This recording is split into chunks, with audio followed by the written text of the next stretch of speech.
see and prioritize. And so that made it into our plan. We worked then with timeline to make sure that all the targets are visible. Some targets are time dependent, like Earthset or Earthrise, and some targets will rotate out of view when integrity starts going around the moon. And so we put these in early so that the crew has a chance to describe those to us. Fascinating. I cannot wait to hear what they have to say. So we just heard them say that their long lens is configured. That's very exciting. And for us, when we look at the moon from Earth, what features are we seeing that the crew will also fly by today? Yeah, so I really hope that people on Earth who are in nighttime will look up into the moon tonight. The features that the crew will see that we can also currently see is Aristarchus Plateau. Grimaldi is another feature. They're going to be sort of on our limb. And then Oceanus Procellarum, that really dark, large area on the near side that we can see. The crew is going to see that in the beginning. The more they fly around, the less of that they will see. So those are targets we will hear them describe early on in the flyby. Fascinating. Well, and the crew has been training for years for this day. And so we're going to hear them make a lot of calls about what they are seeing on the moon. And they're going to use a lot of interesting terms that I myself need some brushing up on. So could you walk us through a few of the things that we'll hear them use to describe the moon, like albedo, exosphere, ejecta, just some of those major terms we expect to hear from the crew? Yeah, of course. Albedo is basically a term of a reflectiveness of the surface. And so high albedo usually for the moon means bright areas, and low albedo means like darker areas. And so when you look into the night sky, you can see the high albedo areas are the white parts and the low albedo ones are the darker areas. Ejecta is when you have an impact and it ejects or throws out material that then ends up on the surface, and you can see that as sort of rays or ray systems. So you might hear them describe, oh, I can see Ohm, for example, with its rays. It has an asymmetric rays coming out, and so we are excited to hear them describe that. You might hopefully hear stuff about color or color hues, and so if they can see any changes in those color hues from like white to gray to maybe brownish, we're excited to hear about that. Exosphere is the almost no existing atmosphere of the moon. It's barely there.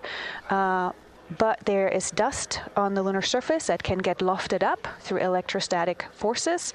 And when the sun goes behind the moon, it can scatter forward on those dust particles and sort of like create a little glow on the horizon. And so we're really excited to see if the crew can actually see that. This is so exciting. Thank you so much for walking through all of that with us. Julian Gross, Artemis Curation Lead, we really appreciate you joining us here today, and good luck to your team. Thank you. I'm really excited to be here. We are now MET 4 days, 18 hours, and 49 minutes into the flight of Orion. This view of the moon from the Orion spacecraft as we get closer and closer.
We're live here in Artemis Mission Control at Johnson Space Center in Houston, Texas, just about 32 minutes away until the crew surpasses the record set by Apollo 13 as the farthest astronauts to ever leave Earth.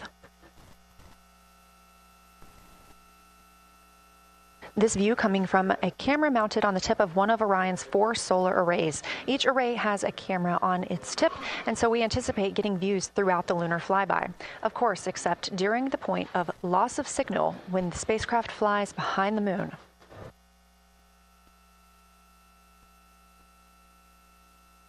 Inside the cabin, the crew are configuring the inside of Orion for today's flyby, making sure they have everything just where they want it to help them take the pictures that they are aiming for the science team here on the ground. Coming up in just a few minutes, we will have a pre-lunar flyby conference. During that Lunar Flyby Science Crew Conference, our science officer here on console, Kelsey Young, will be speaking directly with the crew members about their targets, about their goals for today, what they expect to see, and what we are hoping to hear from them.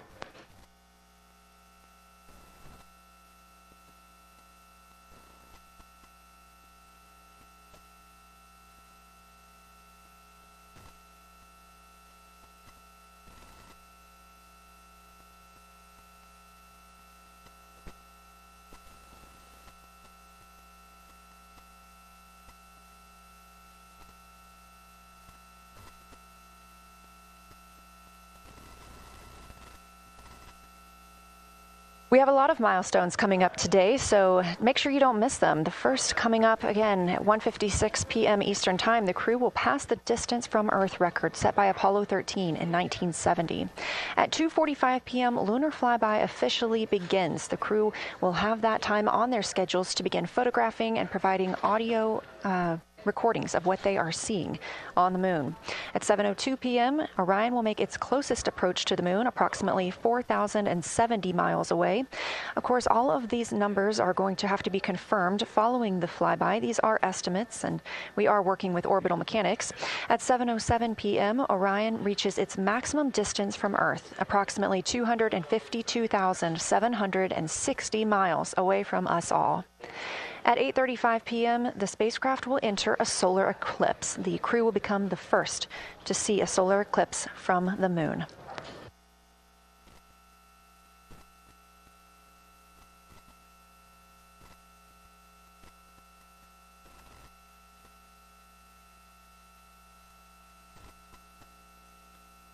Ahead of the official beginning of flyby today, Kelsey Young, Artemis Science Flight Operations Lead, will be conducting a pre-lunar flyby crew conference. She will give information on camera setup, remind the crew of their intended targets, answer questions from the astronauts, and more. Young will help the crew set their targeting timeline, which counts down the time they have to image each target and what they'll be capturing next. She'll also remind them that the ground team will be calling for science sit reps, also known as situation reports. Those are essentially call-downs to report what they've been observing. They'll continue to do this even through their LOS, their loss of signal, as those communications will come down later on after they reconnect with us on Earth.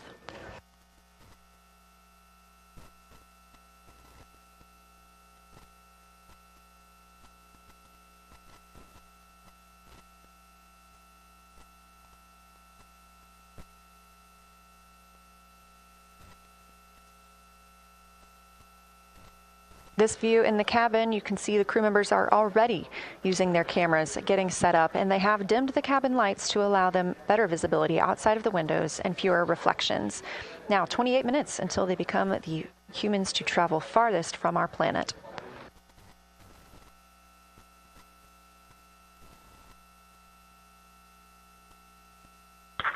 Houston Integrity, we are ready for the conference on your call.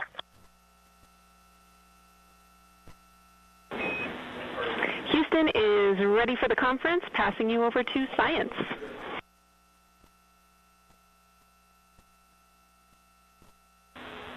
Good morning, crew. This is Science. We couldn't be more excited for a full day of lunar and planetary observations today, the first one in over 54 years. How do you hear me?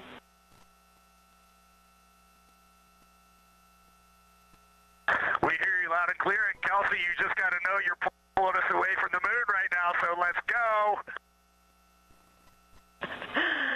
Message received. I will keep it tight here. I did just want to start with a thank you on behalf of the Lunar Science team and the entire lunar and planetary science community, of which you are absolutely a part, for what you've already done in this mission and what you're going to do today to inspire the next generation of scientists. I have to say Moonjoy is the new term that's already become our team's new motto, so thanks for that. In this conference, we'll cover hardware and config reminders, and then I'll just briefly, as you said, cover today's science plan. I'm assuming you already have your LTPs up. Confirm that, and I'll jump quickly into the cabin config reminders.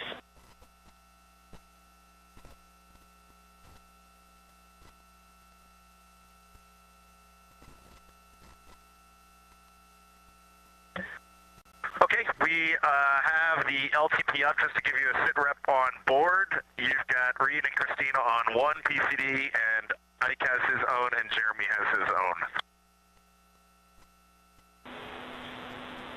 Copy that. That was going to be one of my questions for you, and I'll ask a question back. Is that the config that you and Christina plan to carry throughout the day for PCD use?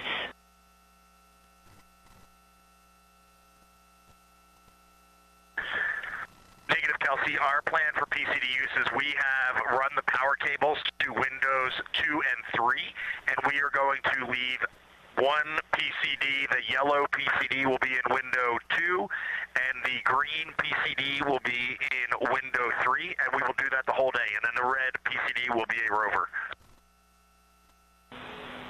Understood. Super helpful. Recommend when you guys switch in and out of PCDs to add your initials to your OneNote annotations, just so we can keep track of whose is who.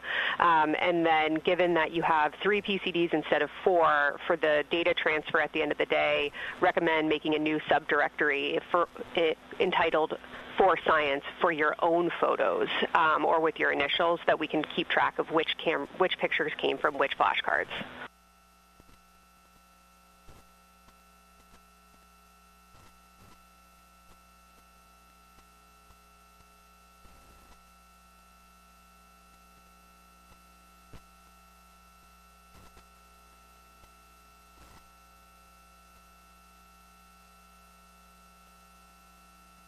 This view.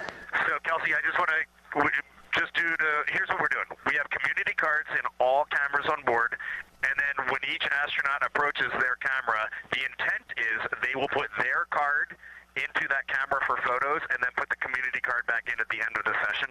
But just know it is harder to manage cards than we thought, and we don't want to miss science, so it might end up a bit more disorganized.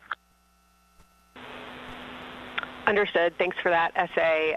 Just read the flashcard numbers down when you get a chance, and we'll follow your lead on the best thing to do operationally during the flyby. With that, I'll move on to Windows. So the window characterization DFTO you guys did a few days ago confirmed that window 2 is ideal for imaging, so no change to config of photographer in window 2, observer in window 3, and science sit reps in window 1.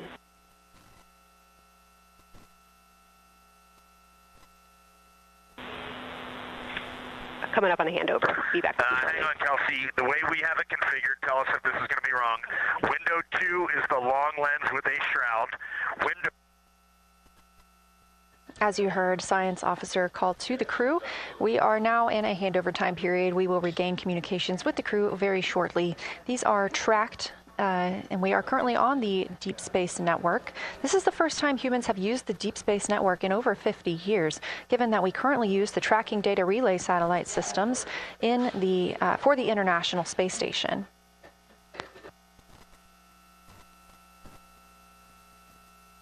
This view from Artemis Mission Control on the right is Kelsey Young. That's who you hear speaking with the crew. Young is the Artemis Science Flight Operations Lead, and we also look forward to speaking with her here today.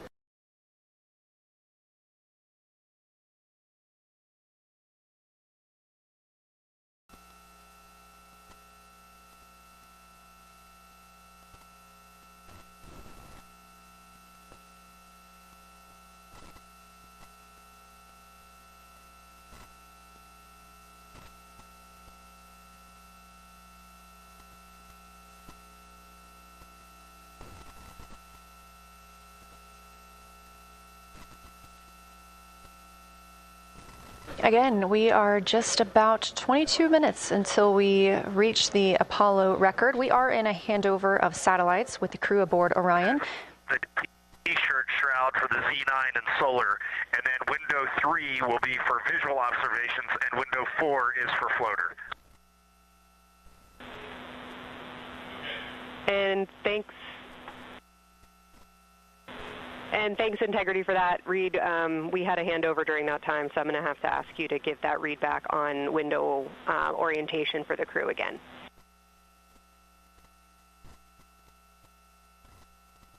Okay, we are happy to change it, but the way we have it configured right now is window 1 has a T-shirt shroud for the Z9 for solar.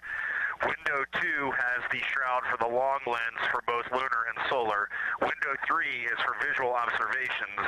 Window 4 is for floater. And then the docking hatch window has had a great view, so we've done a lot of mapping through that as well. All right, copy all, Reed. A note just on the window 1 T-shirt shroud that you can remove that for the lunar observation block if you want to, if you want that extra view for another floater, but defer to you guys on that. You are go to use the full 400 millimeter zoom on the long lens, but where possible, try to keep the end of the lens flush with the window to prevent imaging through the multiple window panes at an angle. And if you have to take an image at an angle, recommend you limit the max focal length to 200 millimeters or simply acquire the images at multiple focal lengths. Last imaging update as a result of the DFTO is that if you can take the images out of the left side of window 2 where possible, that is the best half the window. Understand that might not be possible with the shroud. Any other imaging questions from you?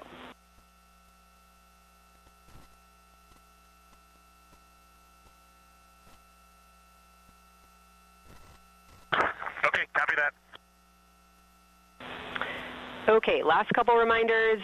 Don't forget the ability to take the WAV files to tag imagery that you are wanting to follow up on using the FN3 button on your camera. And then a couple quick notes on your LTP. We have refined your precise flyby timing since generating the LTP. Optimus has the correct timing for the LOS and AOS, but the LTP identifiers for LOS and AOS are roughly 2 minutes later than they will be in reality.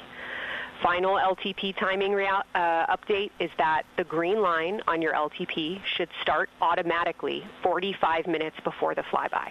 If it doesn't appear, let me know and I'll have troubleshooting steps for you. Last updates are on the Eclipse, so only for that last hour today.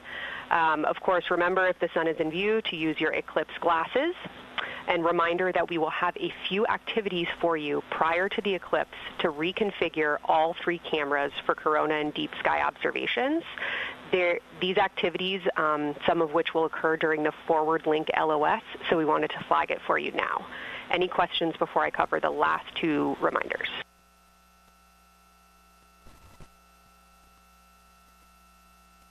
No, we have no questions on that. Last couple Eclipse reminders, the sunset period and the first roughly 23 minutes of the eclipse will fall during that forward link LOS, but we'll still have a return link, and we're still looking forward to your science sit reps and observations during that time. And I do have a reminder for you on your preferred starting config for the eclipse in terms of role responsibility. Let me know if you want me to read that up or if you guys have that in your minds already. And if no other questions on config, I'll give you a few science-focused reminders.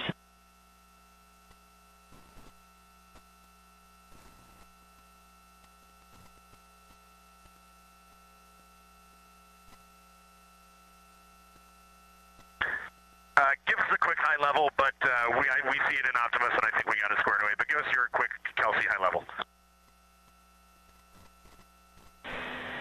Okay. A couple changes from the first LTP you studied is that Glushko is the only feature that the same pair will view twice. That's Reed and Jeremy. That's why that's the only target you see that is marked as 1 of 1 and one of two and two of two. So Ohm and Oriental are in there twice, but they're by different pairs, which is why you don't see them marked accordingly. A note from feedback on your observations so far over the last couple days, a reminder that if you note structure and texture as well as color and albedo, please note any correlation between the two, and also a reminder that negative observations are still valuable science. So a lack of color or a lack of structure associated with color is also valuable. A reminder also that your observations so far indicate it will likely take some time for your eyes to adjust. We especially heard that around your terminator observations and your color observations. So reminder to know that your eye adaptation is going to kind of come in throughout your shift, and let us know when you start to see that nuance. Last reminder is around Earthset and Earthrise. When you're viewing us back here at home, you'll be looking directly at Asia, Africa, and Oceania. So I'm sure people watching from those places here on Earth will want to give you all a wave as you take their picture. Any other questions from me? For me?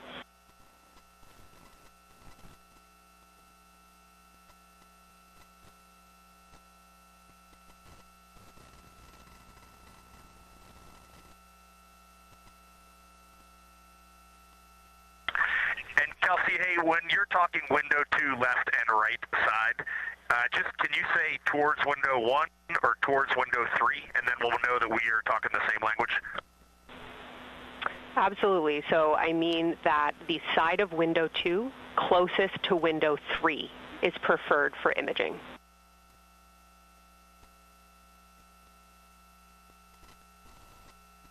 Okay, the side of window 2 closest to window 3 is preferred for recording. Stand by, we'll talk to the crew.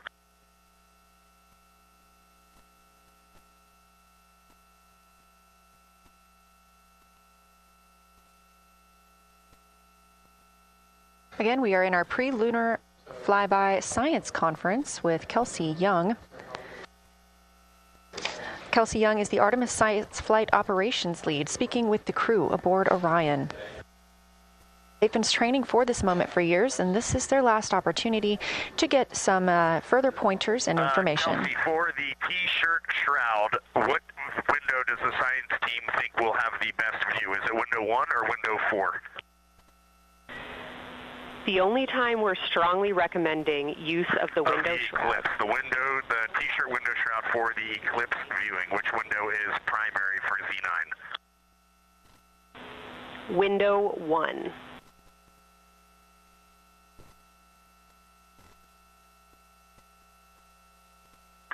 Okay, awesome. So we have got that all set up. And just to be 100% sure, window 1 is the most port window by the food warmer.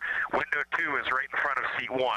Window 3 is right in front of seat 2. And window 4 is on the starboard side by the side hatch. Do you agree with all that? We agree on the ground. Good readback.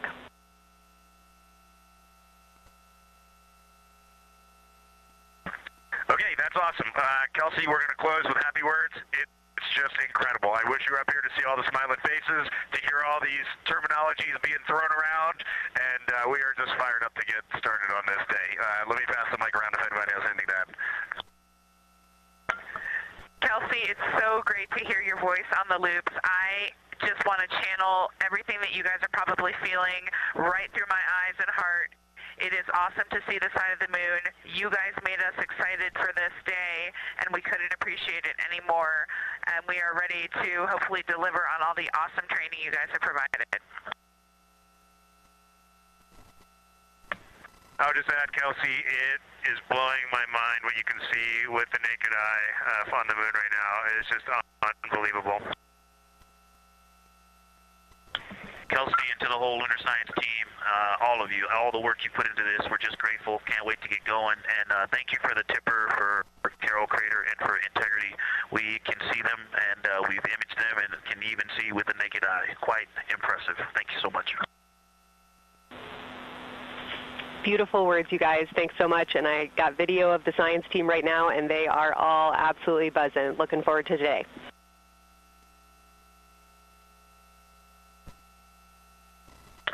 Okay, we're heading into the timeline. Cheers, guys.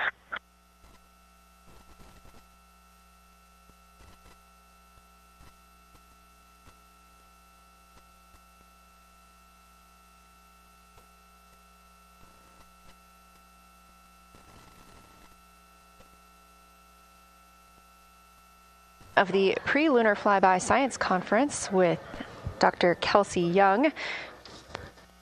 Young has served as the Artemis Science Flight Operations Lead, getting the crew ready. And we're live in Artemis Mission Control in Houston, but we are not the only room monitoring today's flyby. As you heard Young mention, in this same building and just down the hall, a multidisciplinary lunar science team supports the Artemis II crew in real time, including experts in lunar geology, impact cratering, volcanism, polar science, imaging, and visualization. There are two integrated facilities, and the first is the SIR, which is what you have right here. That's the Science Evaluation Room. They are embedded within Mission Control to provide science input during live operations like what we see today. Additionally, and not pictured, we have the Science Mission Operations Room, a back room that processes data, evaluates imagery, and supports rapid analysis. Our science officer on console in Mission Control Houston serves as the primary interface between the science team and the flight controllers, ensuring science priorities are represented during mission execution. Again, today, that's Dr. Kelsey Young, who will be speaking with the crew during the time they're behind the moon. We will be speaking with her once the crew is behind the moon and out of communication with Earth.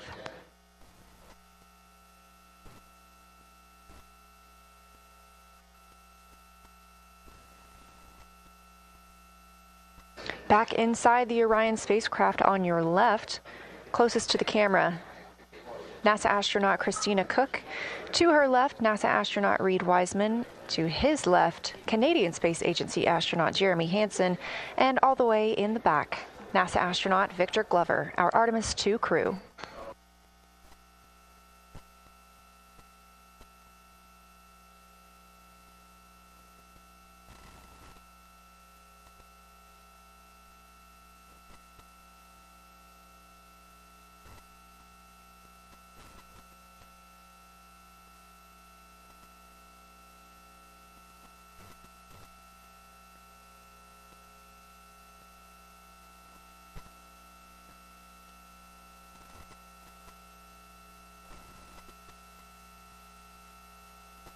We are now approaching 8 minutes until the crew surpasses the Apollo 13 record. Currently 12,599 miles away from the moon, 248,507 miles away from Earth.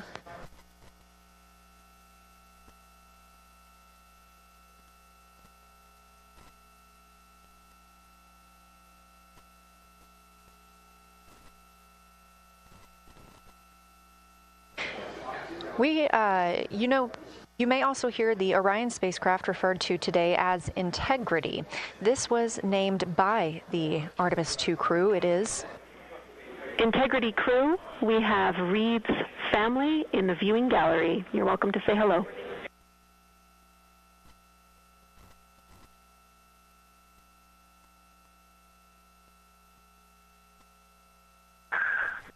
Well, whether you're being serious or you're kidding around, that is awesome to hear. Thanks, Jenny. And hello to Ellie and Katie. I don't know who else is there, but it's great to know that you're in mission control right now, following along. We are having a blast up here, and the view of the moon is absolutely amazing.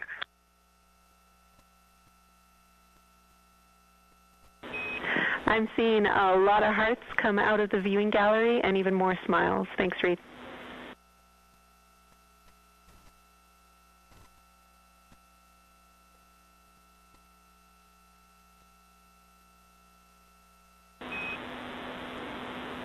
Copy heart, copy bracelet.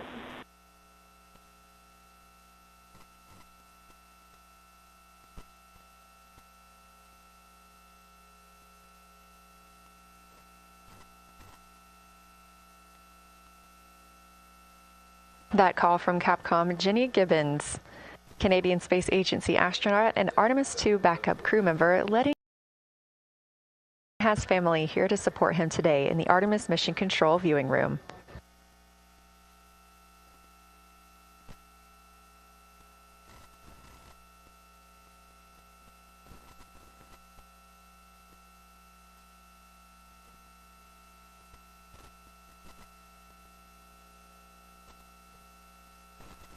As I was mentioning, we have the Orion spacecraft flying today. However, the Artemis crew members named their Orion spacecraft Integrity, so you will hear calls to this entire crew with the name Integrity. They say that the name Integrity embodies the foundation of trust, respect, candor, and humility across the crew and the many engineers, technicians, scientists, planners, and dreamers required for mission success.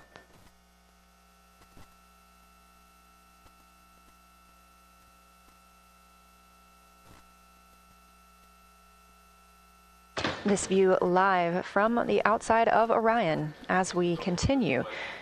Preparing for our lunar flyby, now less than 5 minutes from surpassing the record set by Apollo 13 astronauts for the farthest humans to travel from Earth. This will not be the farthest that Integrity travels today. They will continue until they reach approximately a distance of 252,760 miles. That would be about 4,105 miles farther than Apollo 13. However, these numbers are our targets, and we will get confirmation on those numbers as soon as we possibly can and share them with you all.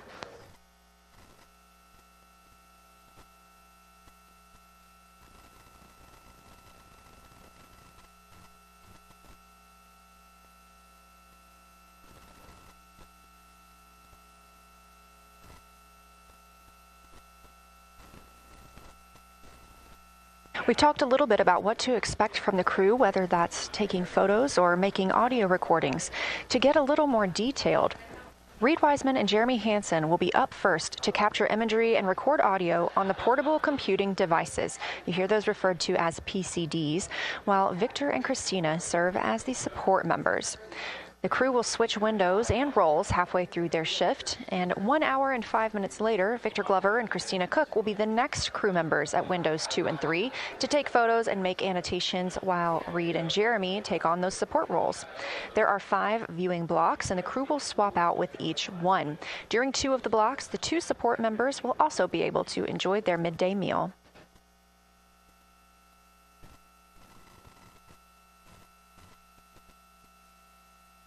At least 3 times per block is a science sit rep. Again, situational report. This is partially an operational status, reporting back if they missed any targets or gotten any specific ones, if they have issues with their camera or any other operational items. The other part is an actual description of the moon. This task is done by one of the support team astronauts, so that's not the crew currently taking photos or making annotations, but they do have windows 1 and 4 that they can float up and provide that information from. If you watch the entirety of the flyby, you'll also notice the crew will be photographing some targets multiple times to get observations in different lighting conditions. This is due to Orion changing their location throughout the flyby.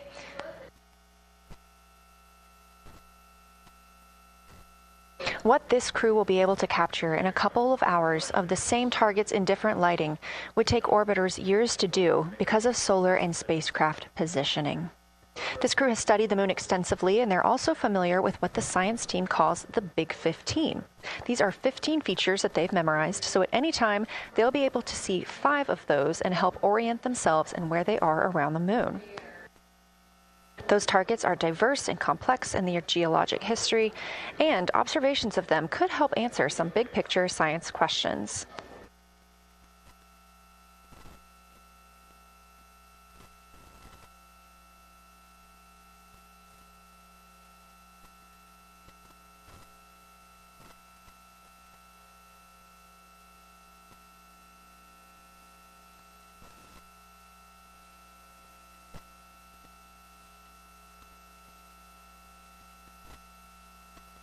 If you've been following the mission, you can see that the configuration of the cabin is a little bit different than what it looked like on launch day. After ascent, the crew were allowed to reconfigure their spacecraft, and you can see that they've taken down seats. They have also taken away footrests. This gives them more opportunity to move about the spacecraft.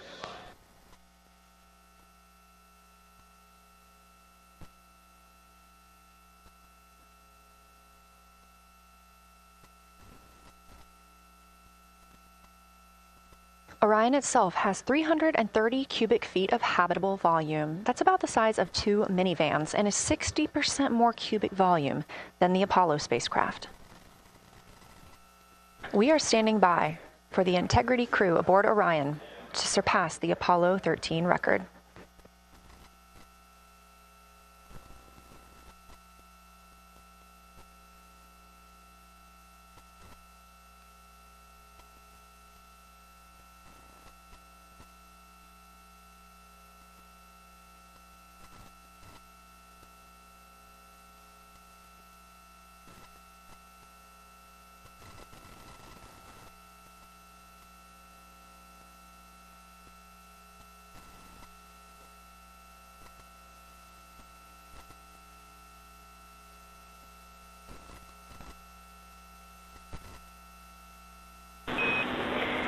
Integrity crew, on April 15, 1970, during the Apollo 13 mission, 3 explorers set the record for the farthest distance humans have ever traveled from our home planet. At that time, over 55 years ago, Lovell, Swigert, and Hayes flew 248,655 statute miles away from Earth. Today, for all humanity, you're pushing beyond that frontier. Integrity, over to you.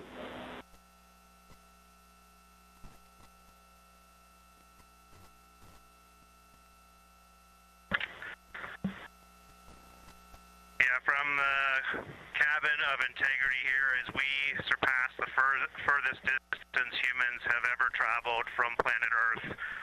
We do so in honoring the extraordinary efforts and feats of our predecessors in human space exploration. We will continue our journey even further into space before Mother Earth succeeds in pulling us back to everything that we hold dear. But we most importantly choose this moment to challenge this generation and the next to make sure this record is not long-lived.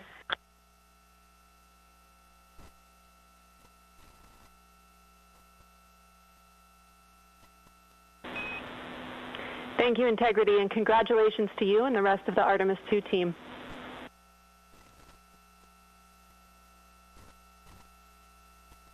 Thank you, Houston. We have a couple more things we'd like to take this moment for. Our science team helped us out with a couple of relatively fresh craters on the moon that have not been previously named, and our crew would like to propose a couple of potential names for those items or those areas. And we spent a bit of time this morning looking out the window, and we're able to see them now both with our naked eye and through the long lens, and so we feel this is a good time to send this down, and a special shout out to Kelsey for helping us with this. The first one we'd like to suggest is a named crater in honor of our great spacecraft, Integrity. And so if you were to look at Oriental on the far side and then draw a line straight up to Ohm on the far side, relatively in the middle is an unnamed crater, and we would like to suggest it be called Integrity in the future. And the second one, and especially meaningful for this crew, is a number of years ago we started this journey in our close-knit astronaut family, and we lost a loved one. And there's a feature in a really neat place on the moon, and it is on the near side, far side boundary. In fact, it's just on the near side of that boundary, and so at certain times of the moon's transit around Earth, we will be able to see this from Earth. And so we lost a loved one. Her name was Carol, the spouse of Reed, the mother of Katie and Ellie. And if you want to find this one, you look at Glushko, and it's just to the northwest of that, at the same latitude as Ohm, and it's a bright spot on the moon. And we would like to call it Carol, and you spell that C-A-R-R-O-L-L.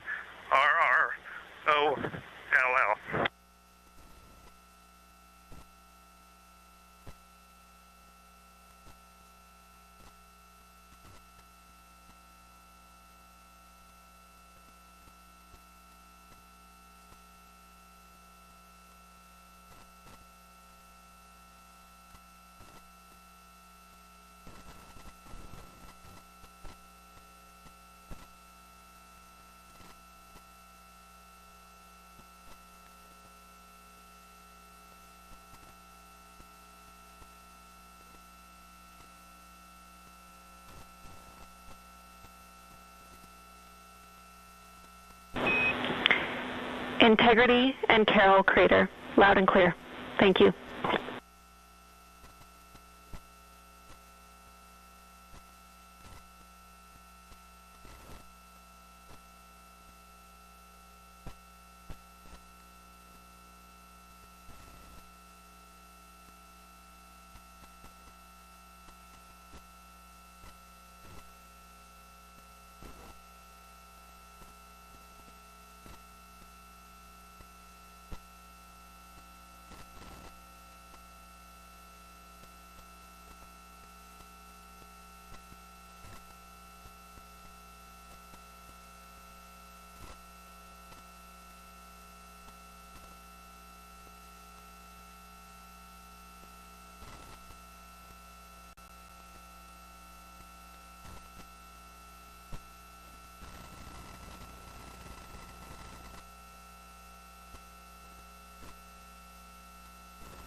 As the Artemis II crew passed the record set by Apollo 13 for the farthest humans to ever fly from Earth at 12:57 p.m. Central Time, 1:57 p.m. Eastern Time, Canadian Space Agency astronaut Jeremy Hansen shared. We're getting ourselves all put back together now, and we are going to dim the cabin lights and prepare for our science objectives ahead. Thank you. Sounds good. We're doing the same down here, and you are maneuvering to your observation attitude.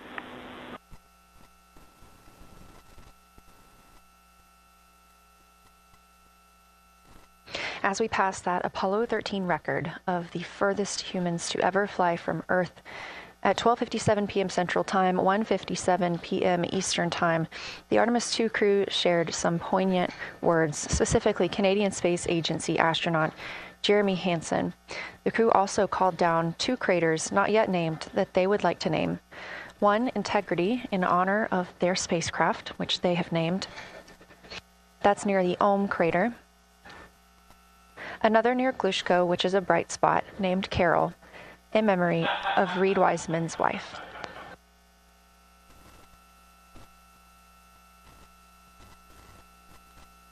There was a moment of silence here in Mission Control Houston. And now the team and the Artemis II crew are ready to begin their lunar flyby.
We are 4 days, 19 hours, 31 minutes mission elapsed time of the flight of Artemis II, our 4 astronauts aboard Orion. Today is our lunar flyby day.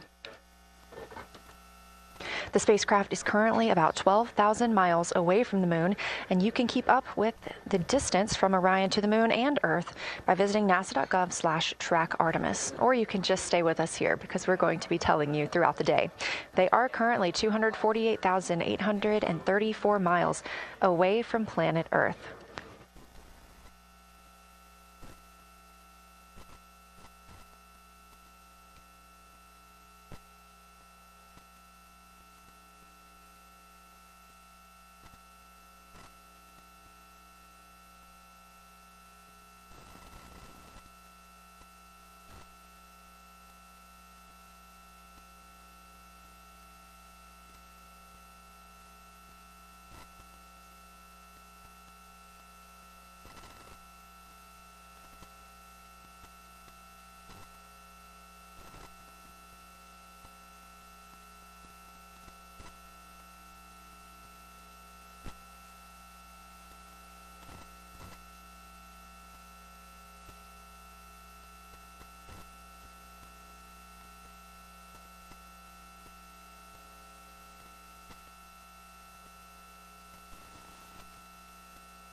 Coming up next on the crew's timeline today will be their cabin configuration portion. You heard some calls down to Science Officer Dr. Kelsey Young earlier about how they have configured the cabin so far. This is just a little bit more of timelined activity for them if they need to further do so. On flight day 3, the crew had time on their schedule allotted for configuring the spacecraft cabin for how they intended to arrange it today. Of course, they had to take down that configuration for another test yesterday of their Orion Crew Survival System suits. But configuring it on flight day 3 allows them the opportunity to get a chance to see what works for them now that they are in the microgravity environment.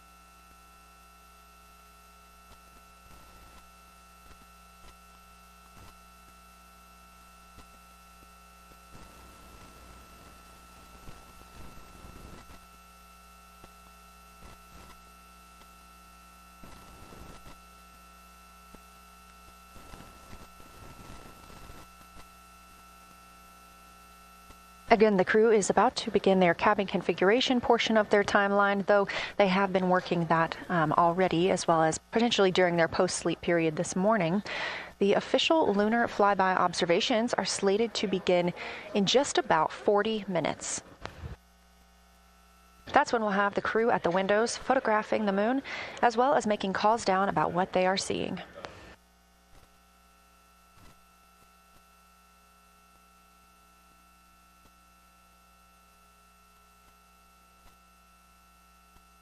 Again, we are live here in Artemis Mission Control for the duration of the flyby. Currently, the Orbit 1 flight control team is on console. This room is staffed 24/7 from the time before the astronauts step foot on the rocket until the time they are splashed down and are safely recovered in the Pacific Ocean on flight day 10.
Again, this is Artemis Mission Control here in Houston.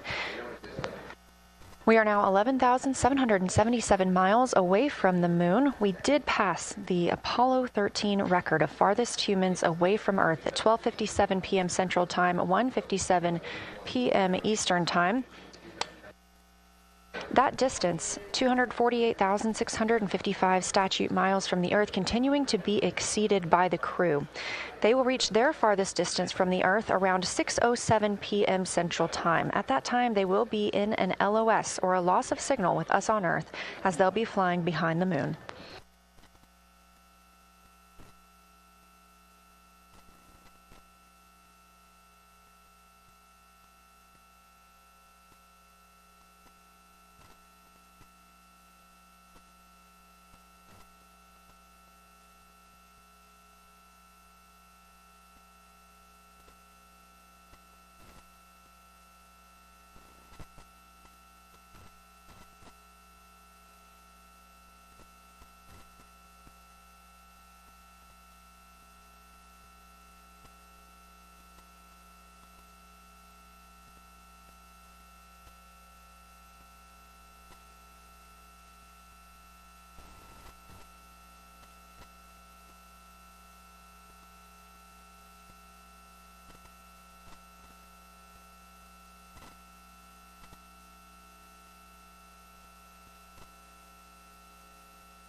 As the crew gets into their cabin configuration preparations, we are joined by Dr. Sarah Noble, the Artemis Lunar Science Lead. Thanks for joining us here today. Yeah, it's quite a day. Yeah, we are very excited. I can only imagine how you guys are doing over there. So tell me a little bit about yourself and what your role is for Artemis II. Sure. So I'm the Artemis Lunar Science Lead, so over the entire campaign, and my job is basically to make sure that as we have this big adventure back to the moon, we actually learn new things about the moon. Fascinating. So why is the moon such an important destination today? Yeah, so the moon is a pretty amazing place. It is a great place to learn about basic fundamental processes that happen on like all the planets, like cratering and volcanology. And also it is, part of our Earth-Moon system. And, the Earth recycles its rocks pretty well, right, through plate tectonics and weathering and whatever. Most of the rocks on the Earth are geologically young. But on the moon, we have the entire record that goes back 4.5 billion years since we formed. And so if we really want to learn about what was happening in that period, like the moon is really the only place we can go. We're also thinking about going back to the moon, and we want to go to the Lunar South Pole. So what makes that such an interesting destination? Yeah, the South Pole is cool, right? It's far away from the places we went during Apollo. It's different kinds of rocks there, some of the oldest rocks on the moon. It's also a place where we think there might be resources like water. There are craters that really never can see the sun because of the low sun angles there, and they get very cold. And we think that water and other things can build up in those craters, and so we're very interested to see what that might do for us. I'm very interested as well. So for some of our viewers who might be new to this, what does lunar science look like during an Artemis mission? Yeah, it's pretty exciting for us as we have sort of built this from scratch to try to understand how we can best use the crew to support our science. And so, we've developed a system. We've got a team in place. We've got a back room here in this building called the SIR, the Science Evaluation Room. And there's in fact a back room to that back room over in another building here at Johnson Space Center where we've got our teams of scientists working really hard.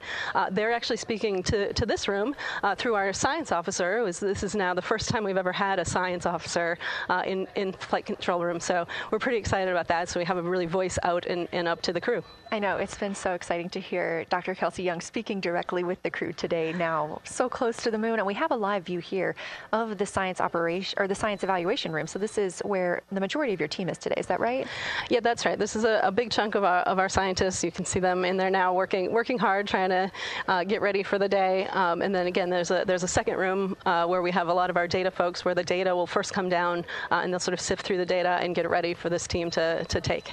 What's the mood like right now in the SIR? It is, I would say, giddy. I think we've worked very hard for this. They have done simulation after simulation. They have worked really hard over the last couple of years to get ready for this moment, and I think everybody's just really excited to see. Even already we've had some descriptions from the crew coming down, and it's so great to see their joy and our joy, our love for the moon come through. Yes, we are in for a real treat today, if it's been anything like their observations the past couple of days. So how are the lunar science teams using this test flight to prepare for future missions to the moon?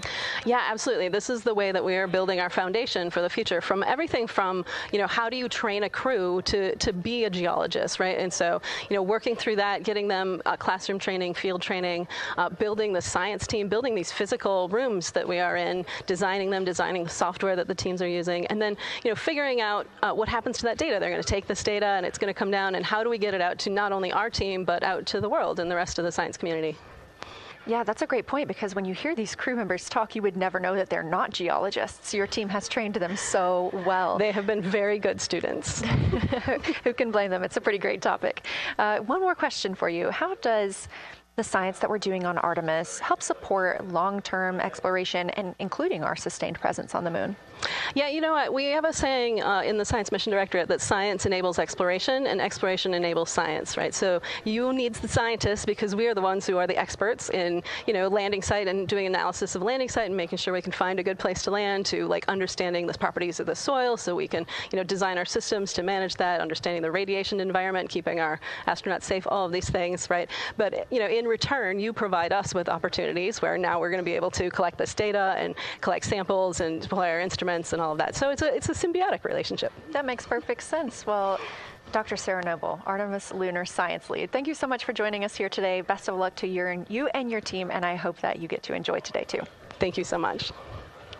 We are now getting closer and closer to our lunar neighbor. This live view coming from the Orion spacecraft and a camera mounted on one of its solar array wings.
for camera serial numbers. Ready to copy.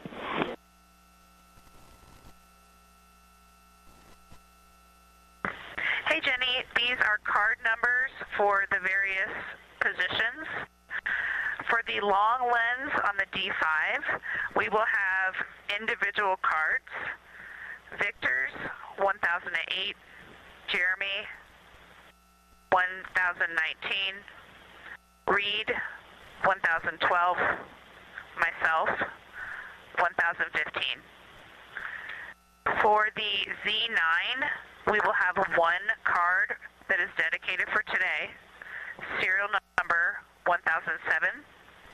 For the cabin camera D5, we will have one dedicated card for today, serial number 1022.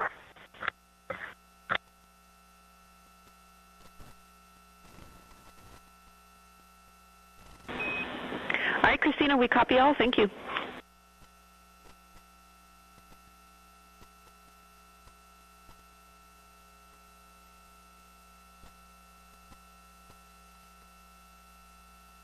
We just realized that we have Earth out window 1 and Moon out window 2, and Earth out window 4 and Moon out window 3, and it gives you the best idea of scale we have had yet. The Moon is about 3 to 4 times the size of the Earth, and it is almost full, and the Earth is just a small crescent out there. It's magnificent. I got a picture of it with the wide lens. Such a majestic view out here. Amaze, amaze, amaze. Thank you, Reed.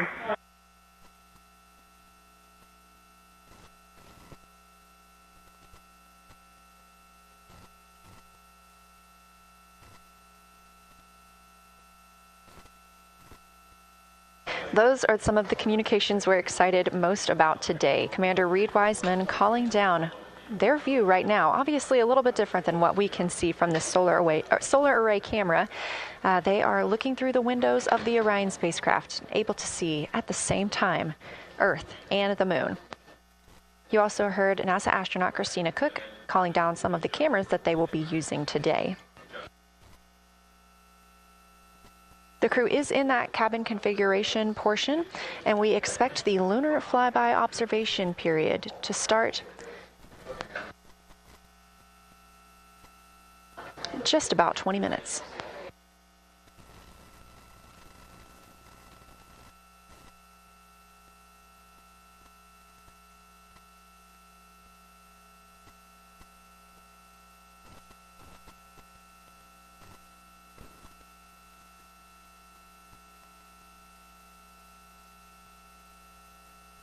Checking in on Orion's distance and speed, they are currently traveling 1,071 miles per hour, 249,159 miles away from Earth, 11,293 miles away from the Moon, and continuing to grow closer.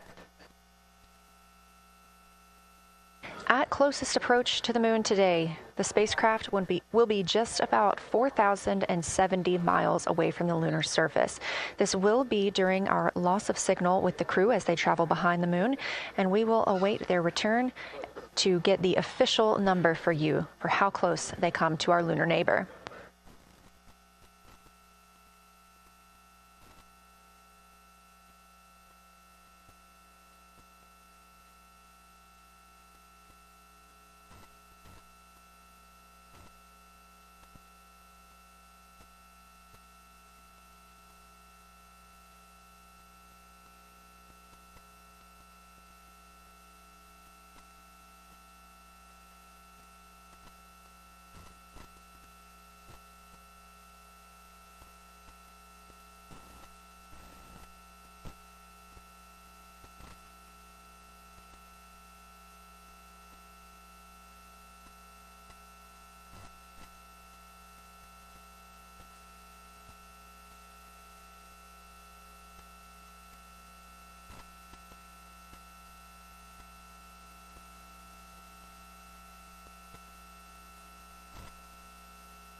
Inside the cabin today, the lunar targeting package is the primary tool guiding the crew observations and consists of two key components.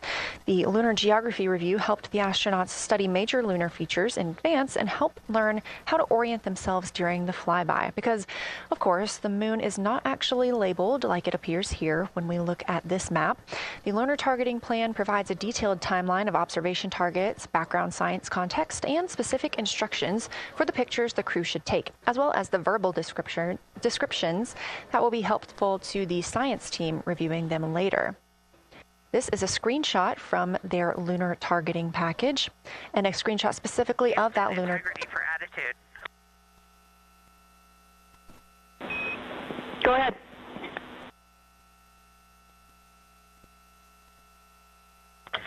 Hey, Jenny. Understanding we are in final attitude now for the Lunar Flyby. Would it be possible to pitch the vehicle down 5 degrees? That would allow us to get the D5 long lens flush and have the least amount of window distortion. We're checking. That call from Christina Cook, NASA astronaut and mission specialist on Artemis II. Copy. The Orion spacecraft is positioned in a specific attitude to allow the crew to best see the moon outside of their windows today for this imaging opportunity. That call was a request for a potential attitude shift just slightly, another 5 degrees, to give them a better view and to give them a better opportunity to use their long lens camera. They'll also be using that lunar targeting package we were discussing. I am following along with that real time, so I'll be able to share with you exactly what targets the crew is looking at and when. They also trained with a lunar science passport. It's a little reference guide used on Earth to reinforce recognition of key lunar features. It is not on the flight, but it was a significant study tool for the crew to get them ready for launch. The apparent size of the moon will change throughout the flyby, and it'll appear roughly like a basketball held at arm's length at the crew's closest approach. That reinforces the need for careful planning and practiced observation techniques.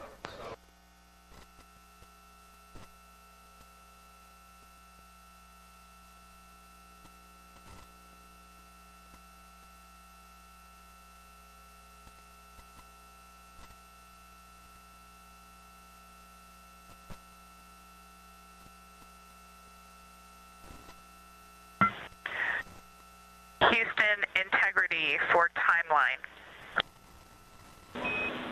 Go ahead.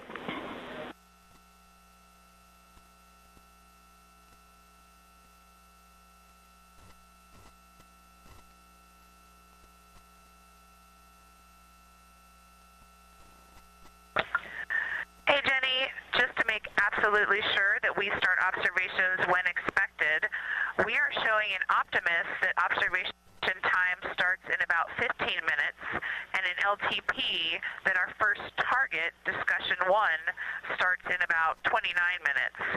Can you confirm you'd like us to start discussion 1 in 29 minutes at 1900 GMT?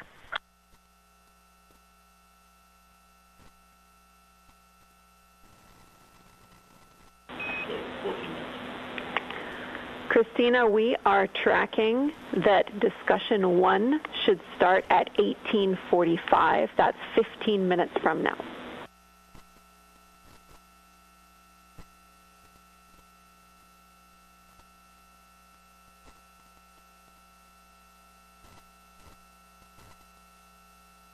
Okay, copy all. It may be a granularity issue with LTP, but understand that we start that observation in 15 minutes, and I bet when we get there, the green line in LTP will match the start of the white band for discussion 1. I think it's just a matter of the labeling and the granularity. Thanks for confirming. Copy, and we'll look into that a little bit more on our side as well.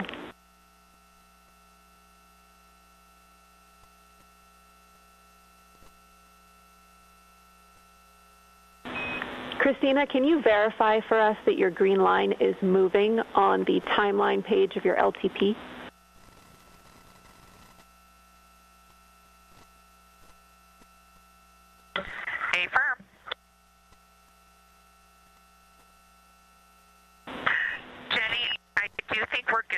looking closer, I see the labels are just not aligned with start or end times of the white visible bands. It fully makes sense now, so I think we are all set. We'll look forward to starting some observations in about 13 minutes. Copy. Thanks, Christina.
As you heard discussed, we are expecting the crew's observation time period to start in about 10 minutes. First, they'll be conducting a warming up to their science observations of the moon. They'll be discussing with each other, helping each other orient using the major landmarks that they've studied, asking what is familiar.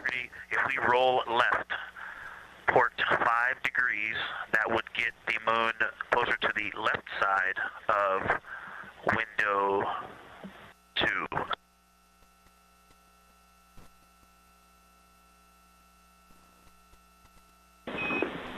Copy, Victor. We'd like to know if it's pitch and roll or one or the other.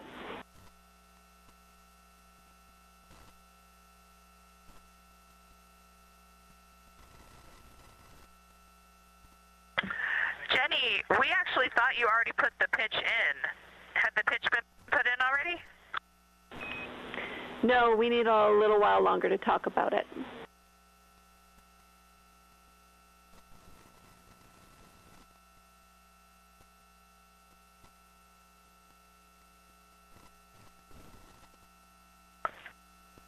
So, Jenny, I guess what's happening is just as our orbit's changing, where it is in the window is changing, so maybe these fancy little adjustments aren't worth it. It's going to continue to move in the window. Or is the spacecraft going to keep the moon at the same point of the window if we adjust the attitude? I assume the previous.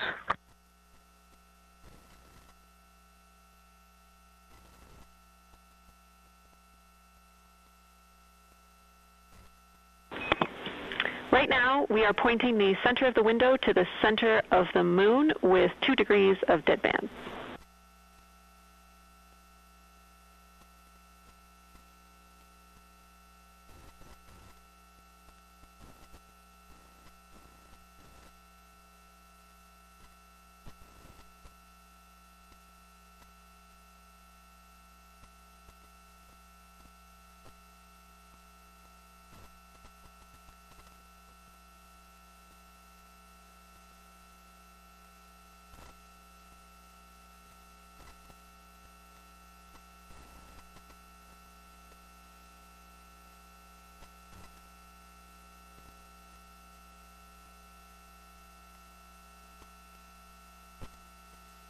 The conversation you hear happening now between the astronauts aboard Orion and Artemis Mission Control here at Johnson Space Center in Houston, Texas. They are in the center of your screen, seated at the CAPCOM, or Capsule Communicator Console. That's Jenny Gibbons, Canadian Space Agency astronaut and Artemis II backup. She was also the lead Capcom for Expedition 63 aboard the International Space Station.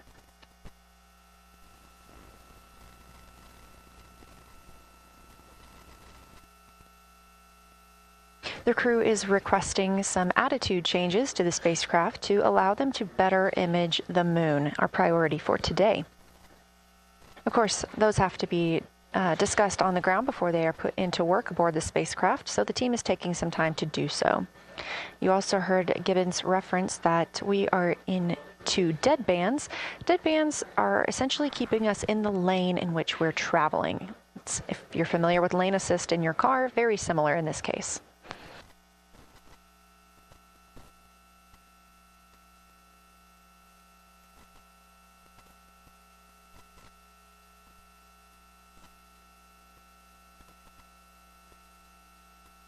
We are now 10,870 miles away from the moon, traveling 1,066 miles per hour and 249,390 miles away from Earth. Again, we recently surpassed the Apollo 13 distance record of farthest humans have ever traveled. And upon calling down some words during that milestone, Canadian Space Agency astronaut Jeremy Hansen noting that he hopes that this record that they are setting today is soon broken by future explorers.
This is Artemis Mission Control. We are standing by for the beginning of Lunar Flyby. Expecting that to start in just a few minutes when the crew will begin a warm-up discussion preparing for the day. They will be capturing images along while discussing what they find familiar about the moon and what looks unexpected to them.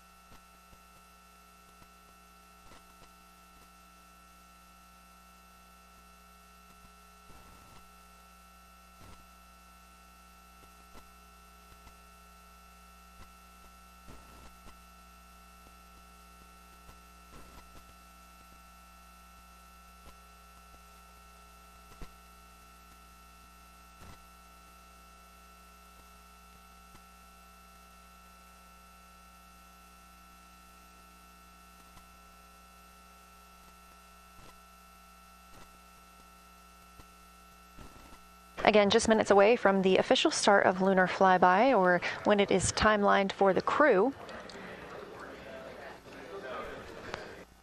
We are currently 10,726 miles away from the moon. This view on the left side of your screen coming from the camera on one of Orion's solar arrays.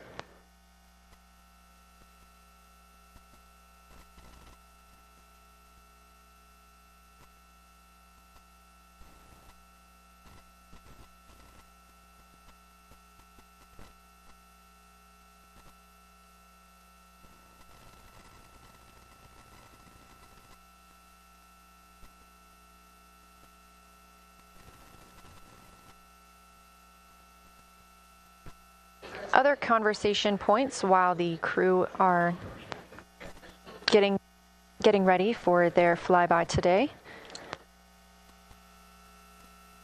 They'll be looking to orient themselves using major landmarks and annotating their observations along with their discussion. They'll have 10 minutes for that warm-up discussion.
Houston integrity. We have two folks at the window deep in discussion talking about all of the awesome features that they're seeing. We just had a huge moment realizing that Hertzsprung is about the same size as our incredible Oriental. We're really excited about this target that's kind of new to us. We're orienting on things like how we talk about albedo, finding some of the prevalent things that we're used to from all of our training, and just overall taking in this view. We also are noticing that the moon is still getting noticeably bigger as we go, even when you're watching it continuously. It's great to see these two guys get warmed up. We love the report, Christina, thanks. And you nailed it on why we added Hertzsprung. As you'll see in the prompts, we're looking for comparisons to the comparatively much older Hertzsprung compared to the younger Oriental. Great words.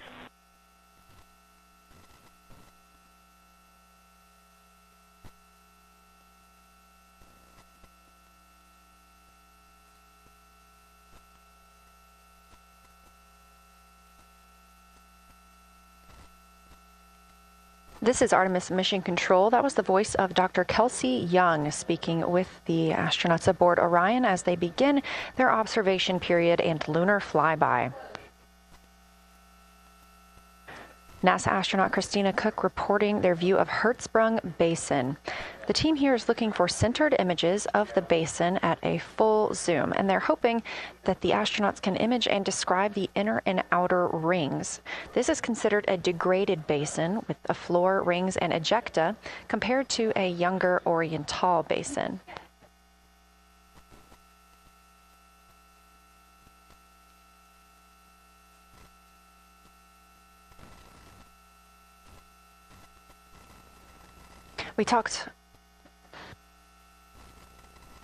We spoke earlier with Julian Gross, the Artemis curation lead, about some of the terms we will hear the crew use today. One of those just called out, that's albedo, looking at surface brightness, or the amount of light a surface reflects.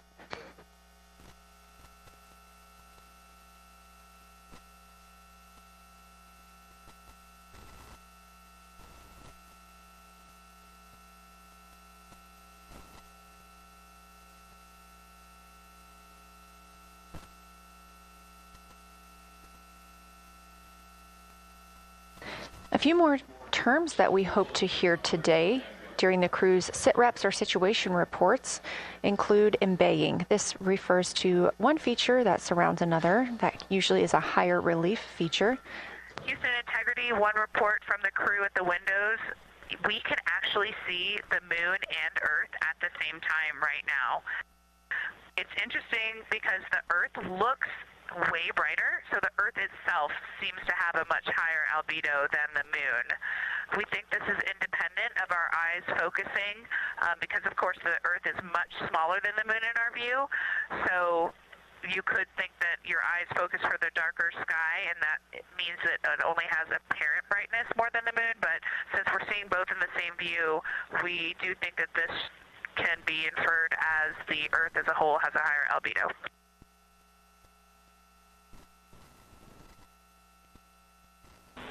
Great observation, Christina, and reminder that as you're starting to look for those subtle color and albedo variations on the moon, the relatively bright albedo Earth might make those a little bit difficult, but as your eyes continue to adjust, we expect you to start to see more nuance on the moon. Thanks.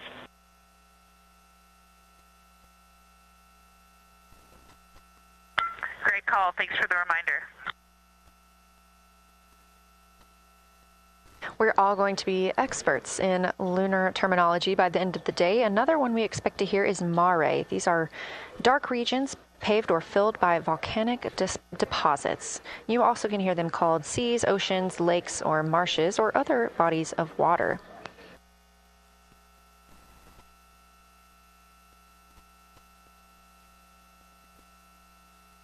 Again, we are live in Artemis Mission Control, but on the right side of your screen, that is the Science Evaluation Room, team members who have been preparing for this day for years. The crew has significantly darkened the cabin of Orion. This allows them better views outside the windows and fewer reflections from inside. They reported being able to see the moon and the Earth out the same window at this time. We are really hopeful to get those photos. Right now, this view on the left side of your screen coming from a camera mounted on one of the solar array wings on Orion outside the spacecraft. The crew is equipped with 80 to 400 millimeter zoom lenses.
The team continues their warm-up discussion. I should say the crew members aboard Orion continue their warm-up discussion. However, they are about to be prompted to move on to discussion number 2, which is near side and far side.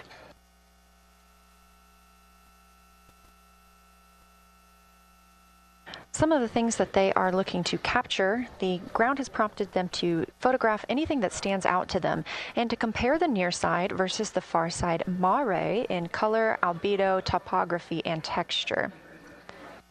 They also want the crew to compare the appearance of rayed craters in the near side mare versus in the far side highlands.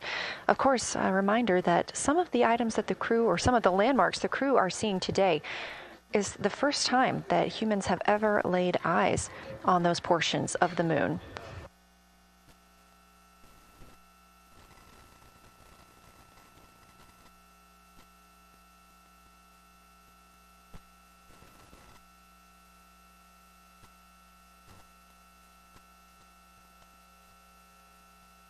In the targeting package, there are a few reminders of the crew.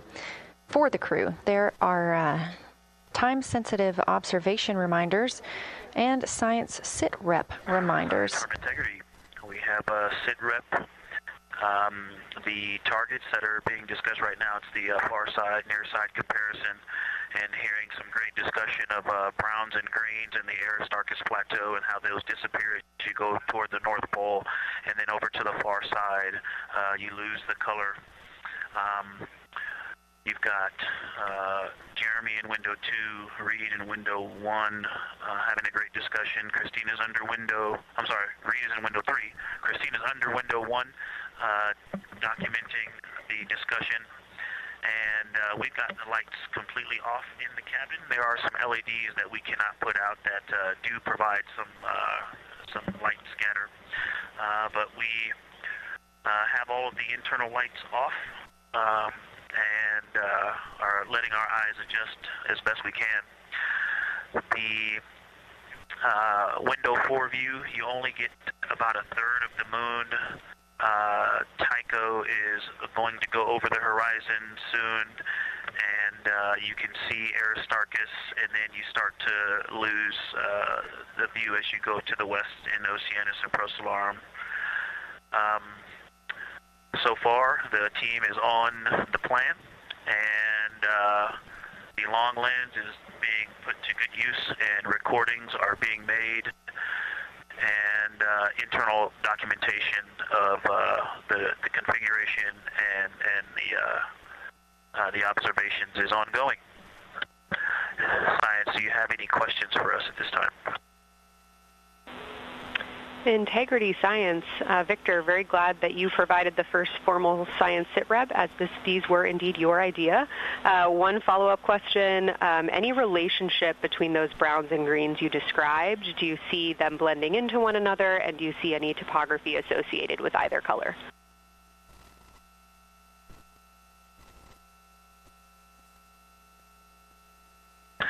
I don't want to bother the window team. I just heard that, overheard that, and so I'm sorry I don't have that detail yet. I will eavesdrop and see if I can pick that up.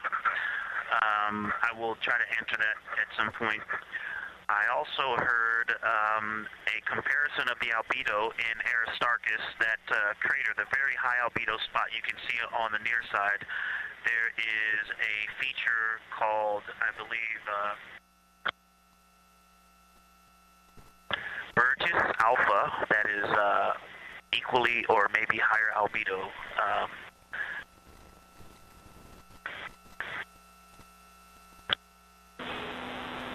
I apologize for the gaps. I'm trying to listen and talk at the same time, but I will try to get some more information to correlate those colors from Aristarchus for you.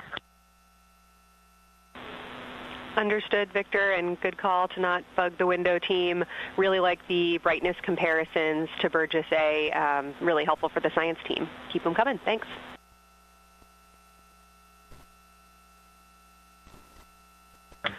I also heard a discussion about the albedo of Grimaldi being a 10, and how many of us, when we were a little further away, saw that as the darkest albedo, and that the bigger mare off to the to the east was still dark, but maybe a 7-8. We still think that, but you are seeing color variation, albedo variation inside of Grimaldi as well, and that even on the west side there's still a very dark part of it. but it is still the darkest. It is just not as uniform as it looked when we were farther away. We're starting to differentiate the striations of albedo inside of Gribaldi. Copy all, Victor, and you read our mind. Superlatives like darkest, biggest are really, really helpful for us, so keep those coming.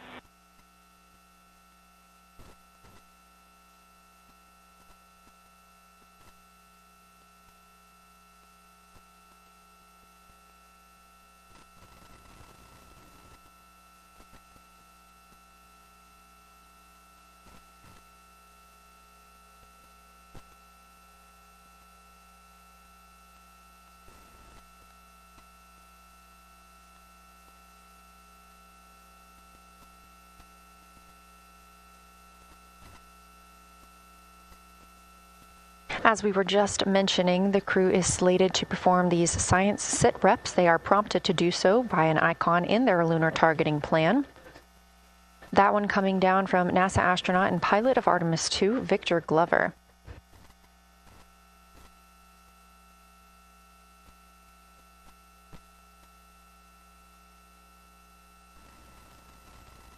As we discussed, the Capcom is usually the only person in the room speaking with the crew, the capsule communicator. However, today, the science officer, Dr. Kelsey Young, she is the Artemis Science Flight Operations Lead, is speaking with the crew during the flyby to ask any questions that the team may have. To her right is Trevor Graff. He is one of 3 science officers. Those would be Kelsey Young, Trevor Graff, and Angela Garcia, who will also join us later for an interview.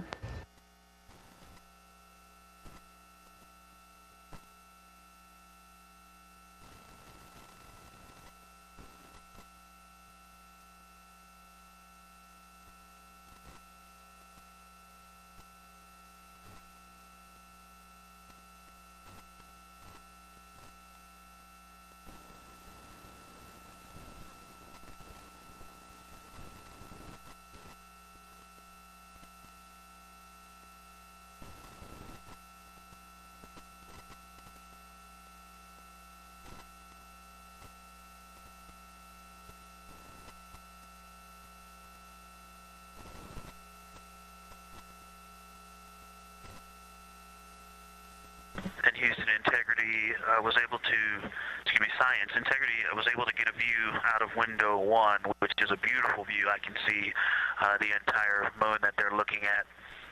We left the T-shirt up there, so I was kind of peeking through the opening in the makeshift shroud there. And once I was able to get 2 eyes on it, what jumped out at me was Vavilov. It's just peeking out of the Terminator. It's clear of the Terminator now, but it just really jumps out because it's still got the low light, the low sun angle.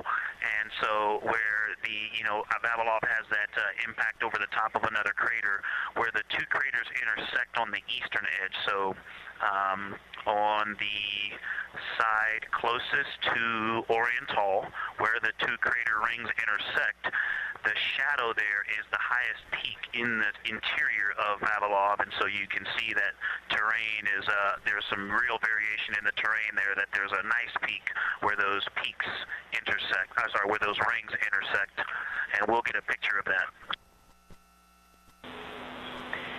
Love the description, Victor, especially the comparison and relationships you just described about topography.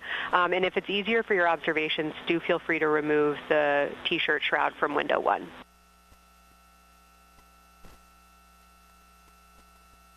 Yeah, absolutely, we will do. Thank you.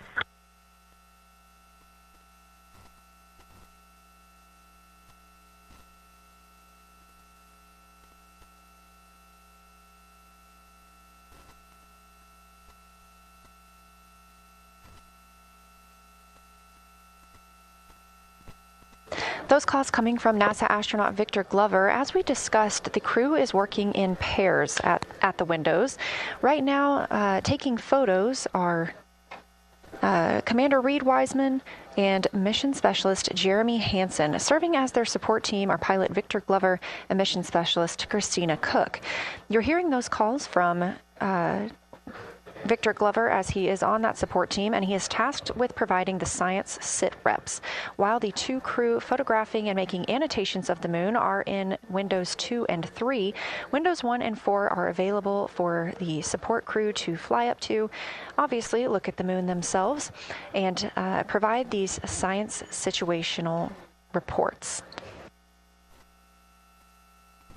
The view on your screen is part of the lunar targeting package, and it's something that the crew can reference as they are flying by, but this is an animation.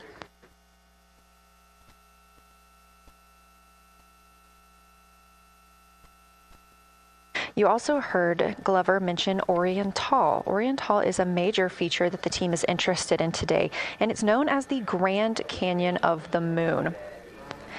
Until this mission, the Oriental Basin had never been seen in sunlight by human eyes. Oriental Basin and its surrounding ejecta could fit within a straight line distance from NASA's Johnson Space Center, where we are at today, to Kennedy Space Center.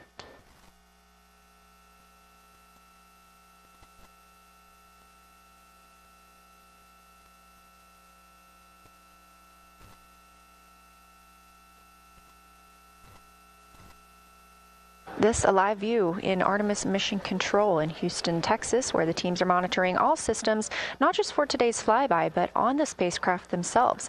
Again, this is a test flight, our very first flight of humans on the Orion spacecraft. This team has been this team has been monitoring the entire time of the mission, as well as we have been live the entirety of the mission, and we will be continuing to do so all the way through splashdown and crew recovery from the Pacific.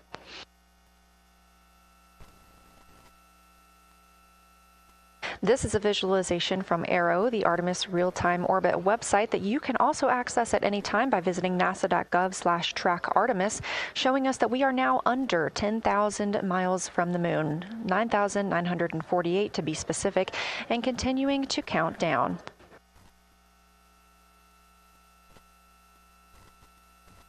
Again, our closest approach to the moon today should come about 6:02 p.m. Central, 7:02 p.m. Eastern. However, we will be out of contact with the crew at this time as they begin transiting behind the moon. At that time of closest approach, the distance from Orion to the lunar surface will be about 4,070 miles.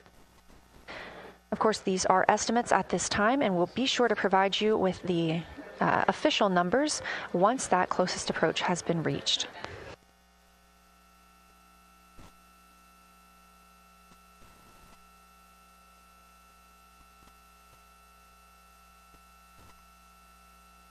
This shot live inside the Orion spacecraft, where our 4 crew members are continuing with their lunar flyby activities. They have just begun those activities really about 20 minutes ago, so we've got several hours of moon view opportunities. This is still a live view inside that capsule. However, you can see just how dark they have turned down the lights. Actually, they've turned them all the way off. There are a few LEDs that they cannot power off, but turning down these lights gives them better views outside of the spacecraft's windows while they photograph the moon. This also prevents any reflections from inside the spacecraft bouncing up on the windows and interfering with their photography.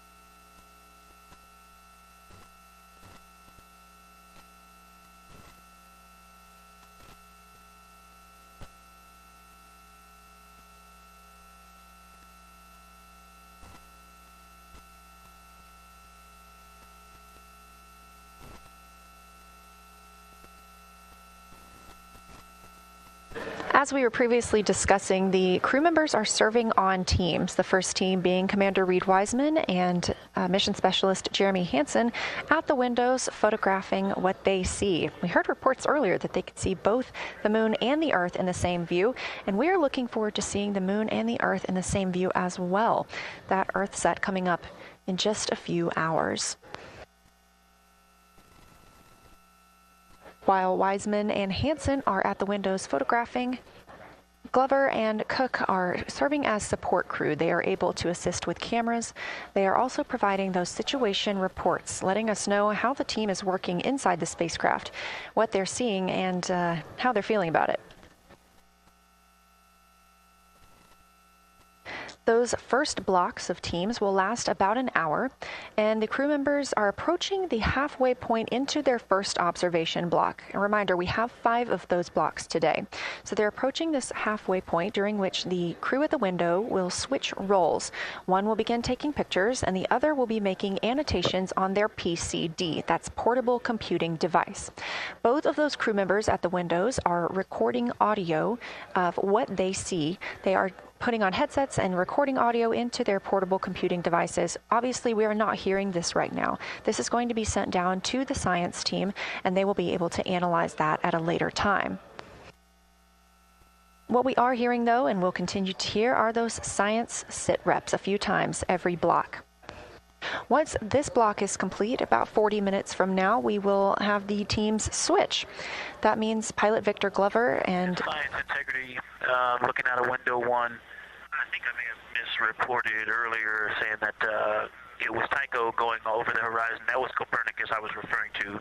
Apologies. It was Copernicus is what is farthest bounding to the east, and that is now like on the horizon or just past it.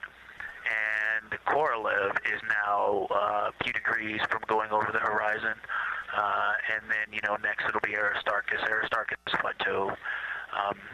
And so on the west, we are getting a much better view of the Terminator. It looks like we have about 80% illumination of the moon. And Vavilov and 1 Vavilov diameter to the west is where the Terminator is right now. And so other features are starting to peek out there. The center of the illuminated part of the moon is, to the lower part is Oriental. And just around Oriental, a lot of light structure is starting to show up. A lot of high albedo, similar to the feature, I cannot remember, Burgess Alpha and Aristarchus type high albedo in the ring. So when you look at the interior ring and the external ring, it's almost as if the edges are starting to dry up and turn white. If it was something that was wet and got dry, the edges would be the part to dry first.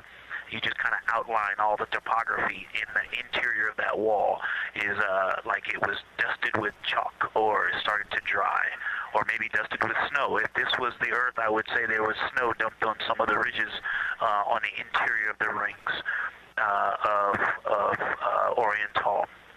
Also, an interesting part of the discussion that I heard between Reed and Jeremy is that from Geological to Grimaldi, there are 2 dark features there that look like commas, but in the wrong direction. But there's also a lot of interestingness, just a lot of geometry and squiggles and dots and lines that are starting to stand out as more small features come into view. And there also is a lot of variation in albedo.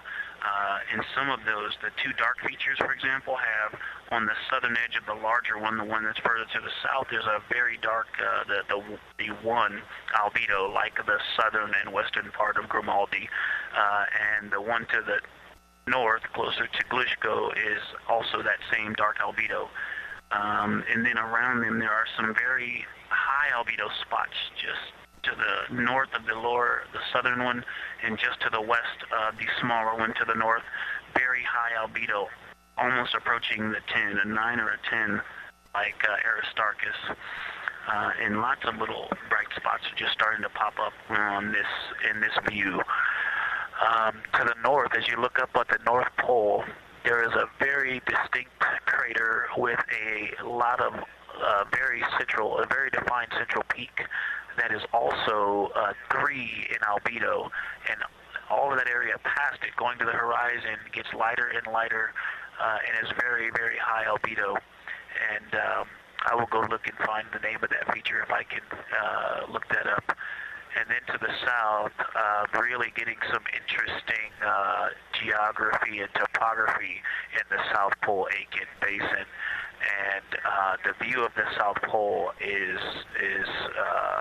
quite amazing. We've got some Terminator there, as well as the limb view, and there is a very distinct crater right at the South Pole. And I'm going to go look up, I don't believe that is Aiken, but I'm going to go look up the name of that one because it's also giving a lot of good topography due to the shadows that I'm seeing. But that's, I was trying to bound the view that I'm seeing for you, and I got distracted by all of these interesting albedo variations that are popping up in the interior. But that's the view that we see just a Vavilov diameter to the west beyond is where the Terminator is. Just beyond, I think Copernicus is the easternmost feature that we can see. A very nice ringed, very nice structure crater to the north with a great high albedo central uplift to the north, and the south is dotted by a very characteristic crater with a lot of terrain, shadow features, and I will go try to find some landmarks to put names with those. Any questions for the observation team? Integrity Science, love the descriptions. You're definitely looking odd up there. Appreciate seeing the training being implemented. Especially interested in your descriptions of the dark patches. You compared the comma-looking features to the albedo you see in Grimaldi and notice that you're starting to see those color differences popping out. Any observations you want to make, especially when you get on, the PCD in a little bit, would really help us tease out the differences in those dark mare deposits. Great description, Victor. Keep them coming.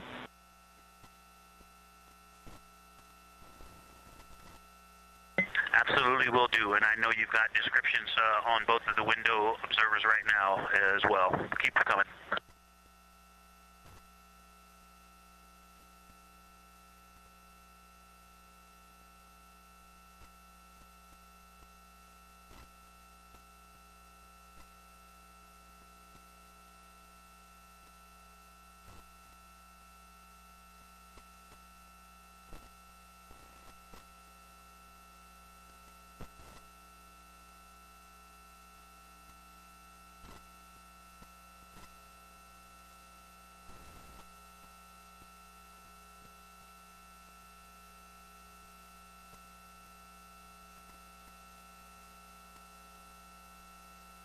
Great evidence of how well trained this crew is by the science team.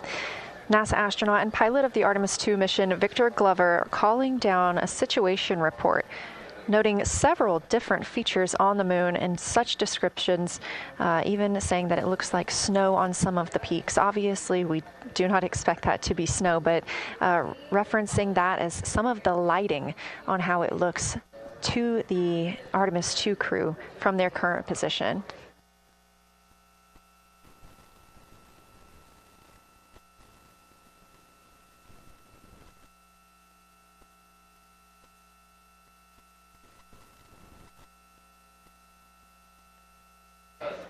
The team is slated to be switching their positions at the windows now.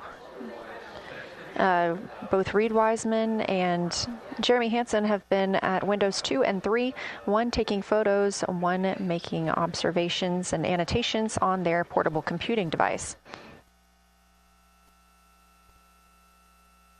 At this time, we also anticipate that they are looking at a crater duo. One of those is Glushko, and the other is Ohm. The team is looking to know the extent of Glushko's ray system and how its rays differ in the Mare versus the Highlands. They also want the team to compare the ray systems of Glushko to Ohm.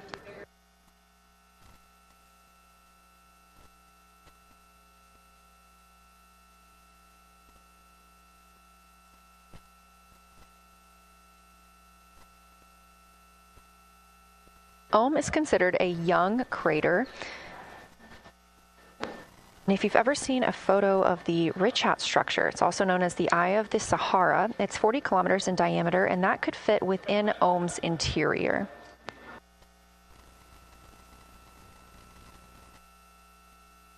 The team is specifically interested in descriptions of that ray visibility, including the color, albedo. Remember, albedo is the brightness or the surface reflection, and the reach.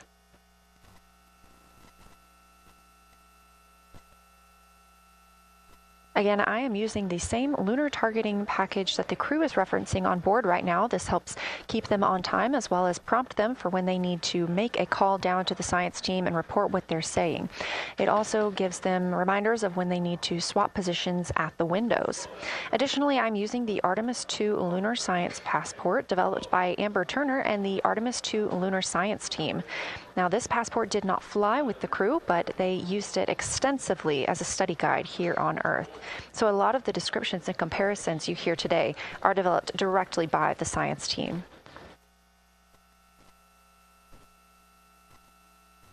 We are now 4 days, 20 hours, and 43 minutes. Science, integrity, that crater to the north, that is, it's like we've got one in the north that looks like just a textbook crater, and one on the South Pole as well.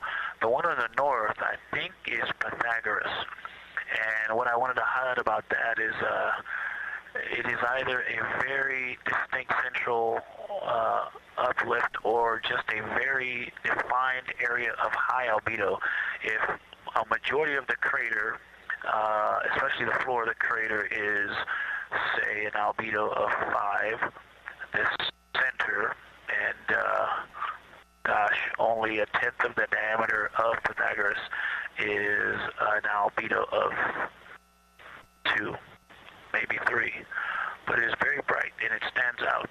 And then between that crater and the actual, what is the horizon from here, there seems to be another crater right on the horizon, and right on the edge of that is another patch of that albedo. It seems to be between the two craters. It's hard to tell from this grazing angle, but there is another spot just further north beyond Pythagoras.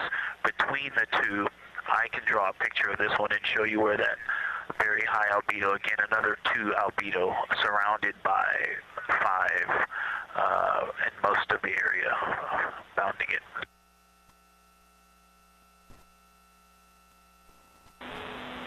Integrity science, thanks for that. We agree with the Pythagoras assessment.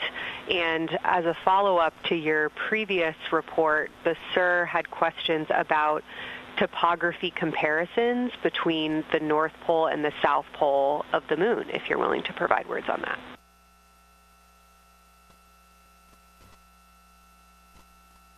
Topography comparisons, absolutely. And if you have any idea what...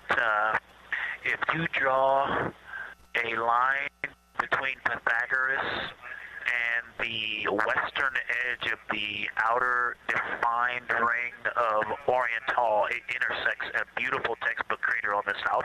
I would love to know the name of that.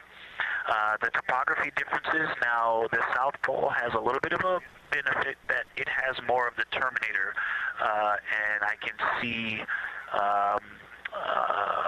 a little more shadowing there, but there's a nice crater right at the South Pole, so that's the main thing defining the topography there. Seems to be quite a bit of elevation change. I can see some very jagged shadows, a 90-degree just to the west of that crater at the South Pole. I can see a very distinct change in the shadow directions, indicating, I don't know, a very high wall or a very deep canyon just to the west of that. And in the north, it seems to be that from sort of the edge of the mare that's dark, which is maybe 1 Pythagoras diameter south, if you draw a ring about that, maybe the top 7 degrees of the moon, and just draw a ring around that, The near side is an albedo of 5 and looks quite smooth from here. And then along the same edge of the mare, the edge of the mare that kind of Grimaldi's just outside of, Glushko is just outside of, Carroll Crater is just outside of, and you start to see the stark differences between the darker 7/8 and the 5s and 6s, the 4s and 5s. If you follow that line up to the north, that line is also where the change in topography happens at the North Pole. The line defining the light and dark on the edge of the mare that you can see from Earth. Draw that line, roughly the midpoint of all that, straight to the North Pole. And on the side facing the Earth, you see smoother topography and dotted by Pythagoras and its next door neighbor crater. And then on the far side, you see a lot more cratering and a lot more topography. And again, the far side has the benefit of a little terminator there, but I am seeing a variation in the topography. It seems to be more jagged and a more challenging place to find a place to land and to even traverse in the south, all around the South Pole. And at the North Pole, it would be more challenging to translate on the far side of the North Pole compared to the near side of the North Pole around Pythagoras. Copy all, Victor. You really help paint a contextual picture of what you're looking at. We really appreciate the way that you're guiding us into the areas you're seeing by drawing comparisons between recognizable features. Thanks for that.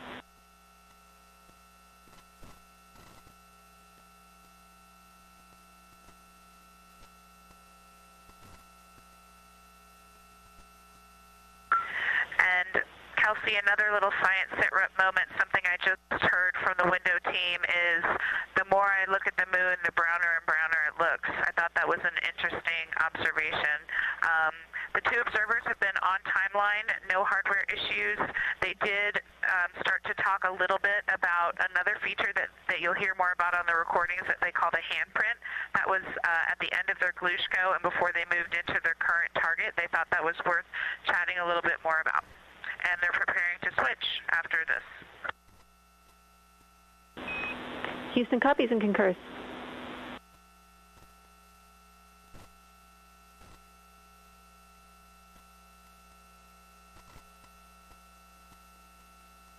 Hey, Houston and Science Integrity, another just observation from the human. My eyes have shifted a little bit since I've been up here. I've been wearing my reading glasses to look at the PCD. Well, this is a very taxing event on the eyes, looking out the window and seeing the very bright moon, then coming back inside to the dark cabin and trying to work cameras and microphones and logistics and lunch and those kinds of things, and then looking at the PCD, which is dimly lit. It's just been an exercise. It is a difficult thing to manage it. I'm up and down on the glasses and then having to wait as my eyes adjust when I come back in. As soon as I look back into the cabin from looking out the window, I can feel my eyes adjusting, and I just have to work through it as they adjust. Appreciate that report, Victor, and know that we are prepared to read you up targets from the ground if that would give you the ability to keep your eyes focused on the moon and not having to swap between that and the PCD. Just let us know.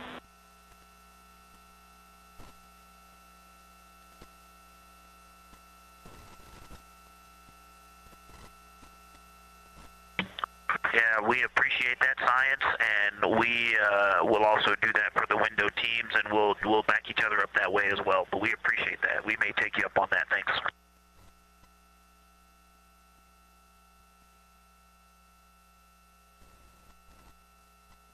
Continued detailed descriptions from the Artemis II crew aboard Orion. Again, this is a test flight, the first time we've flown humans aboard this spacecraft. So every detail, even that it's difficult to look outside the window and then back at the PCD, that portable computing device, every single detail is appreciated as we prepare for future missions. Glover also mentioned that he is now wearing his glasses now that he's in space and that his eyes have shifted a bit. This is something that happens when our astronauts go to space. There is a fluid shift from the lower half of your body up into your head, and that can cause changes in your eyes. It's something that we have seen over time for some crew members, especially now that we have been living and working on the International Space Station for over 25 years.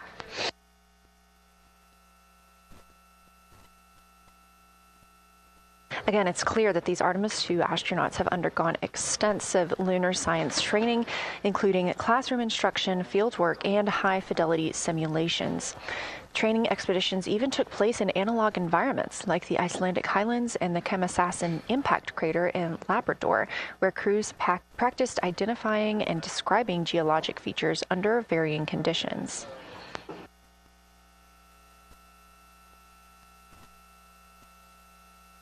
Additionally, here at Johnson Space Center, Orion mock-ups were used to rehearse crew choreography, including three-dimensional space management with an inflatable moon globe to simulate the flyby.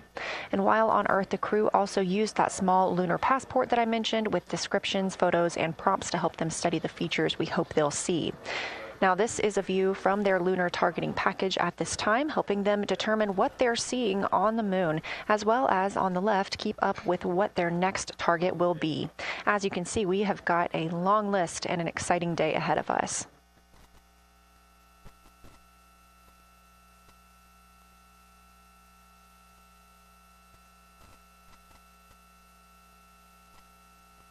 It's now been 4 days, 20 hours, and 53 minutes since Orion launched atop the Space Launch System rocket from Kennedy Space Center in Florida with our 4 crew members aboard.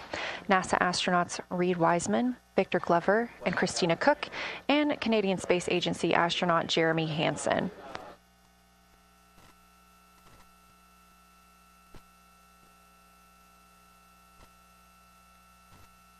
The Artemis II crew passed a major milestone today when they passed the Apollo 13 distance record at 12:57 p.m. Central, 1:57 p.m. Eastern. That Apollo 13 distance record was 248,655 statute miles from Earth. And Houston, another observation, whole moon. When you look at the moon, something I've never seen in photographs before, but is very apparent, all the really bright new craters. Some of them are super tiny. Most of them are pretty small. There's a couple that really stand out, obviously. And what it really looks like is like a lampshade with tiny pinprick holes and the light shining through. They are so bright compared to the rest of the moon. We copy, Christina. Thank you.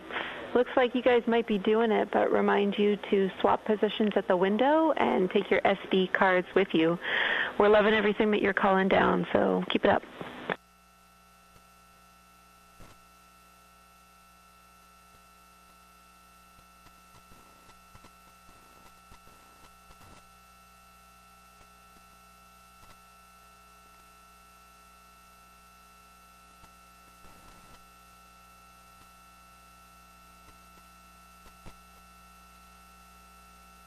Again, Orion previously surpassed that the Apollo 13 greatest distance from Earth by humans. That was 248,655 statute miles from Earth, and Orion now 250,294 miles away from our home planet. The spacecraft is 9,033 miles away from the moon and growing ever closer. At its closest approach, it'll be about 4,070 miles away, and we will make sure we confirm what that distance ends up being. This is an approximation and an estimate ahead of that moment. We're anticipating them to make that closest approach at 6:02 p.m. Central, 7:02 Eastern, when they are in a loss of signal, transiting behind the moon. They will be the first humans in over 50 years to fly behind the moon and lose contact with Earth.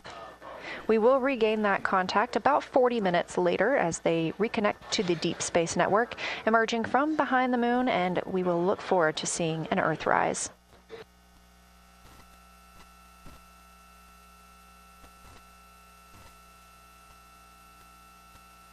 Again, the crew is currently in their position swap portion on their timeline.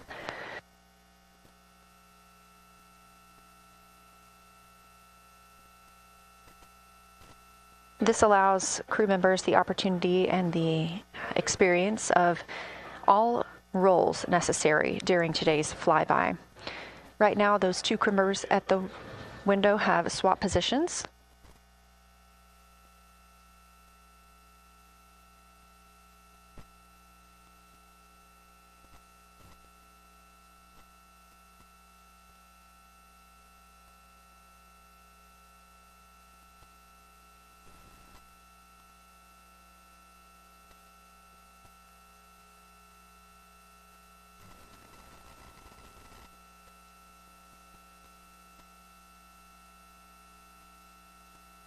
Again, the crew at the windows swapping positions. Right now, that crew is Commander Reed Wiseman and Mission Specialist Jeremy Hansen, while Victor Glover and Christina Cook serve as their support flyby crew members. That's why you are hearing Victor and Christina during those science situation reports. Those voices will change in about 30 minutes when they take a turn taking photos and making annotations while at the window.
Houston, integrity.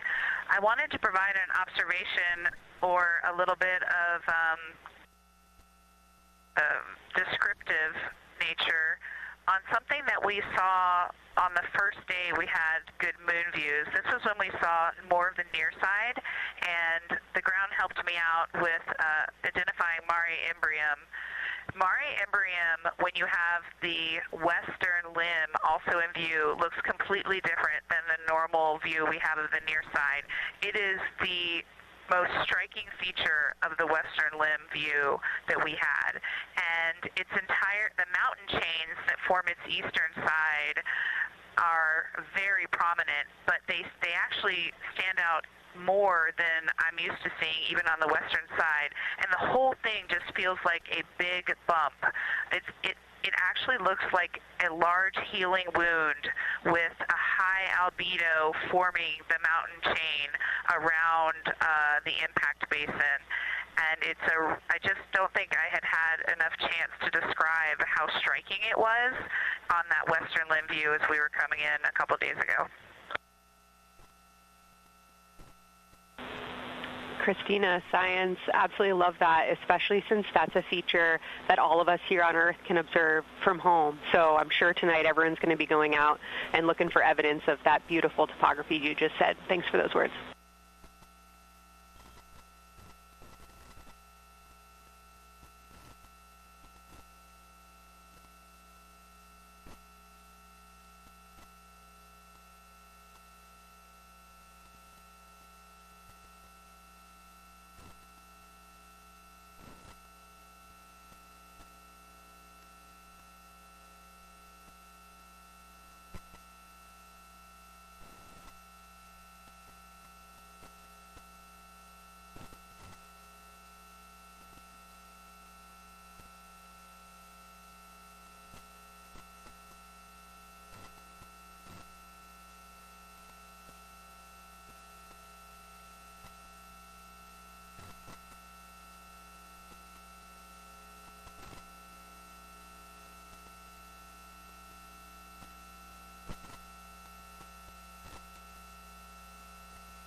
The view on your screen coming from Orion, a camera mounted on the spacecraft's solar array wing.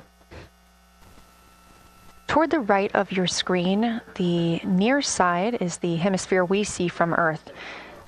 That is identifiable by those dark splotches, which are ancient lava flows. Science integrity. A question and a comment.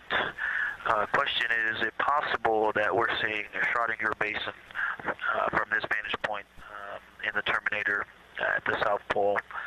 And the comment is the rays coming out of are less distinct. We are not seeing the bright rays coming out of it, but the sort of 9 o'clock wedge that is formed by the change in albedo from the interior portion that is to the northeast to the surrounding lighter mare that's 270 degrees to the west. That 90 is very distinct and interior. You got some great descriptions from the two at the window about the colors in there, but in that darker part, in that wedge, you've got some really interesting color, even though the rays, the distinct difference in the albedo almost look like rays, but it's not the rays coming out, it's the just change in that albedo. Integrity Science, that is very intriguing, those color rays coming out of rather than sort of albedo. And as answer to your question, we do not think you can see Schrodinger. It's in darkness as of now. But thanks for that description, and it sounds like the pair at the window's got great descriptions that we're definitely going to dive into tonight.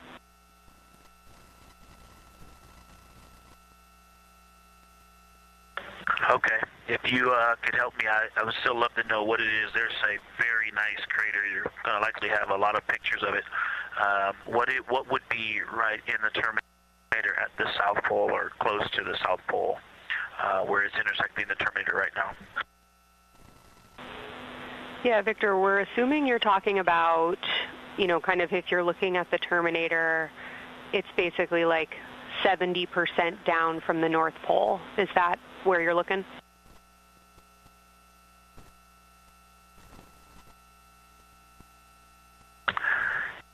Contact, yes, that is where I'm looking.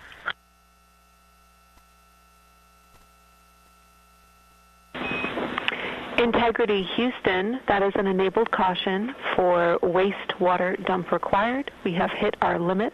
As expected, no crew action.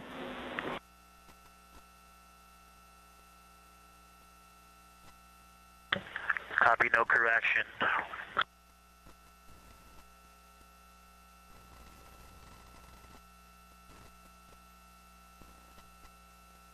You are. And Integrity Science, we're trying to figure out what you're looking at there. Is it like right on the Terminator, or is it in the illuminated portion next to the Terminator?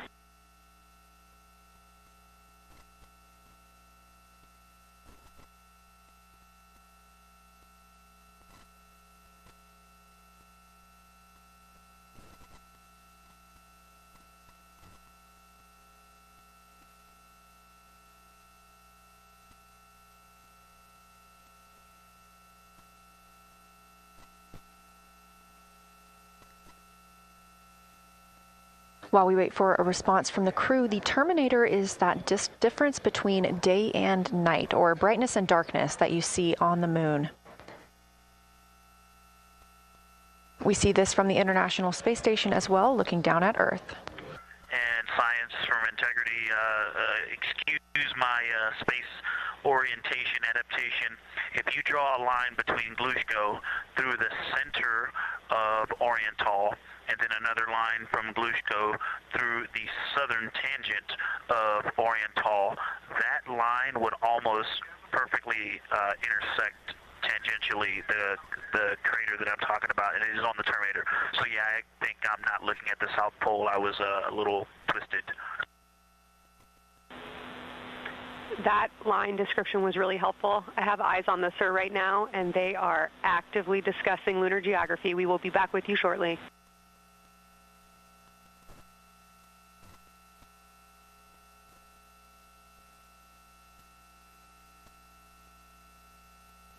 You're hearing a couple voices today in Mission Control Houston. One of those is Dr. Kelsey Young. Integrity Science, we believe that's Zeeman Crater.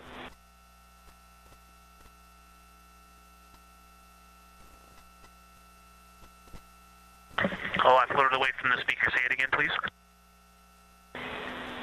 We believe that that is Zeeman crater.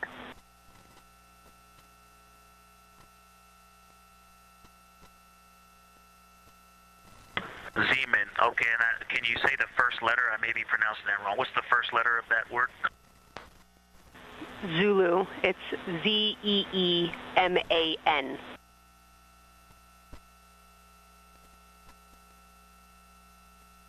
Copy. Thank you for that. Yes, we've got a great view of that. And when I went back to the window just now, the view has completely changed. Our trajectory is taking us to a new view, and I'm looking more into Vavilov. I've got a nice, great view into Vavilov. I'm actually away from the window right now, so I'm going to go try to give you some bounding words on the view that we're seeing, but I've got to get back to a window in a minute. Understood, Victor. You're defining new views of the moon in more ways than one.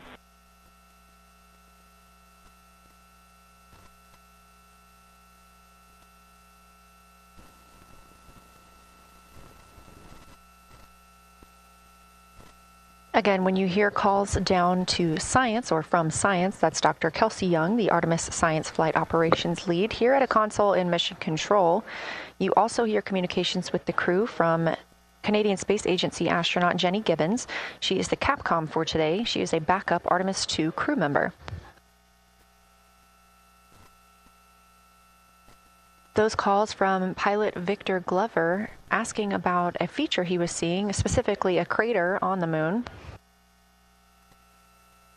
Meanwhile, the team here in the science evaluation room was actively working together to determine which feature he was describing.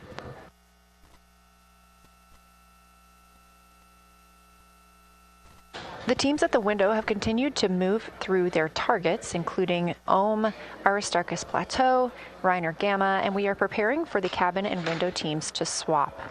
That's when we'll hear more from Reed Wiseman and Jeremy Hansen when they take on these support roles, while Christina Cook and Victor Glover are at the windows photographing and annotating.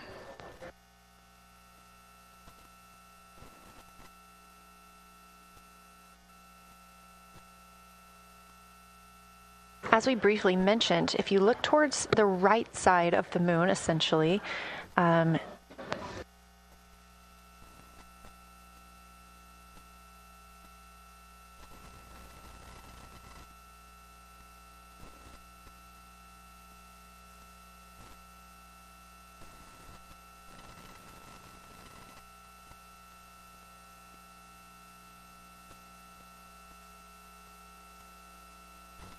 this live view coming from a camera outside the Orion spacecraft, and if you look on the right side of the moon where you see those dark patches. Wow, yeah, I wish I had some more time to just sit here and describe what I'm seeing, but the Terminator right now is just fantastic. It is the most rugged that I've seen it. From a lighting perspective, there are little islands. There are islands of terrain out there that are completely surrounded by darkness, which indicates some real variation in terrain. Up to the north, there is a very nice double crater. It looks like a snowman sitting there, in the 5-10 degrees below the pole in the Terminator.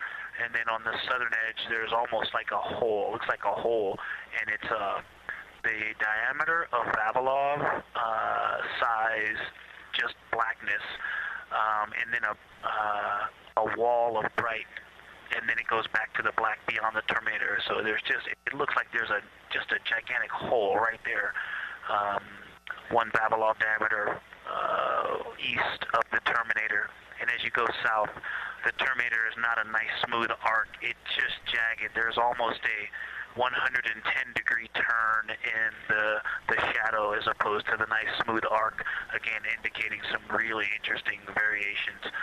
And I'm sure we'll get some photos of that.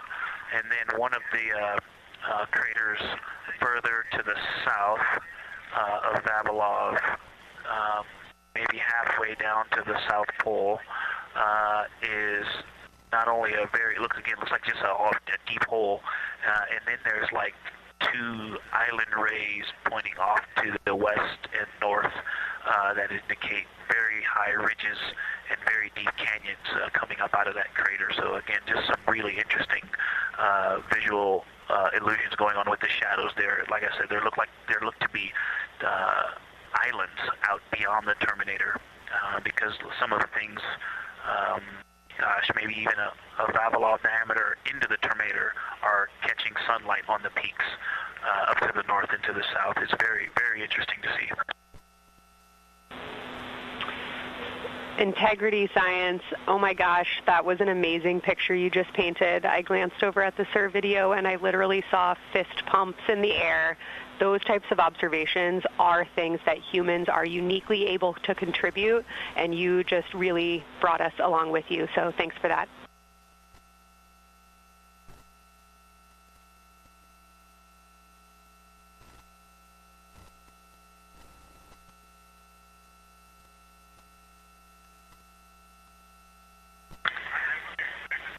Awesome, Kelsey. Did you get a SITREP updating you on a slight change in logistics for PCD use? Christina, this is Houston. We did not, but we will take it now.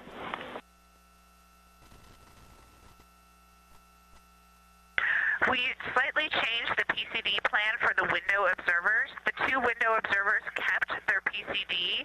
So in other words, the one at window 2 went to window 3, and the one at window 3 went to window 2 when they swapped rather than staying at the window. We'll plan on all observers keeping the same PCD for all observations.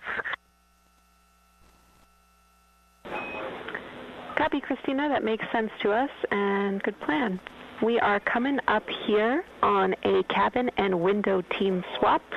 Let me know when you're ready for a quick vehicle status.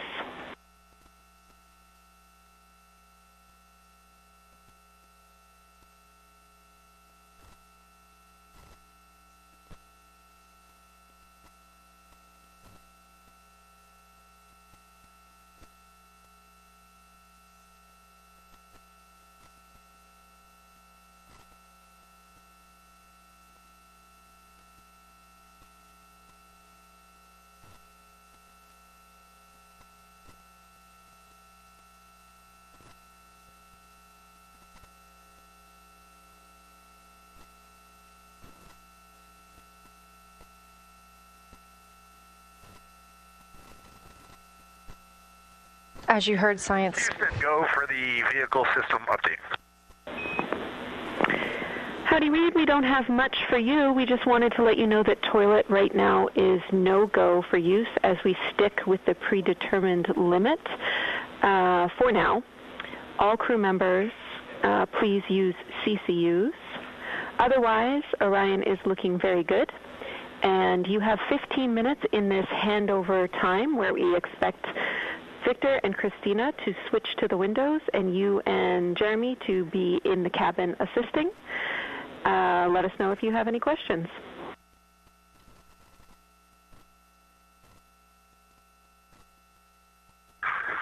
No questions at all, and they're in the swap right now. The first thing I'll tell you, I floated up to the docking hatch window and just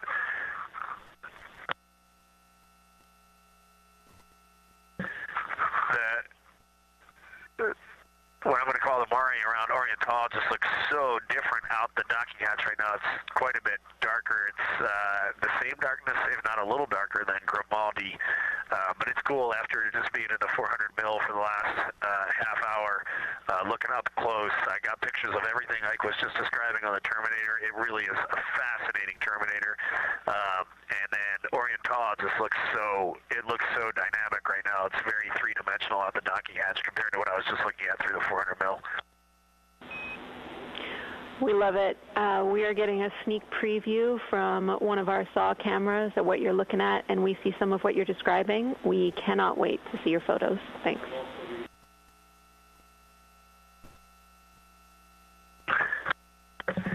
Yeah, Jenny, I wish you had some longer lenses on the solar array so you could see the whole moon, but man, it is, or the up-close moon, not the whole moon, but it is just fascinating here. It's so cool. All right, MPO and INCO, take notes. We want a zoom lens on those saws next time. Thanks, Reed.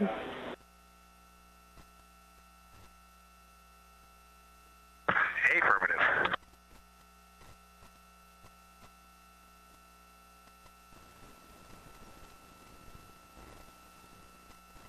As the crew gets ready to switch positions from the window crew going back to the support crew and the support crew flying up to the windows. This view inside the room, Capcom Jenny Gibbons speaking with the crew, Canadian Space Agency astronaut. The crew has continued to provide excellent descriptions of what they are seeing on the lunar surface. In this picture, or in this live view actually, from Orion and a camera mounted on its solar array wing, if you look at the dark portion on the right side of the screen, those are visible from Earth. That's considered the near side. Those are ancient lava flows from a time early in the moon's history when it was volcanically active. And if you look towards the left, there's that dark, large crater that appears to the left of those lava flows. That's Oriental Basin. It's about 600 miles wide, and it straddles the moon's near and far side. And this mission is the first time that humans have ever been able to see this with their eyes in the daylight. Again, you hear conversation about that terminator. You have a great view of that as well. That's the difference between light and darkness on the moon. Victor Glover explaining that as a very jagged looking terminator due to the peaks that they're seeing and the craters that they're seeing as they prepare to cross over the far side.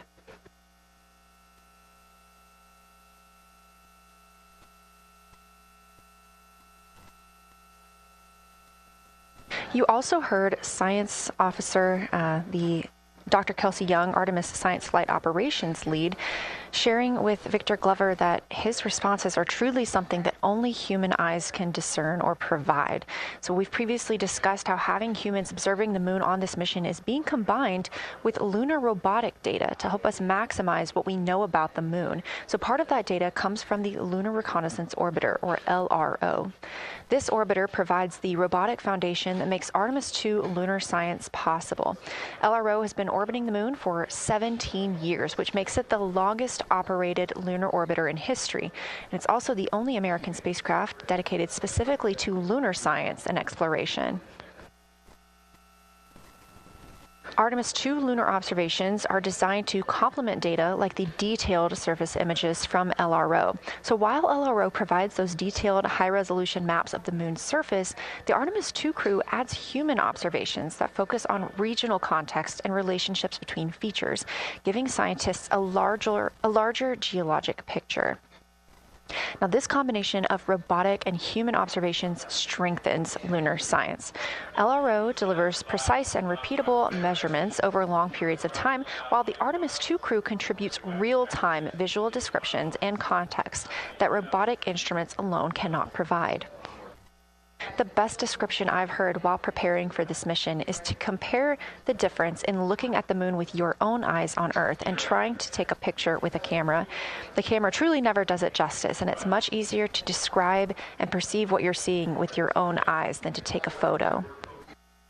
These Artemis II astronauts can rapidly scan wide areas and adjust their focus in real time, as well as describe relationships between features. The crew will also observe the same regions multiple times under changing lighting conditions during the flyby and provide perspectives that would take robotic missions years to accumulate. During the Artemis II mission, LRO is also attempting to observe some of the same lunar features that the astronauts are studying. Collecting this data simultaneously highlights how different instruments and human eyes provide complementary information about the moon. This LRO data plays a direct role in preparing for future Artemis missions. Its measurements of topography, surface temperature, composition, radiation, and lighting conditions are used to assess hazards, identify safe landing sites, and locate potential resources such as water ice near the Lunar South Pole. This mission, Artemis II, represents the point where years of robotic preparation are paired with human exploration for the first time in the Artemis era. So together, LRO, the Lunar Reconnaissance Orbiter, and Artemis II are demonstrating how NASA moves from mapping the moon robotically to exploring it with humans. We are laying the groundwork for future Artemis missions and sustained lunar operations. A check-in with Orion. We are now 4 days, 21 hours, and 22 minutes into the flight of Artemis II.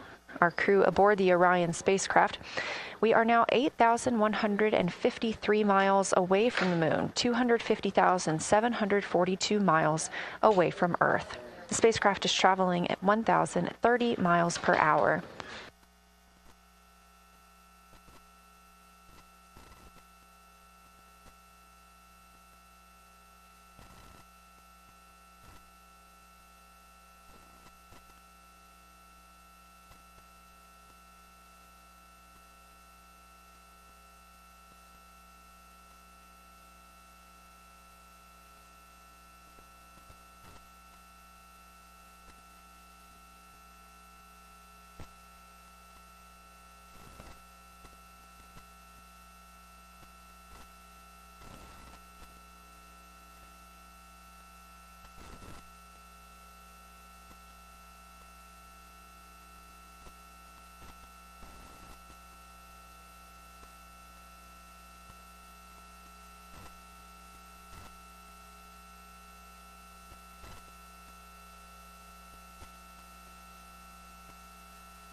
The professional science update giver is now in seat 2. That is where Victor is, and Christina is nestling into seat 1 with the long lens, and we're just getting ourselves oriented here. It's a cool view in the cabin. It's actually a cool view to be off the camera now and looking at my crewmates getting up to their observation posts and looking in. It's super fun.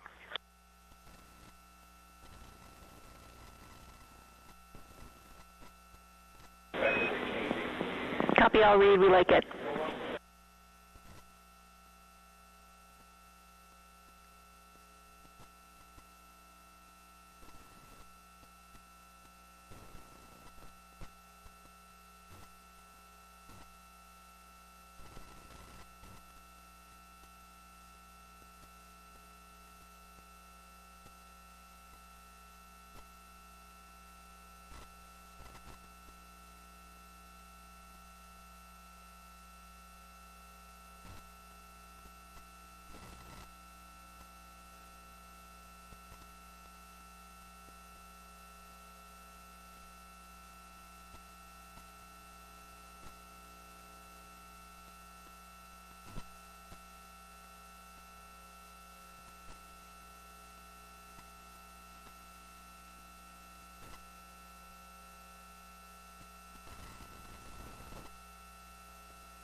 As we heard confirmation from NASA astronaut and commander of Artemis II, Reed Wiseman, they are now switching positions of the support teams and the observation teams. So initially, Reed Wiseman and Jeremy Hansen were at windows 2 and 3 in the Orion spacecraft, taking photos and making annotations in their PCDs, portable computing devices. They were also giving audible descriptions into their PCDs, wearing headsets with microphones and providing recordings that the science team will be able to listen to later. We were hearing from NASA astronauts Christina Cook and Victor Glover as they made observations as part of the support team. Now, as these teams are swapping, we anticipate hearing more from Reed and Jeremy as they'll be on the support team, while Victor and Christina will be at the windows taking photos and making annotations.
for the science team, if they can mark this time, I just covered up window 4 to block out the ambient light from a very bright planet Earth. And it'll be interesting to see if in the data Victor and Christina see any differences from me and Jeremy with that window blocked. It's a lot darker in the cabin now.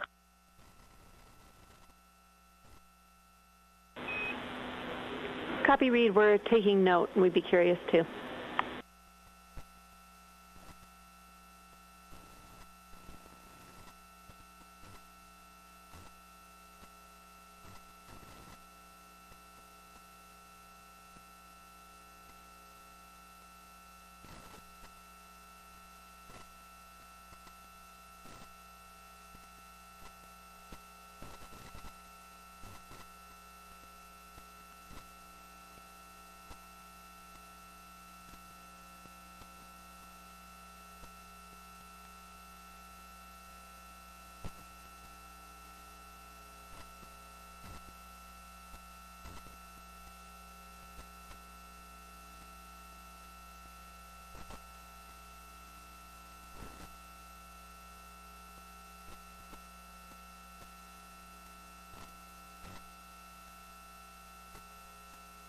We are live in the Artemis mission control room during the lunar flyby of the Artemis II crew, the first humans to fly by the moon in over 50 years. Orion launched 4 days, 21 hours, and 30 minutes ago atop the SLS rocket, Space Launch System rocket from Kennedy Space Center in Florida.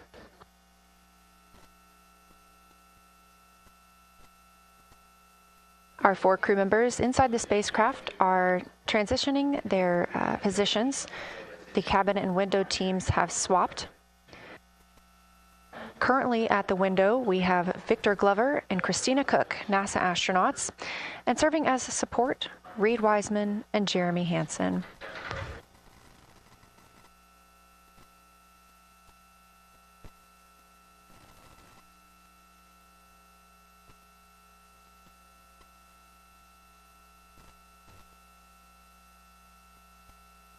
For our crews at the window, they are using handheld Nikons with an 80 to 400 millimeter zoom lens. There are also GoPros on each of the solar arrays on Orion, and that's where this view is coming from right now. We have an interior camera of the crew as well, but they have dimmed the cabin lights. They've actually turned off the cabin lights to allow them to better see outside of the spacecraft. This also helps prevent any reflections from lights inside the spacecraft reflecting onto the windows while they are photographing the moon.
We talked a little bit about the views and the cameras being used on the Orion spacecraft. And again, we do have GoPros on the tip of each solar array wing. Now, the bandwidth is a little bit limited because having a crew on board, we do have to downlink a lot more data. That includes their environmental control and life support system. We are not the only data, this view that you see, coming down from the spacecraft, and so we do rely on sharing some of that with the other flight controllers in mission control. This helps the team monitor all systems aboard the spacecraft and ensure the safety of our astronauts.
We are standing by for a situation report from the crew aboard the spacecraft. They've been imaging the whole moon.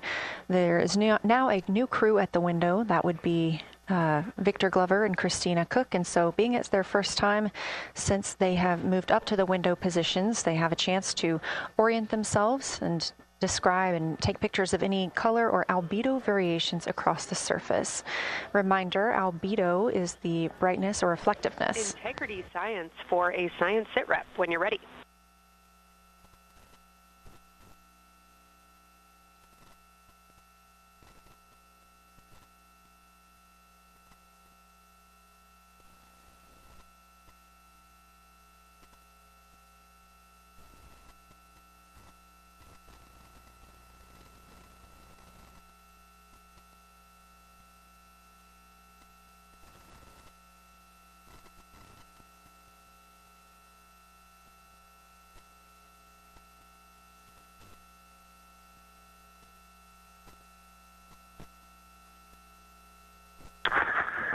Houston Integrity, we have no external view of the moon right now for the floating crew members, so my only science sit rep is that we have Victor in window 3 doing observations and Christina in window 2 with the long lens.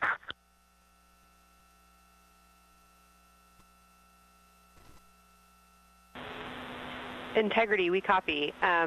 Are the shrouds still on windows 1 and 4?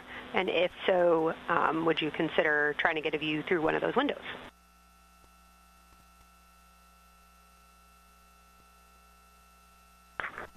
We cannot take the shroud off of 4 because the Earth is too bright and it's impacting Ike's peripheral vision. And then I can get a grazing glimpse out the docking hatch window. I can see Oriental south down to the South Pole.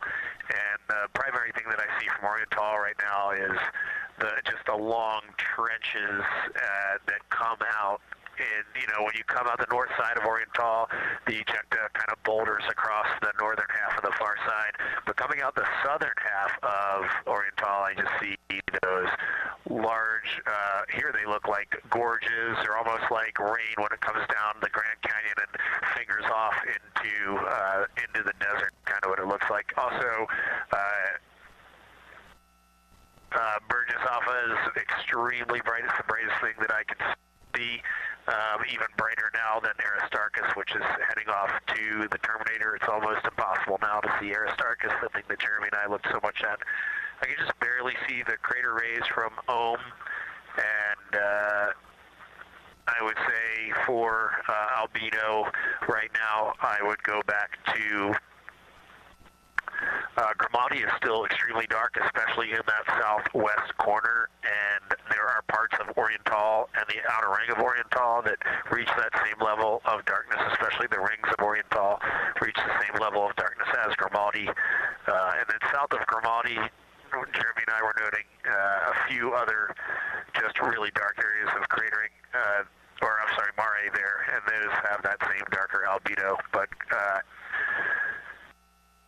Burgesshoff is the brightest, and Grimaldi is the darkest.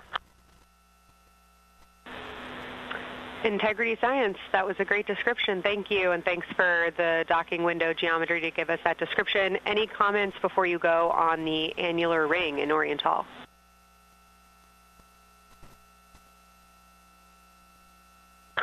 The annular ring, which I think everybody kind of describes as like a pair of lips or a kiss on the far side of the moon from here, is very circular in nature. The northern part of it is wider, darker. The southern part is much lighter. It is very neat looking, and but it is far more circular than I remember it looking in our training. The darkness of the northern side of the annular ring is the same darkness from here out this docking hatch window as the center mare in Oriental. Not quite as dark as Grimaldi, but it is probably only because dust and lunar regolith has kind of impacted over time. Reed, that's exactly what we were looking for. Thanks so much. You have heart hands coming out of the SIR.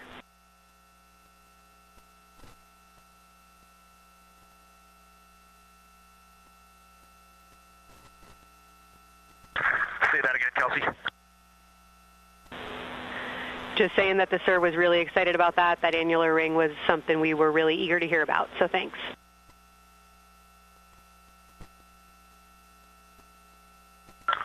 Yep, you bet. And now Victor and Christina are moving on to Oriental. I got them situated over there a little bit late.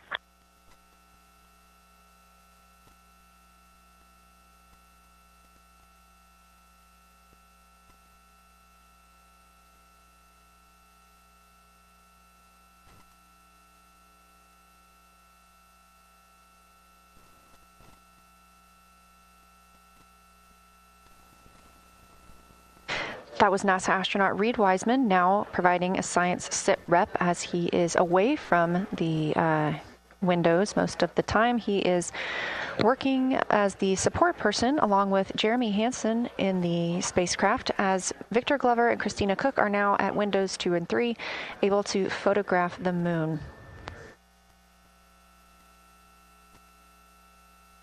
Christina and Victor are also providing recorded information to their portable computing devices, that's their PCDs, and the science team will have access to that at a later time.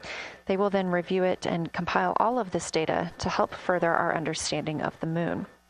One of the items you heard mentioned was Oriental Basin. This has been a very exciting opportunity for the crew. They have all been very excited about seeing Oriental, as well as the science team has been looking forward to it. It is known as the Grand Canyon of the Moon, as we discussed earlier.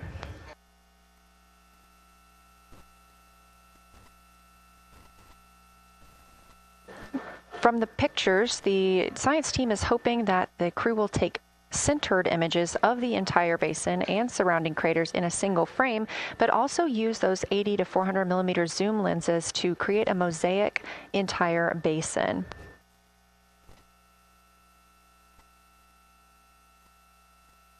With their unaided eyes, the science team is hoping the crew will describe southern dark annular ring, which you heard Reed just describing, as well as any color, albedo, texture, or topography across the mare patches and ring mountains. Science team reports that the observations will be used to study the geologic evolution of the youngest lunar basin and to inform formation hypotheses for the annular ring.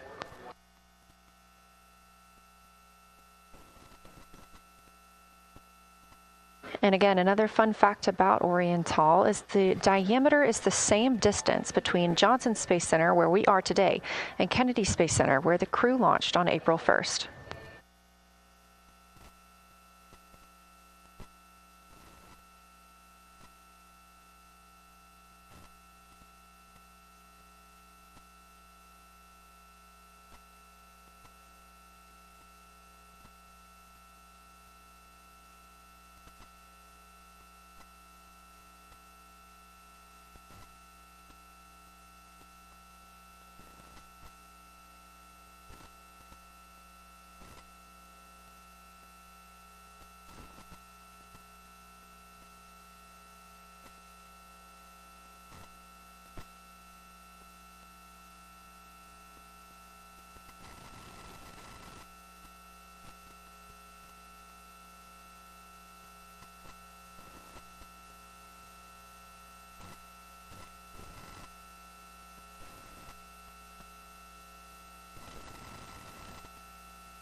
This live view from the Orion spacecraft on the Artemis II mission, now 7,373 miles away from the moon, 251,130 miles from Earth.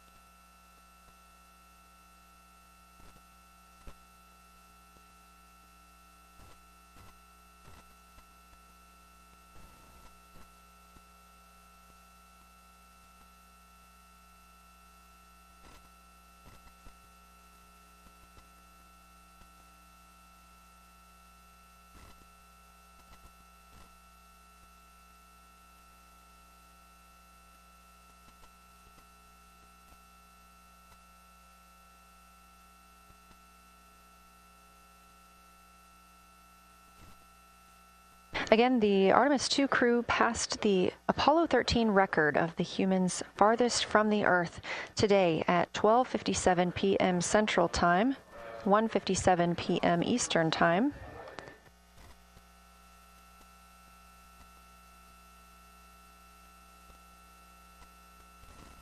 That distance set by Apollo 13 was 248,655 statute miles. We have clearly passed that, and we expect to pass that by about 4,105 miles. That will be when the spacecraft reaches its farthest distance from the Earth. It could be around 252,760 miles, but again, these are approximations and our targets, and we will make sure to report back the final numbers once we have them.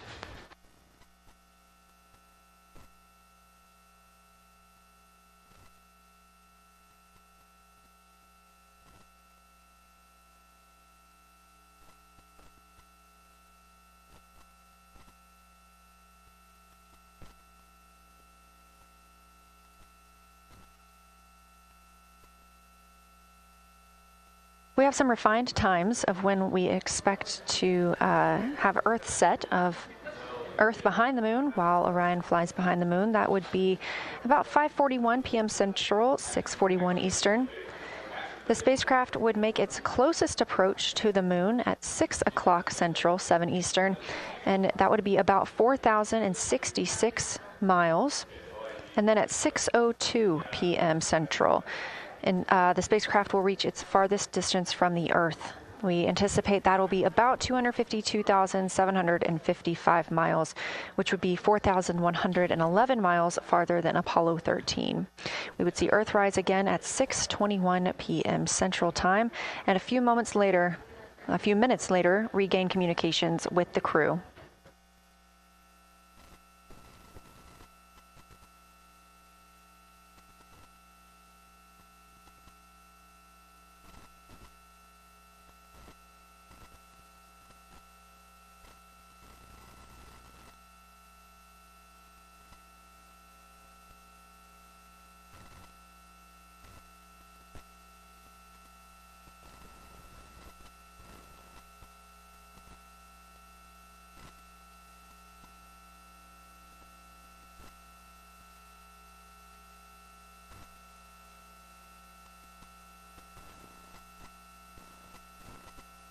Currently aboard Orion, Victor Glover and Christina Cook are the two team members conducting lunar flyby observations, meaning they are using the Nikon cameras to photograph the moon, and their PCD, or the portable computing device, to conduct annotations. They are both recording information that will be downlinked to the science crew, and tomorrow morning the science team will have a conference with the team while the information is so fresh. They'll be speaking with the crew about their observations and their data collection.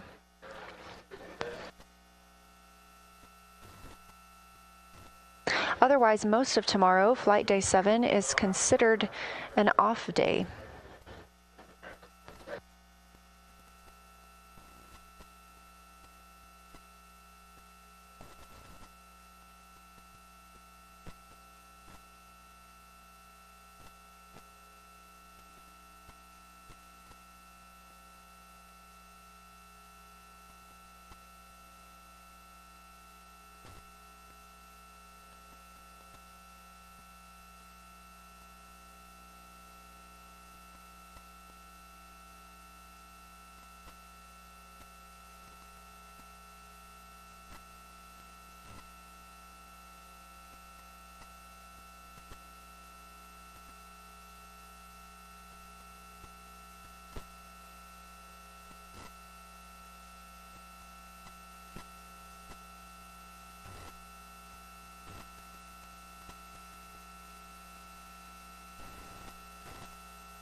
We are on flight day 6 of the Artemis II mission, the first time in more than 50 years that humans will observe the moon directly, providing a critical opportunity to practice how lunar science will be conducted during future Artemis missions.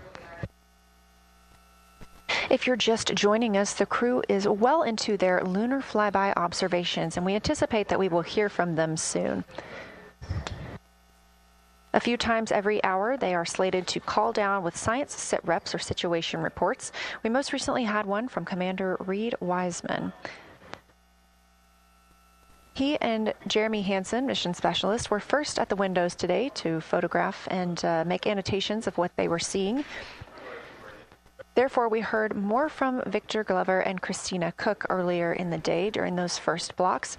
But now that Reed Wiseman and Jeremy Hansen are on the support side, they are the ones calling down what they are seeing from windows 1 and 4. Earlier, we heard that the Earth is so bright in window 4, they have had to temporarily cover it with a t-shirt.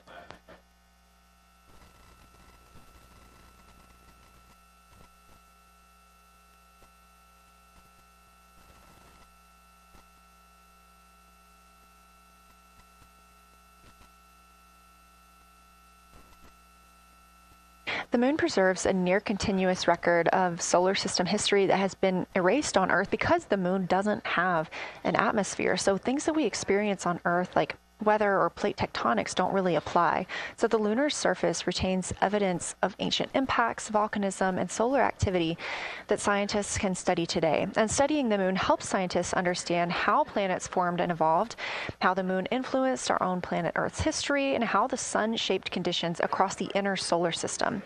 The moon also serves as a unique platform for studying the broader universe. Artemis science is designed around questions best answered by humans, working alongside robotic systems, combining decades of robotic lunar data with real-time judgment, context, and adaptability that only humans can provide. This mission, Artemis II, is serving as a proving ground for lunar science operations, which allows NASA to test how science is planned, executed, and supported during a crewed deep space mission ahead of our future Artemis flights.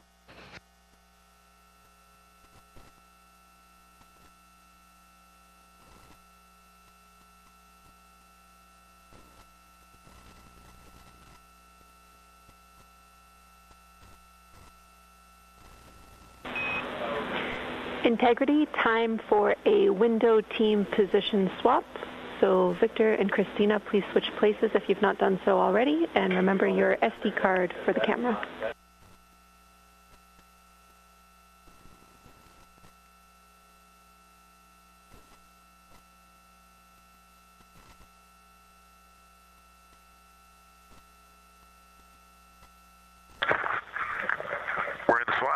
They're wrapping up their last comments, and they'll switch over and change guards in the long lens. Copy.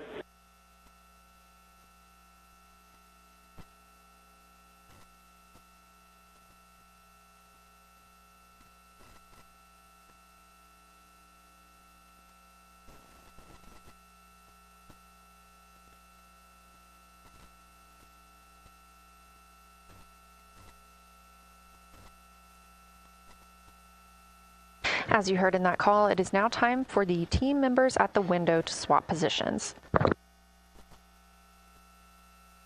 That means Victor Glover and Christina Cook will be switching roles. One of them has been photographing the moon with a Nikon with an 80 to 400 millimeter zoom lens, while the other was making annotations on their portable computing device. And both are recording audio that the science team will be able to listen to.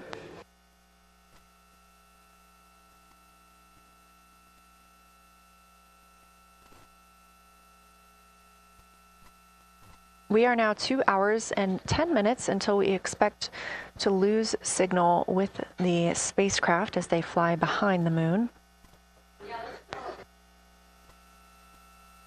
And the next target for the crew is considered a crew choice event. They have the option to focus on any regions or patterns or features that interest them. The science team has asked the crew to capture pictures that illustrate their choice, as well as at different zoom levels, and to describe why those certain features or regions caught their eye.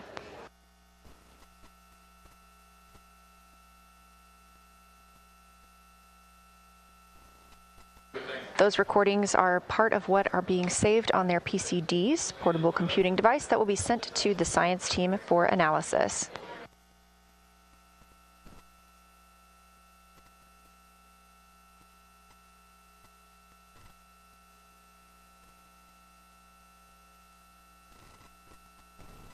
The crew has been allotted 8 minutes for this crew choice event, and it's also a time for a scheduled sit rep or situation report. So we expect to hear them calling down what they are seeing soon.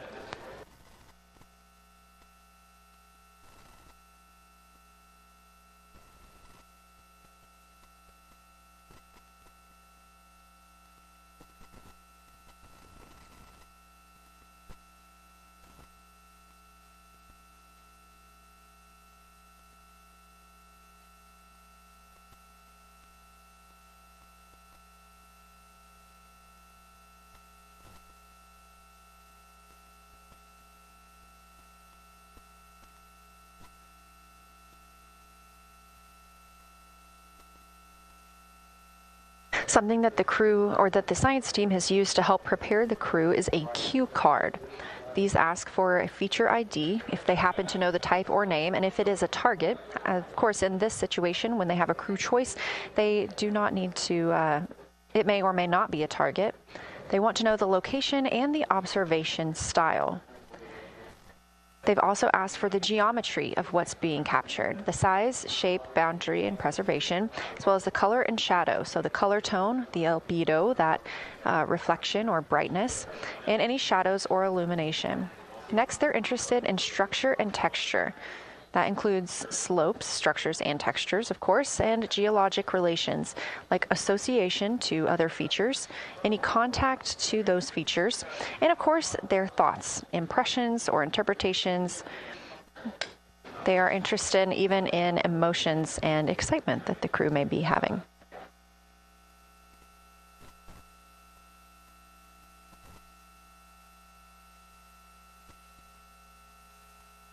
This flyby day has been practiced in many ways, even in sims here in Mission Control Houston. The team also conducted some field work, learning how to look for specific geologic features. They also photographed a large globe, and the science team helped them determine which features they would be targeting and how to look at those.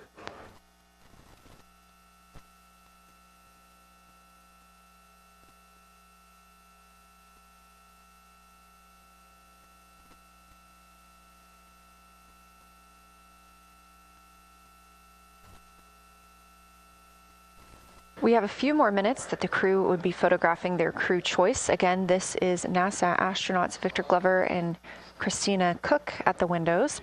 They will then move on to another discussion portion. This is for the far side albedo, that reflectiveness, and color that they are seeing. We heard earlier about some browns seen on the moon, which is very interesting, especially here from Earth, where we are just seeing whites, grays, and maybe even black at some points. When they get into that discussion for far side albedo in a few minutes, the theme is looking to know how that color and albedo is, what those variations look like across the far side.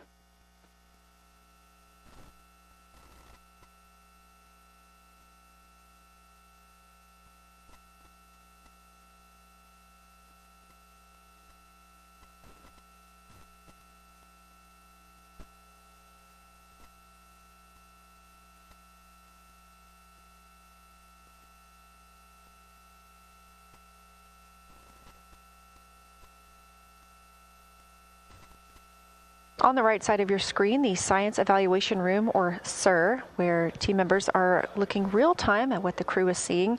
And even earlier, we're... Houston Integrity, you ready for science zero? We'll take it.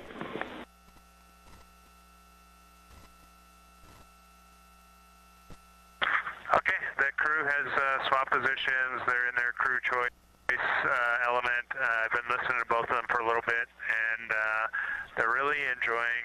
They both decided to pick the Terminator, and they're spending a lot of time looking at the Terminator, just talking about the resolution that they can see, the depth of the craters, and the various interesting and unique excavations that they can see. So Victor is on the long lens, and Christina is just looking out the window, and I'm sneaking a peek in T-shirt window. It looks like, I don't have the best angle here, but it looks like Aristarchus is on the limb of the moon now. It's amazing how quickly it changes as we speed around the far side of the moon, stuff that's leaving our field of view, and now we have a lot of the dark side of the moon that, you know, it's missing for us right now, but it would be in view if it was lit at all. Jeremy, Science, thanks for that sit rep. Do have a question. A few times we've heard you and the other crew describe change during the course of your flyby. Would be interested in future descriptions of more verbosity about how it's changing. Thanks for the great sit rep.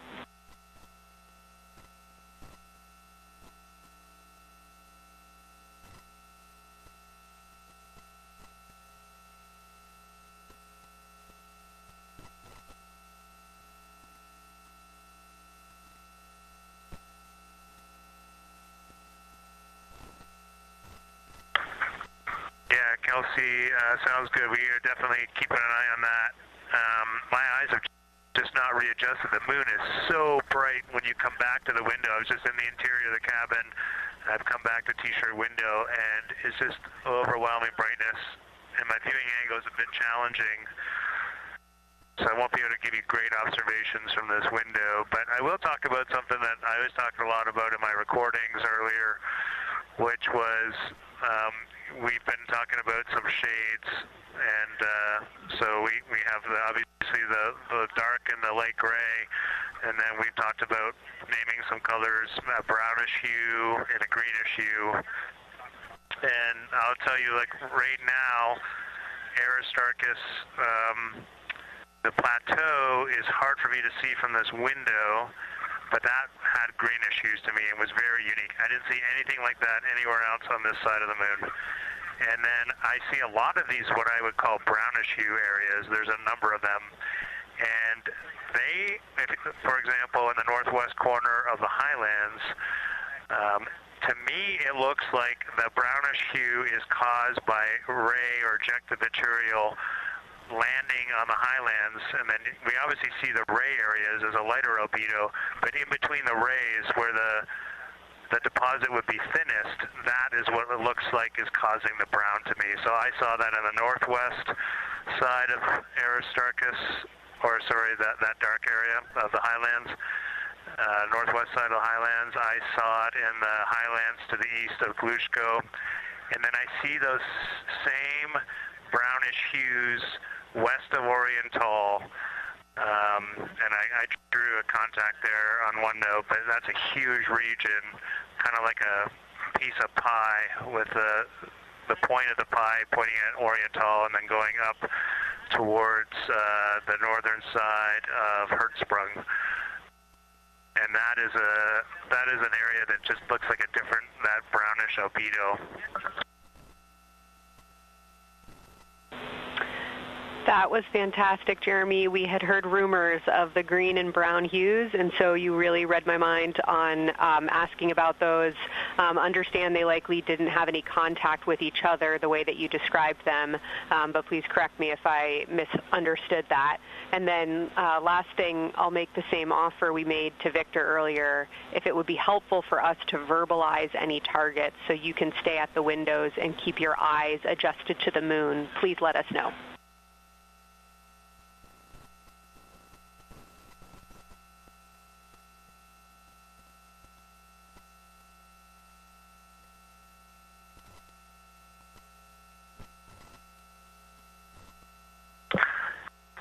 If you got something you want us to look at, Kelsey, you can send it on up.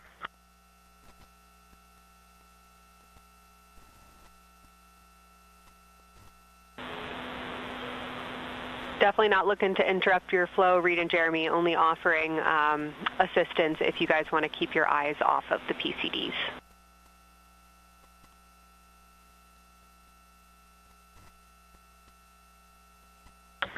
Oh, I see what you're saying. Okay.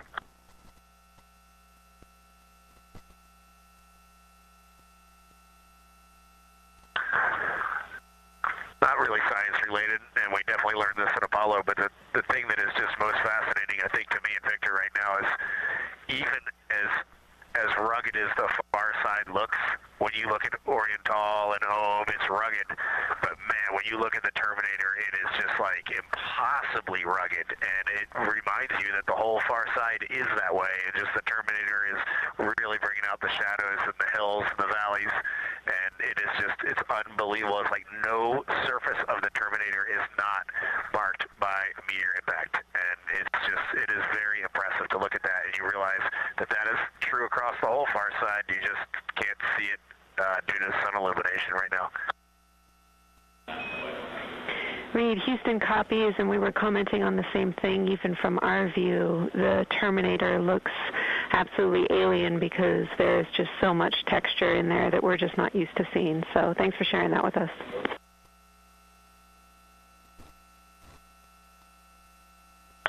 There's also, I don't know the name of it, coming out the south-southwest of Oriental, right on the southern Terminator, is just a massive crater. I don't know the name of it. Maybe you can look on the solar array wing video and tell me it's right. It's the southernmost crater you see on the Terminator right now. We're looking for you.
We're loving that picture. Thanks for showing us. And Reed, as an answer to your last question, we believe that that is Chebyshev crater. And the sir agrees with that.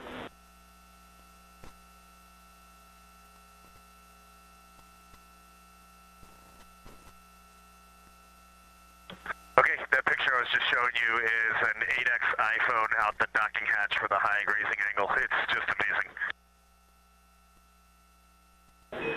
We love it. Thank you.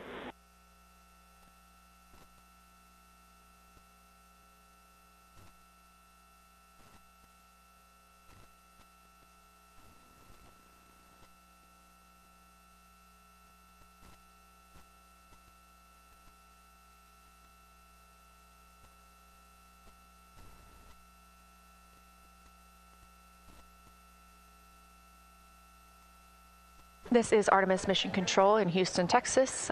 Mission elapsed time, 4 days, 22 hours, 12 minutes into the flight of Orion.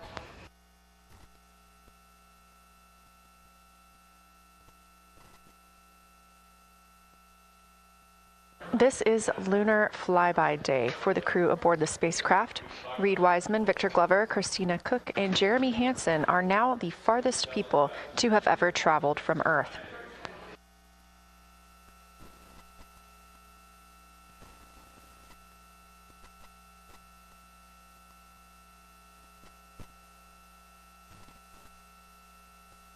This a live view from inside the spacecraft. They have turned off the lights so they're able to see outside and photograph the moon better with no reflections from inside.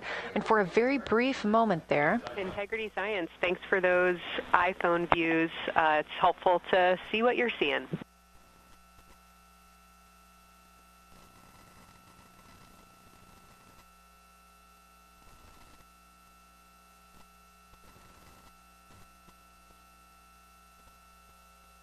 We very briefly saw NASA astronaut Reed Wiseman showing a picture he took on his phone of the moon. We do expect to get all of the photos that the crew is taking today, and we cannot wait to share some of those with you. But pretty cool in the meantime, just to see one quick shot from what the crew is seeing. And this view from outside the spacecraft on Orion's solar array wing. Orion is now 6,643 miles away from the moon and continuing to grow closer. Again, their closest approach will be about 4,066 miles. The best comparison is if you held a basketball at arm's length. That's about what it would look like to the Artemis II crew at their closest approach.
This view showing at the very top, a camera coming from Orion, continuing their flyby of the moon. We have 3 more flyby observation blocks after the completion of this one.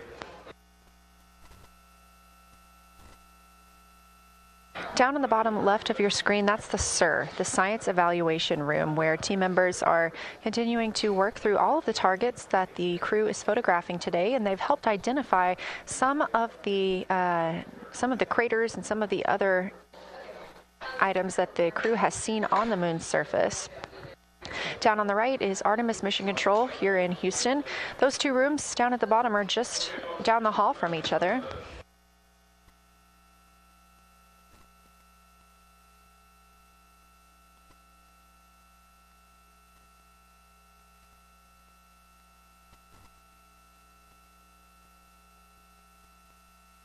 And we are just a few minutes away from the next cabin and window team swap. That means Victor and Christina, who have been at the windows, will fly to the cabin, the background essentially, and be their support crew for Reed and Jeremy. Reed and Jeremy will move back up to the windows.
The crew is continuing their discussion portion of the flyby in the lunar targeting package, where it says far side albedo/color. They are looking, the science team is looking to get a good understanding of what the crew can see on the far side at this point, and its brightness as well as any colors. We did hear earlier Canadian Space Agency astronaut Jeremy Hansen reporting that they could even see browns and even greens on the moon. I'm really looking forward to seeing those photos.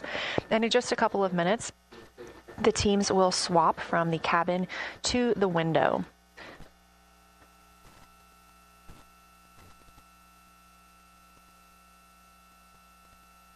Another rundown of just how this flyby is choreographed inside the spacecraft today. So these activities have been timelined, and there are these 5 blocks of time during which the crew is going to be observing the moon from Orion's windows. Now we are just coming up on the end of the 2nd block, and we'll start the 3rd soon. So at any time during those blocks, 2 members are at the windows working in a pair. One is taking photos from window 2 and has a blue shroud over the window to help prevent any reflections from inside the spacecraft. They are also using an 80 to 400 millimeter zoom lens. And the other astronaut on the window team will be in window 3 using their portable computing device to make annotations. Now, again, both of those crew members are making audio recordings of what they are seeing, and we are not hearing that right now. Those are going to be downlinked later to the science team, who will evaluate them and use that data to inform our understanding of the moon. Those 2 crew members at the windows swap roles.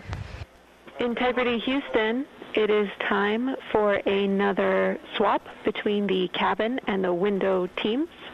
So we have 15 minutes of handover time, and then we will expect Jeremy and Reed at the windows and Christina and Victor at the cabin.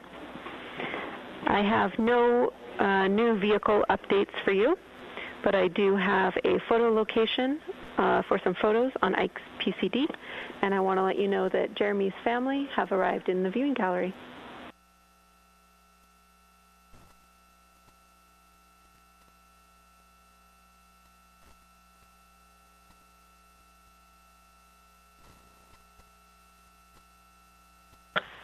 Okay, Jenny, we copied most of that. The only thing we're missing is what you meant about the photo location on Victor's PCD. And hello to my family. I think that must be Catherine and Devin that are there. And I'm glad they made it into the viewing room. And we copy, it's time for crew swap. The A team's coming out of the windows and the B team's going in. Okay, copy. All I meant to pass for Victor's PCD is that there are some late load photos that were requested that are now in his favorite photos folder. And you're exactly right. We have Catherine and Devin here. They give you a big wave, and they're super excited and happy to see part of what you're seeing.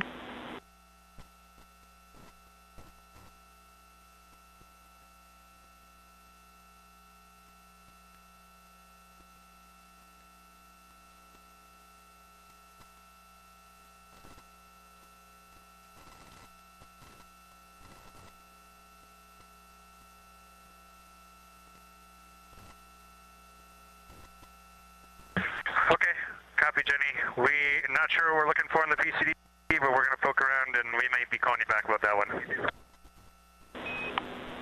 All right, that's no problem, and it's unrelated to flyby.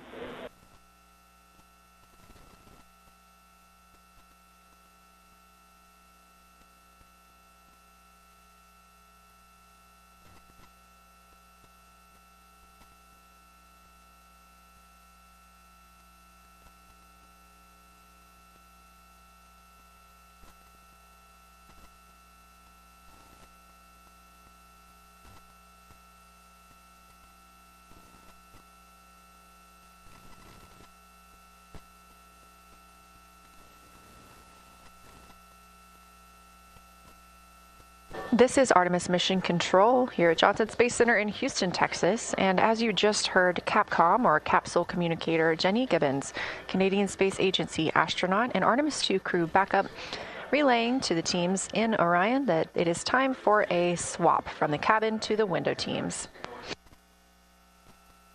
We're now at the tail end of the second Lunar Flyby observation block. Again, we have 5 of these today. While Reed Wiseman and Jeremy Hansen were in the cabin providing support, whether that is SD card help, but also science sit reps calling down any situation reports for what they are seeing on the moon or anything about the vehicle status. With that call to make a swap, Reed and Jeremy will be back at the windows, making observations for what they see at the moon and taking photos.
Again, you're watching live coverage of NASA's Artemis II. But something that's really awesome up here is we now have the moon and the Earth in window 3 simultaneously, and the moon is a gibbous, and the Earth is a crescent. And I'm guessing in about 45 minutes we'll have 2 identical crescents as we change our position in the universe. That is pretty darn cool. Thank you.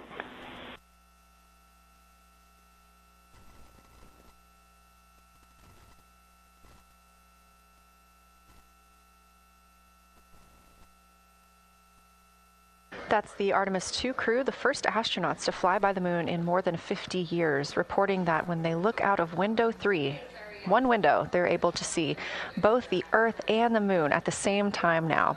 Now, obviously, our view is from a camera on the solar array wing pointed at the moon, and we hope to see that view of both the Earth and the moon soon.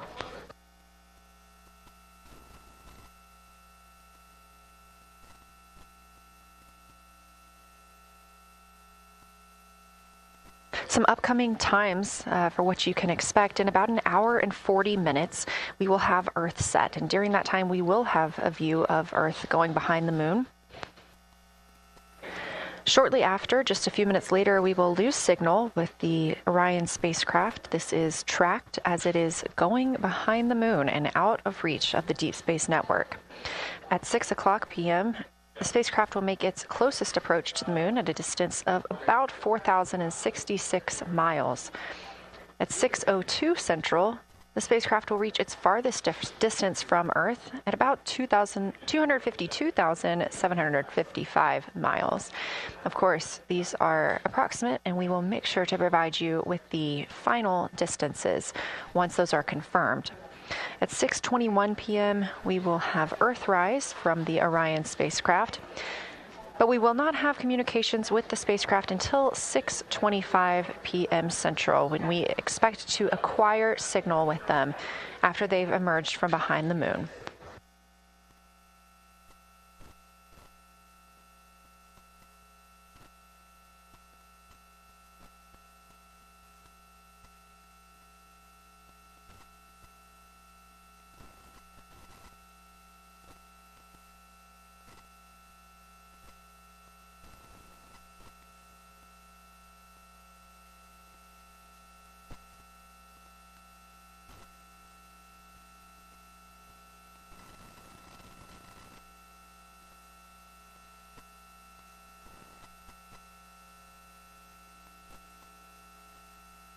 Again, you're watching live coverage of NASA's Lunar Flyby for the Artemis II mission, first crew to fly beyond the moon in over 50 years.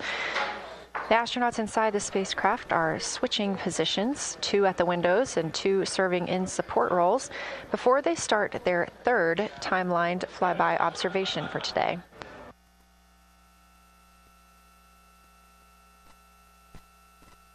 We've heard great calls from the crew so far describing what they're seeing, all well trained by the science team here on the ground.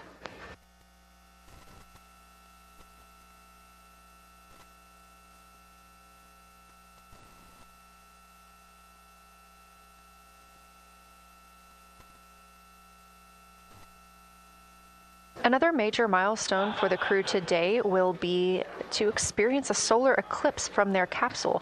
No one on Earth will experience this solar eclipse. To the astronauts, this will look a lot like a total solar eclipse on Earth, except the moon will be huge compared to the sun.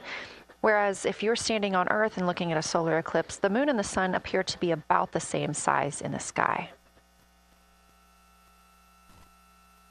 As the moon begins to cover and then uncover the sun, the astronauts will see a partial solar eclipse, so that's before and after totality, and during that time frame they will have to wear eclipse glasses so they can safely view this phase. They also intend to capture images of the sun's corona during the eclipse. This is a rare glimpse at the innermost corona that will only be captured by the astronauts' cameras. During the eclipse, we also look forward to the crew members describing what they will see, which includes unique light features like the shape and size of the corona and potentially even lunar dust. At the same time, Venus, Saturn, Mars, and Mercury will be near the sun, so they may be able to identify what part of the sky they're looking at. This can help train future Artemis astronauts on what part of the sky they're seeing, which is useful knowledge in challenging situations when they may need to rely on that information instead of instruments for navigation and orientation. That eclipse window will last about an hour, and it'll happen near the end of the day today, closer to 7:35 p.m. Central, 8:35 Eastern.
As you can see in this live view from Orion, the spacecraft is maneuvering around the moon, and the views of the moon have changed since we started our broadcast.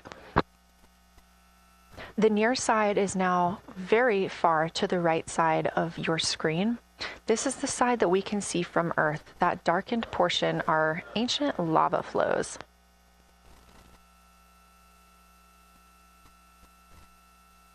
The crater down towards the bottom of the moon is Oriental, and this is a crater that was previously never seen before by human eyes until this mission.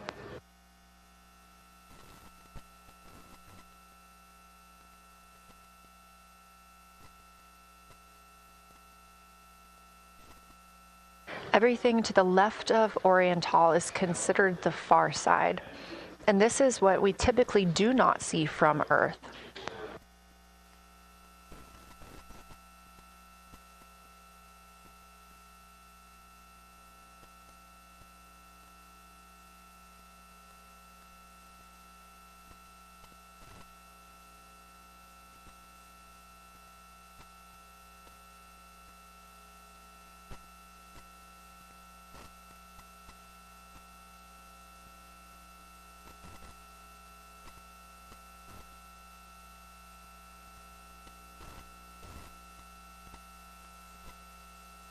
Just a reminder about this view. This is coming from a GoPro camera mounted on the tip of one of Orion's 4 solar arrays.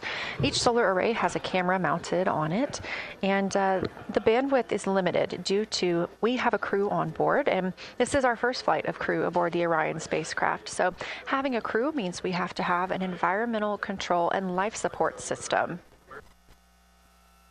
There's a lot of data around, a lot of data to bring down for the crew members to keep us up to date on everything happening aboard the spacecraft. So we have to share our bandwidth when it comes to imagery and data.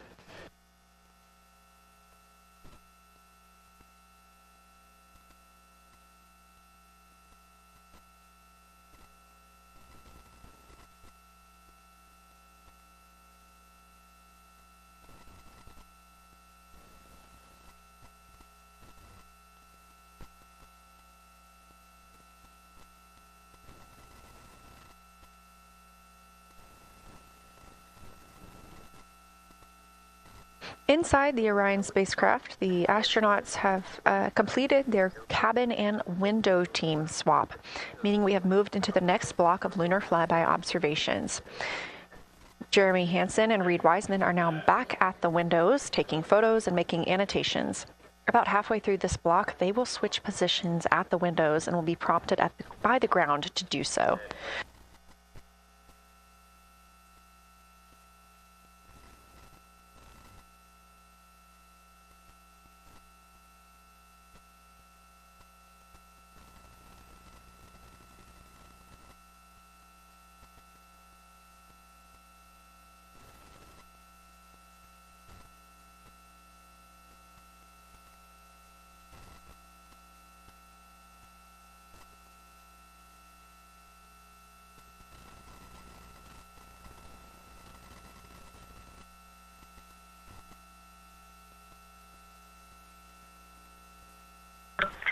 Houston, integrity for SITREP.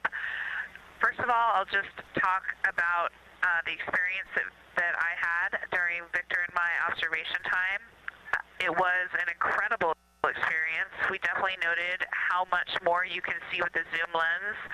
Even though we have a great visible eye image, there's just a lot of texture that just pops right out at you when you can zoom in. So almost just using it like a telescope, the camera lens.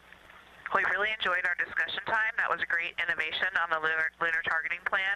We were both able to describe a lot more kind of with flow, I would say, when we were talking to each other. And it was also, we sort of were able to bounce ideas off of each other and come to new conclusions. We had, I think, a very successful talking through of some contacts between different color areas, both in the mare and in the highlands, and we identified some really unique texture areas as well. At one point, towards the end of the images of my time in window 3, I just had an overwhelming sense of being moved by looking at the moon. It lasted just a second or two, and I actually couldn't even make it happen again.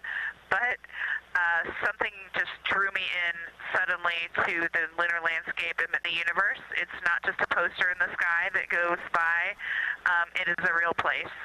And when we have that perspective and we compare it to our home of the Earth, it just reminds us how much we have in common.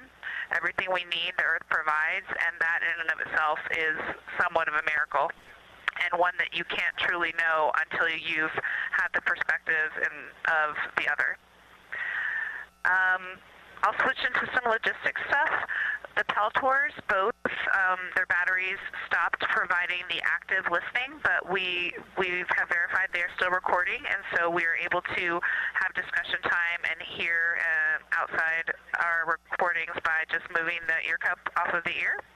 Other than that, everything's working well technically, and we've been able to find all our targets, and we're having a really great time.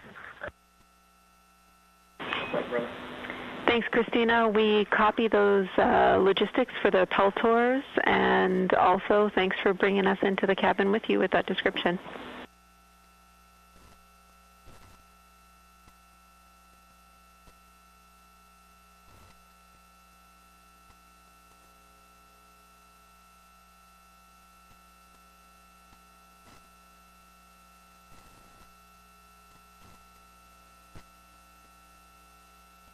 Right on time. NASA astronaut Christina Cook, a mission specialist for Artemis II, calling down a science sit rep, a situation report. Good news, reporting that she and her teammates have been able to capture all targets that were listed.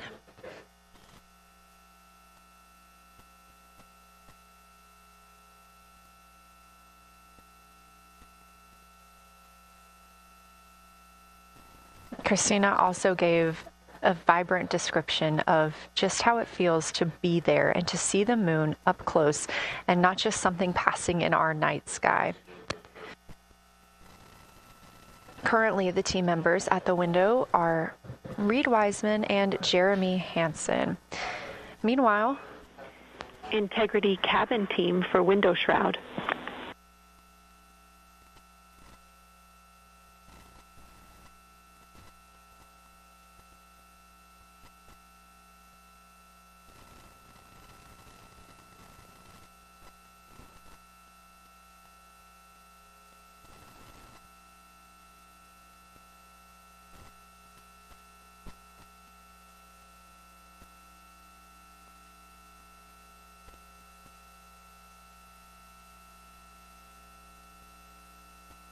We're listening. Go ahead, Jenny.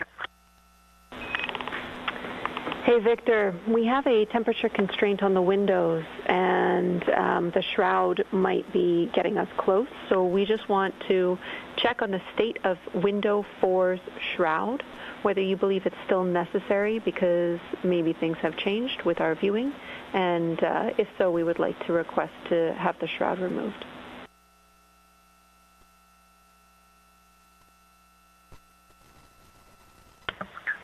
Houston, we believe it is necessary. We pulled it off just as a corner. It is very bright. It definitely would affect our night vision and maybe comfort. But is there a time? Can you tell us when we would have to take it off by?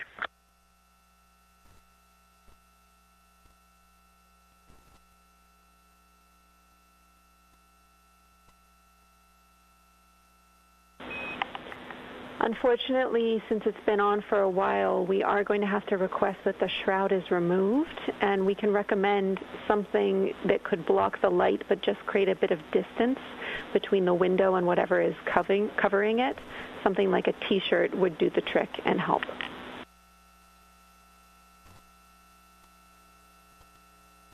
Okay, we're removing the shroud, and we will we'll make it work. Thanks.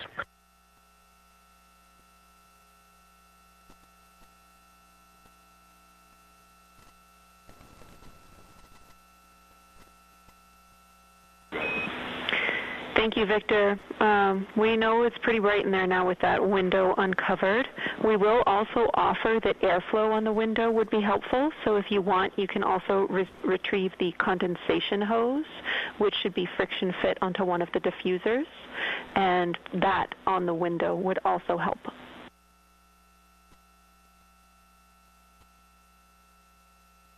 We can easily point a diffuser at the window, so we're going to start with that. And it's pointing at the window now.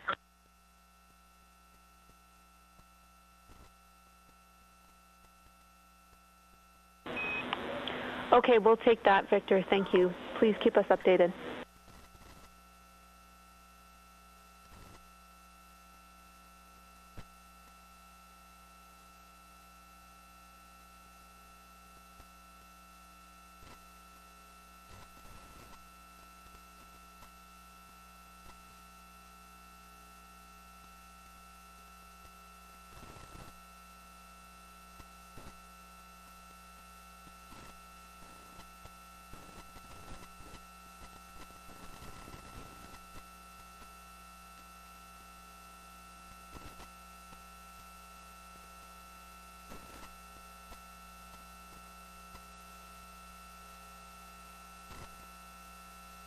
That call from Capcom, Jenny Gibbons, CSA astronaut and Artemis II crew backup to the crew aboard Orion, letting them know that they will need to remove the window shroud they had placed on window 4. They initially placed that shroud there to block out some of the light from the Earth. It was extremely bright coming in the cabin and interfering with some of their viewing opportunities out at the moon.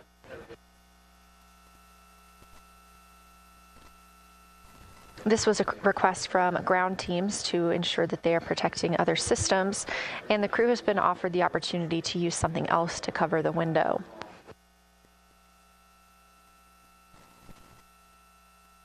Meanwhile, Reed Wiseman and Jeremy Hansen continue with their lunar flyby observations.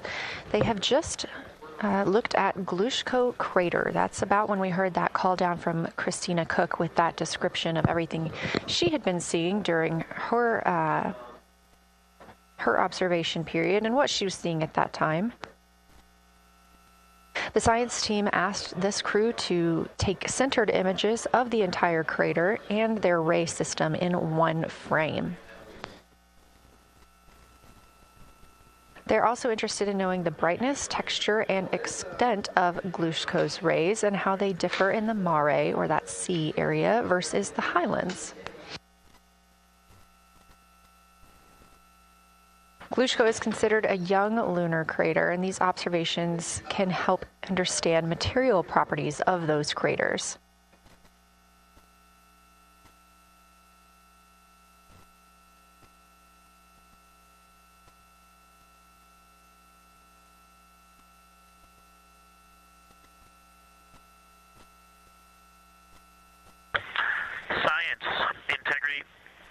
First, I wanted to start off with connecting with what Christina said, that it was very moving to look out the window.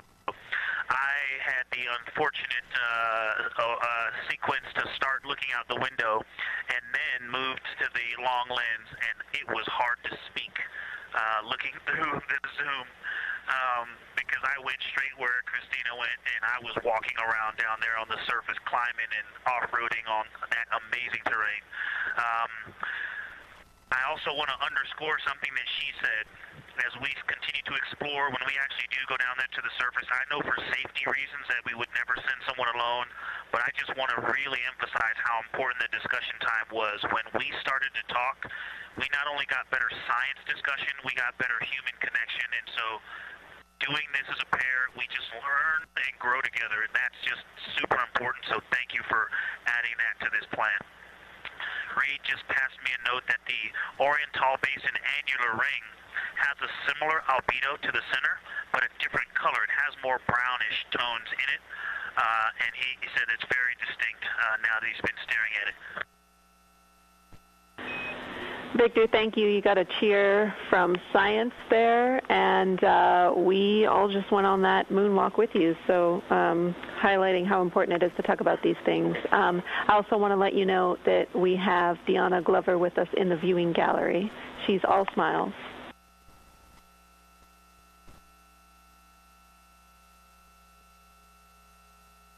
Well, you just got a bunch of cheers up here. Hey, babe.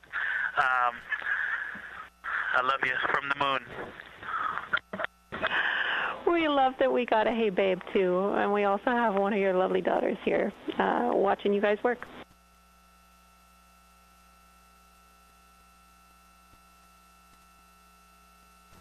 Thank you guys for doing that and for supporting them through this. And to all of you, Genesis, Maya, Joya, and Corinne, I love you. And Deanna, I love you. I'm glad you get to be there.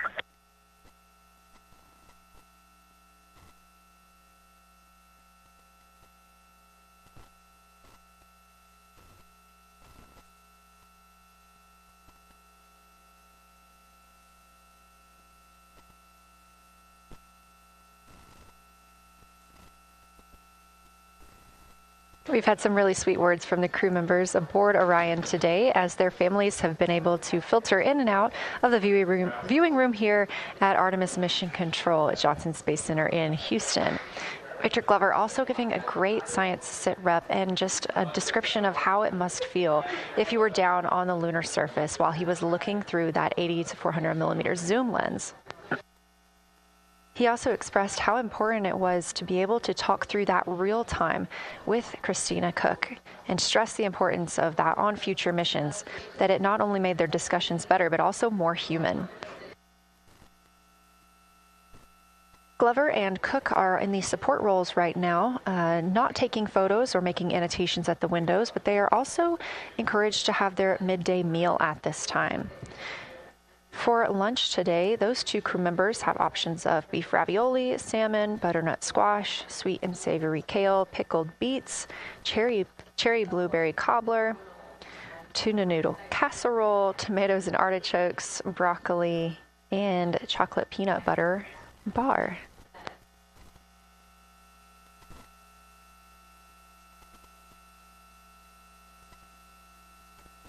Once Glover and Cook return to the window portion of their flyby today, Reed Wiseman and Jeremy Hansen will get into their midday meal.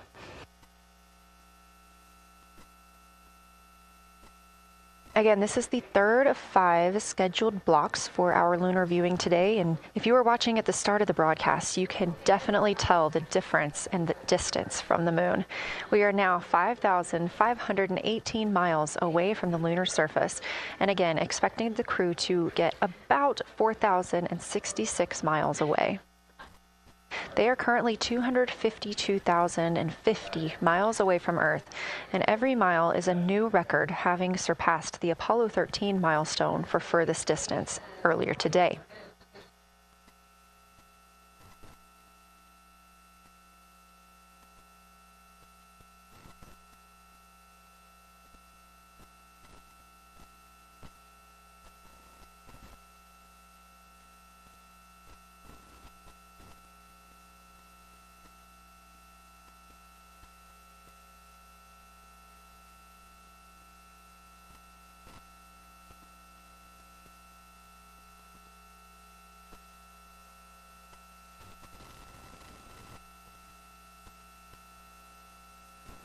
If you look down to the bottom right of the moon in that darker looking area, that is Oriental Basin. We have continued to lose views of the near side. It is just barely visible over towards the bottom right side of your screen. And then you'll also hear later about that terminator. That's the line between light and darkness while on the moon. It is really exposing some of those craters at this time.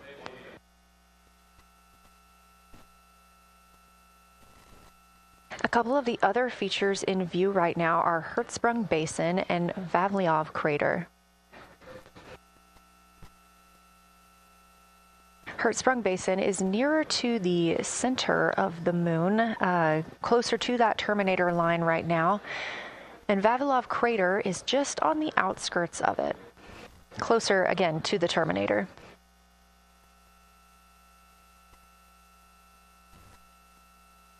Towards the bottom of the moon and to the left of the terminator line, or currently shadowed in darkness, is Apollo Basin.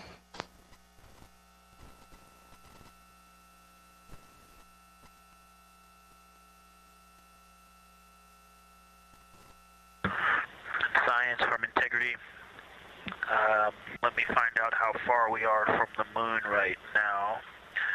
But our view is about a third of the moon is in eclipse. That beautiful terminator is out there calling to me. We're 4,691 miles from the moon. And what looked like in the terminator, about a third of the way up from the southernmost part of the terminator, looked like a dinosaur print if one was running to the northwest. Now is clearly a crater with a bunch of craters around it. And that terminator, I can only see about half of it. I'm looking through the docking hatch window right now because we have the Z9 in window 1. But that terminator has moved. I guess I've been using Vavilov the whole time, so it's gone 2 more Vavilov craters to the west. And so a few more features are starting to peek out into the sunlight there with that low sun angle, and so you still have ridges and valleys showing up very clearly, a very jagged terminator, and a few islands of light out there with some high elevation shining in the sunlight in that darkness. And on the eastern side of the moon, let's see, Grimaldi appears to be one of the farthest east features, and that is maybe 5 degrees from being right on the limb and going off over the horizon. It is interesting, just looking at Oriental, that my first impression of it is all of the dark areas appear lighter, which I think makes sense because it is now facing, well, it's still relatively the same to the sun, but my angle to it is different. So I'm looking at it from a little more, even further to the side as we pass it. But all the darker features appear to be just a little bit lighter from this vantage point. The darker ring structure in the outer and inner ring, and the interior, as well as the annular ring portion, everything seems to be just a smidge lighter at this point. Thanks for that description, Ike. Any additional words you can provide on Oriental would be wonderful, as that is such a high priority target for us. And while I have you, as we get closer to target 15, which is the Terminator target, if you can find Zeeman Crater again that you were looking at earlier, everything to your left of Zeeman would be getting into the South Pole Aiken area to help you orient yourself.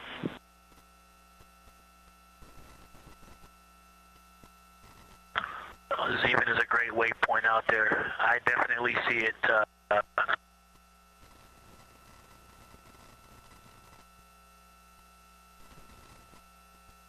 Yeah, Zeeman is very easy to find, and that is awesome. Thank you for pointing that out. Feel free to do that as often as you think of things. Let's see, looking back at Oriental. Okay, another thing, after looking through the zoom camera, man, you guys are smart. You probably did this on purpose, but after looking with my plain eyes and then going to the 400 millimeter zoom, now looking at it, I see the cliff faces. That inner and outer ring have definitely some real terrain to them, and now I can see that as terrain. Now that I look at it even with my naked eye, I can tell that there's a lot of elevation and that, like I said, a cliff face on that eastern edge where all the darker deposits are. And it's just the scale now. Looking at it from far away, before it seemed like flat with color painted on it, but now that I look at it, I can definitely see that there is, different depositional characteristics, and so the darker is some other material, but there's also some shadowing going on because of the cliff face that is a part of that crater wall. Great description, Victor. Thanks, and really interesting to hear now the distinction between shadow and color. Before I let you go back to other observations, you mentioned that Reed saw a browner hue to the annular ring than the rest of Oriental. Are you seeing that from your vantage point?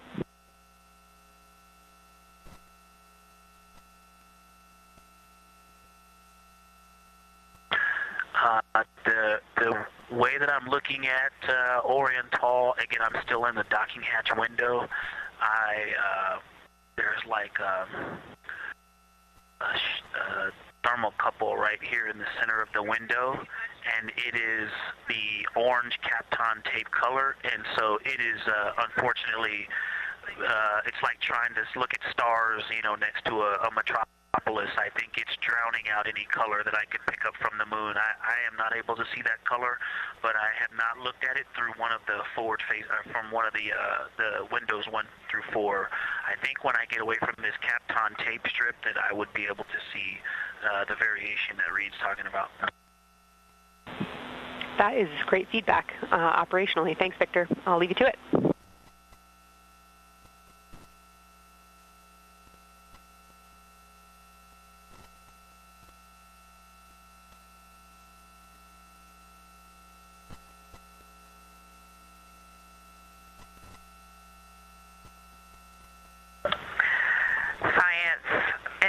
Integrity with a question from the window team. Integrity, this is Science here with you.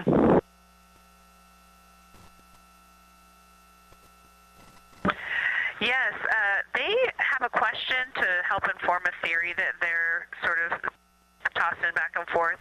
What is older, the Mare seas of the near side or Oriental?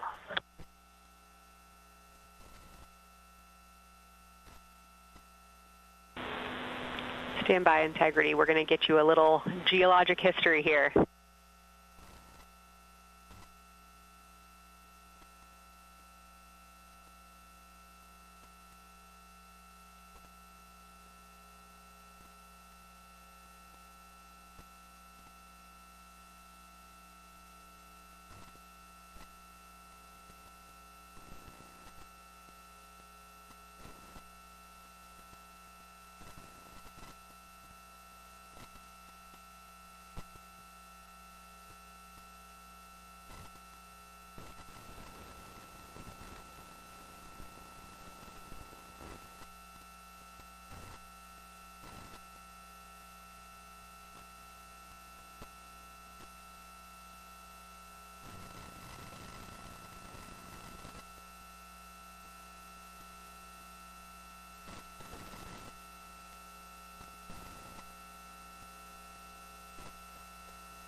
Integrity Science back with you for some lunar volcanism when you're ready.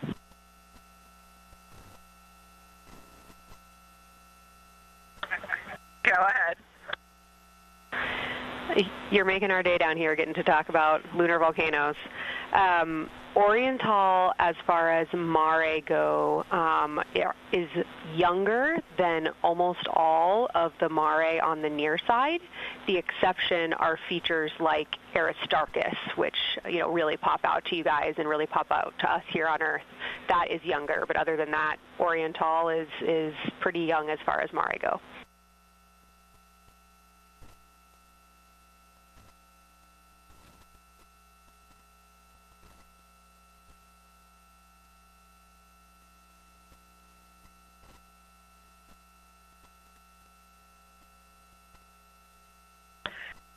And Kelsey, thanks for that. We love lunar volcanism too.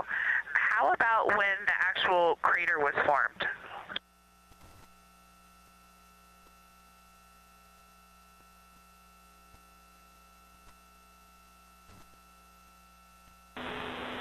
Yeah, we're going to get you an age for Oriental, and while we're getting that, Christina, can you, maybe you've heard the window team talk about the sort of contacts around Oriental, but because that material is so much younger, if anything pops out to you about physical relationship between that and surrounding terrain, we'd love to hear it.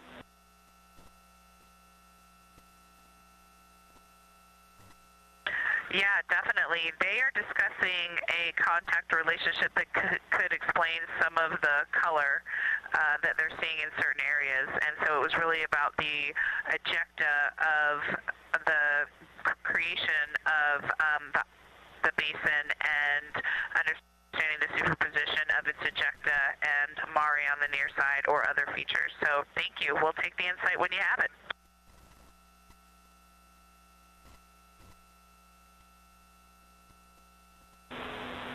Thank you, Integrity. And I know Jenny wants to get to you with some topics, so I'll leave you with Oriental is 3.8 billion years old.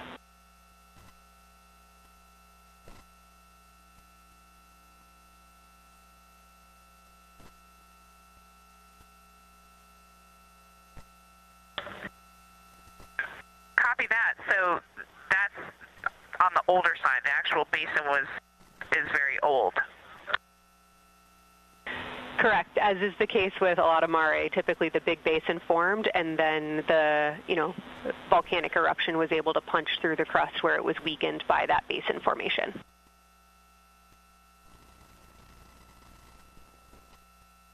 Perfect. Tracking. Thank you.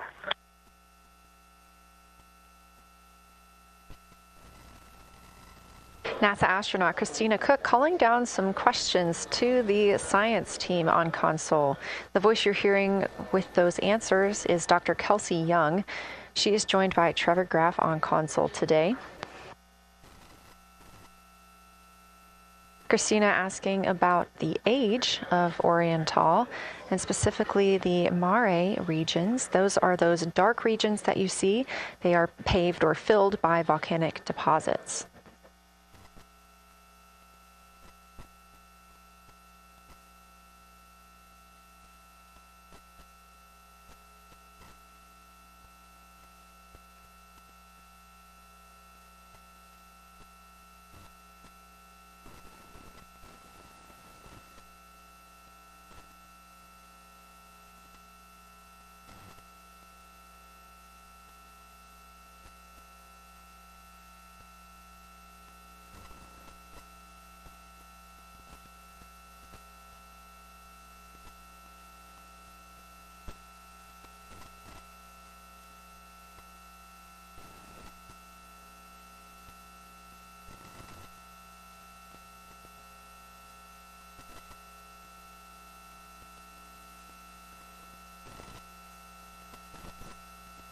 Better answer.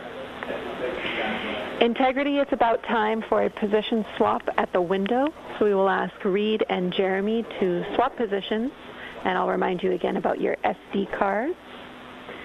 And Victor or Christina, I have one window task for the cabin team when you're ready.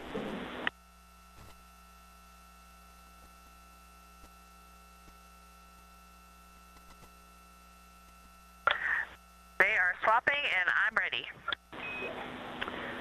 All right, Tina, we found a way that we can reinstall the shroud on the window. We understand it's pretty darn bright compared to everything that you're looking at. So in order to reinstall it, we will ask that you retrieve the condensation hose and you install it on a friction fit on the cabin air outlet port. That's right by one of your diffusers.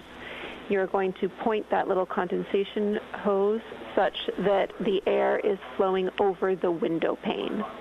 Let me know when you're ready for the stowage location.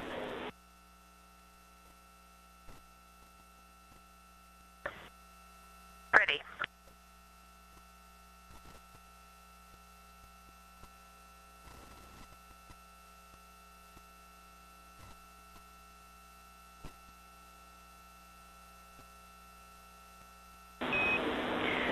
Christina, the hose is in locker A1. The crew has gotten a go to reinstall that window shroud they were using to block some of the earth shine. Copy. This view coming from inside the Orion spacecraft as the crew members are swapping windows, specifically Reed Wiseman and Jeremy Hansen. They've been our crew members at the windows taking photos, making annotations, and making recordings that'll be downlinked later to the science team for review. The science team will have a conference tomorrow morning with the crew to get any fresh perspectives or things that they learned during the flyby.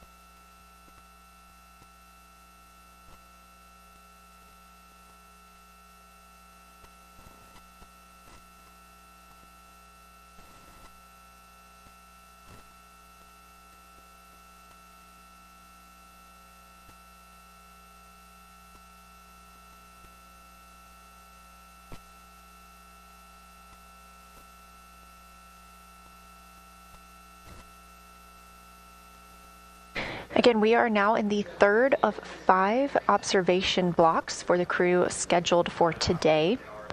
During this flyby, Orion is passing around between 4,000 and 6,000 miles from the moon and providing the crew with a full view of the lunar surface.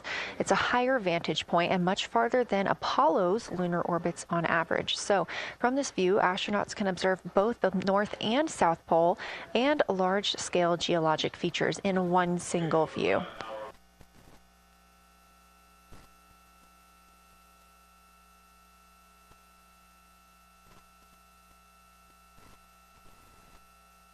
We are now just under an hour until Orion passes behind the moon and we lose communication with the crew. They will be out of reach with any of our deep space network antennas. That loss of signal will last about 40 minutes and we expect to regain communications with them once they fly behind the other side of the moon. While they are behind the moon, they will also reach their max Earth altitude as well as their closest approach to the lunar surface.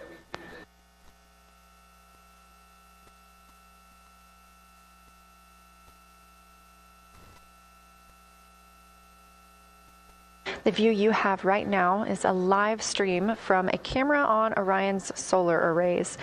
You are looking at a live view of the moon, and 4 people are inside that spacecraft taking pictures of it, telling us everything that they are seeing. The first humans to do so in over 50 years.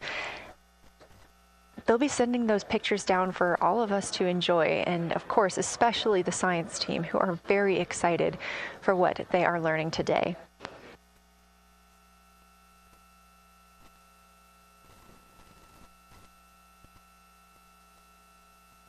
It appears the Artemis II spacecraft, Orion, is now under 5,000 miles away from the moon. Again, we expect their closest distance to the moon be about 4,066 miles.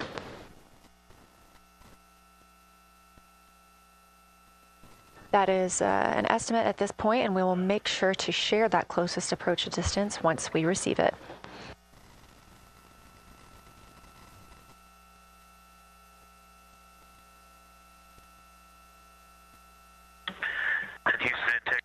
Question, did you just want us to cool the window with the condensation hose, or did you want us to put the shroud back on and cool the window at the same time?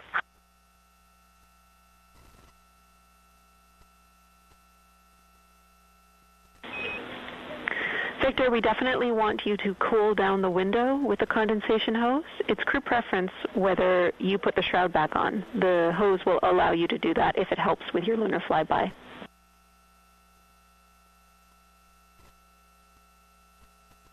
Okay, copy. We're going to do both at the same time. Thank you. Houston copies.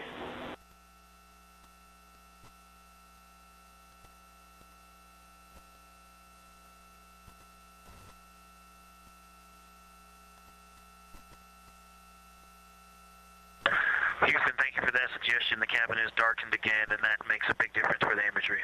And for science, we are now seeing a half moon.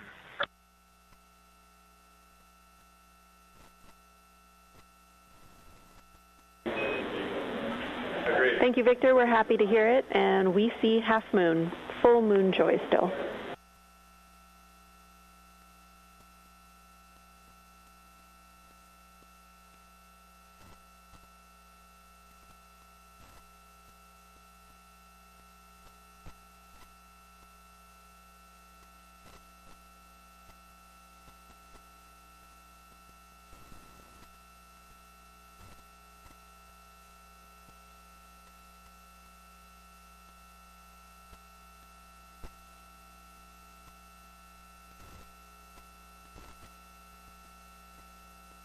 Crew reporting from Orion that they are seeing half the moon, which is about what it looks like here from this view from the spacecraft. However, what has become a little bit of a catchphrase for this mission, everyone is reporting full moon joy.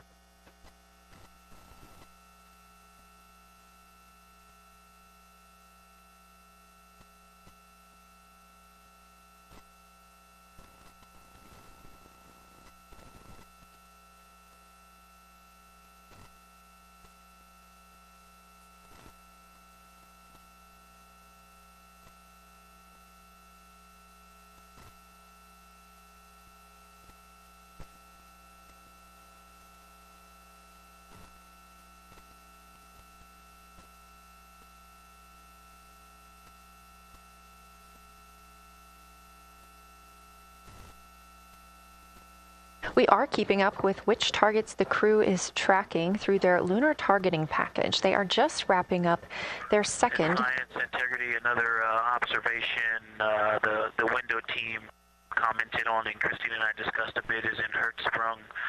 The solid and intact crater is very smooth. If it were a dirt road, it's very hard packed, and then you go outside of it, and that outer crater, that's the one that is older. It is a little rougher and more jagged, and starts to get into more loose-looking terrain. And the smooth interior also causes the craters that are inside of the larger crater, the smaller craters, to have really sharp edges, sharp, distinct edges. And just a general comment on that area, Hertzsprung, that whole area, the average albedo there is darker. That is, I would say, 3. And the average albedo around Oriental and between Oriental and Ohm, excluding the wedge, the darker wedge, is more on the 6-7. And that they also seem to be different texturally. Christina described it earlier around Hertzsprung, and then from Hertzsprung toward toward Oriental, there appears to be a frozen, a rippling pond, but frozen, or like choppy waves when it's windy out, choppy water, and then it freezes instantly. That's the texture. If you walk down there barefoot, it looks like it would be hard on your feet, like lava. After it's cooled, it would be pokey. Except for right there in the center of Hertzsprung, it looks paved, like a paved road, nice and smooth.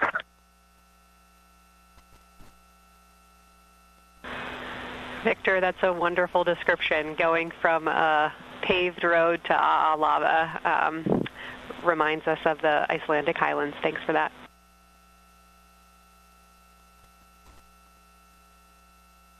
And science, another in the interior of the very intact, the interior of the intact crater at Hertzsprung is albedo variation. I think I heard one of the window crew maybe say color variation, but definitely albedo variation. There's lighter patches and slightly darker patches. It's not swirling, it's just patchy. It just has spots that are lighter, and I would say a predominantly darker average area. Great descriptions, Victor. Thanks. Not swirly, just patchy is really helpful for us.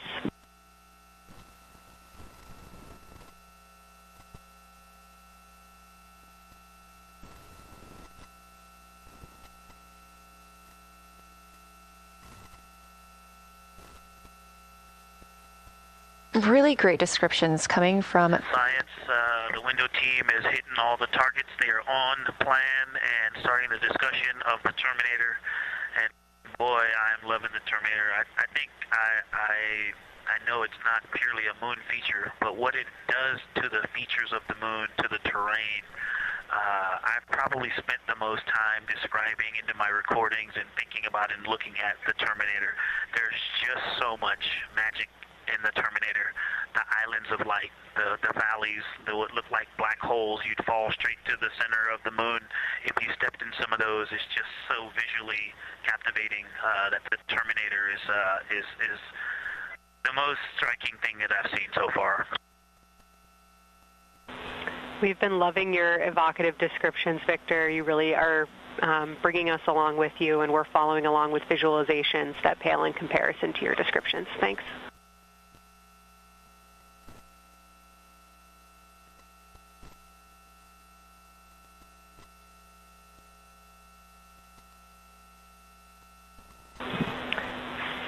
Integrity Science, one more question on a status of what the window team chose to observe for crew choice.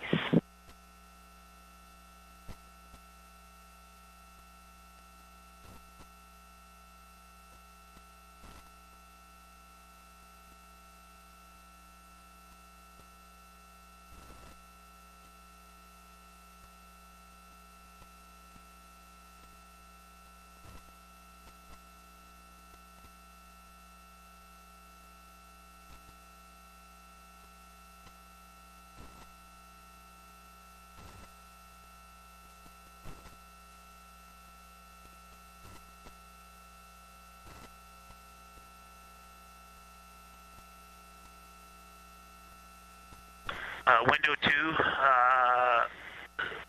talked about Vavilov, look for suspended dust, and the Terminator. And window 3 about the experience and about the three-dimensionality of the moon this close.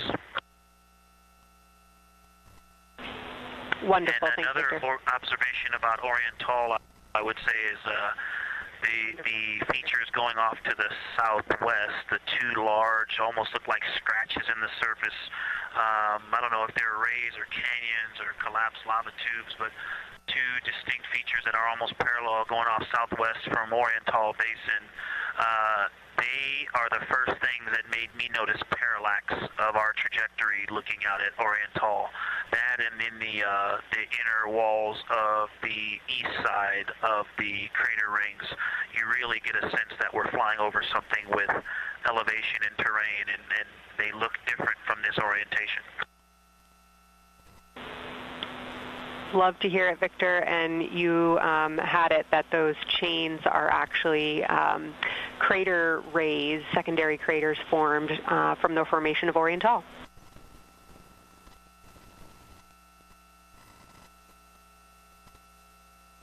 Yeah, speaking of crater rays, the crater rays that are going off to the north, northwest,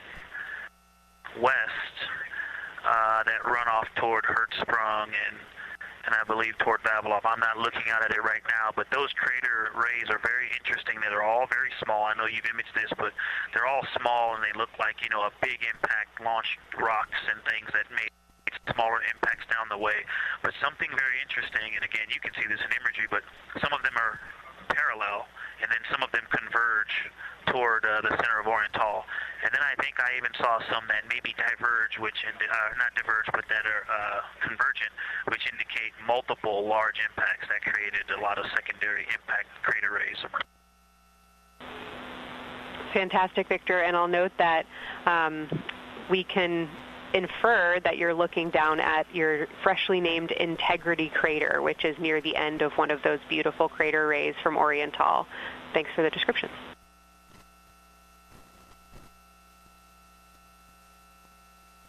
Yeah, you're welcome. And Integrity is easily identifiable with the naked eye from this point.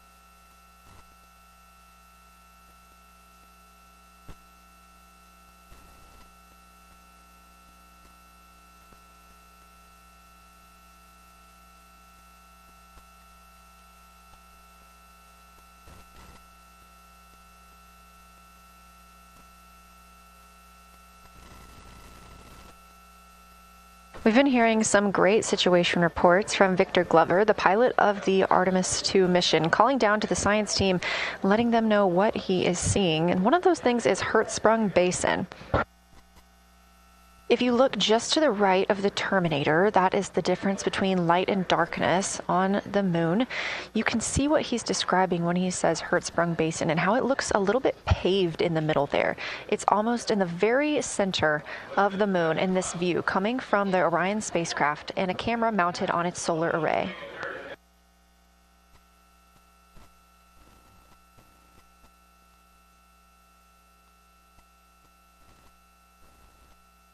We are now 4 days, 23 hours, and 23 minutes into the flight of Artemis II, and we are standing by for their lunar loss of signal in about 43 minutes. Again, the spacecraft will fly behind the moon, and during that time, we won't have communication with them. They will be out of reach of our deep space network. However, we will regain communication with them approximately 40 minutes later when they come around the other side of the moon.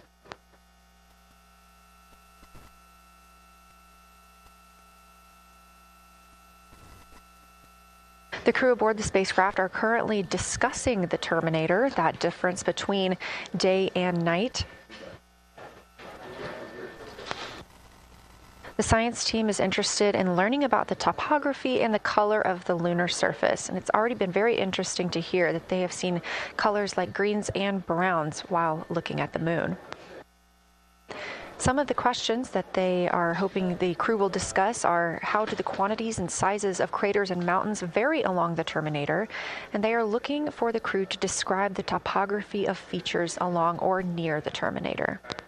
They're also looking for more information on any color or tone variations, and they're hoping that the crew will take images to illustrate their findings. Glover reported earlier that the crew has missed none of their targets when they are photographing at the window. We aren't hearing the conversations that the crew is having right now, but these are being recorded to their personal computer devices, PCDs, and those will be sent down to the science team. The science team will have a conference with the crew tomorrow morning to discuss their findings and experience when looking at the moon today.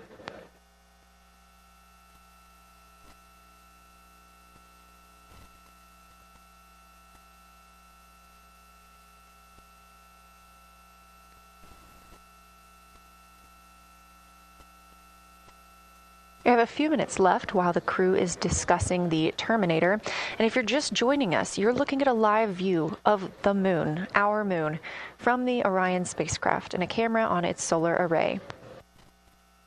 Inside that spacecraft, 4 astronauts, Reed Wiseman, Victor Glover, Christina Cook, and Jeremy Hansen, the first 4 people to fly around the moon in over 50 years.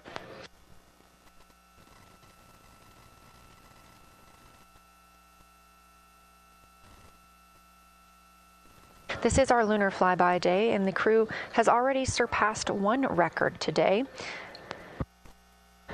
The crew passed the Apollo 13 distance record at 12:57 p.m. Central, 1:57 p.m. Eastern. Canadian Space Agency astronaut Jeremy Hansen calling down that he hopes it's a record soon broken by other explorers.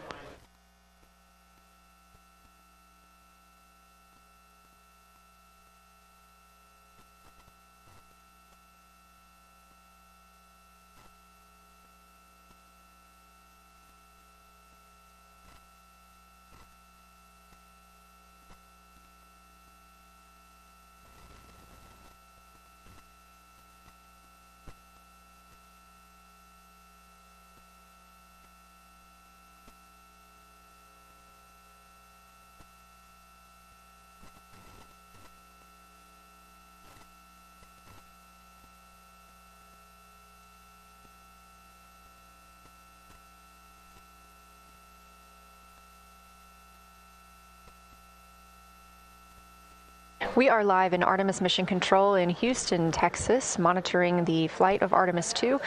All of the flight controllers here, each monitoring a different system aboard the Orion spacecraft. Integrity Houston, we are ready for our cabin and window teams to swap again. We have a 15-minute handover time here, and I have a couple of items I want to read up to you. They'll require you to write something down on your knee boards, so let me know when you're ready.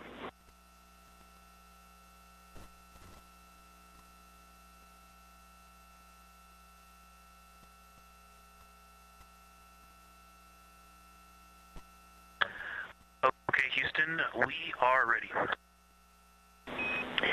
Copy, Integrity. First of all, once you start this next shift here, during this lunar observation shift, we will begin our lunar LOS, so you can expect a call from me a few minutes prior reminding you. And second of all, FIDO just sent us updated altitudes and METs for lunar closest approach and max Earth altitude.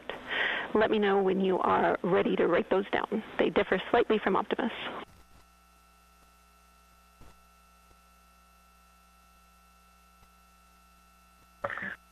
Thanks, Jenny. We are ready to copy.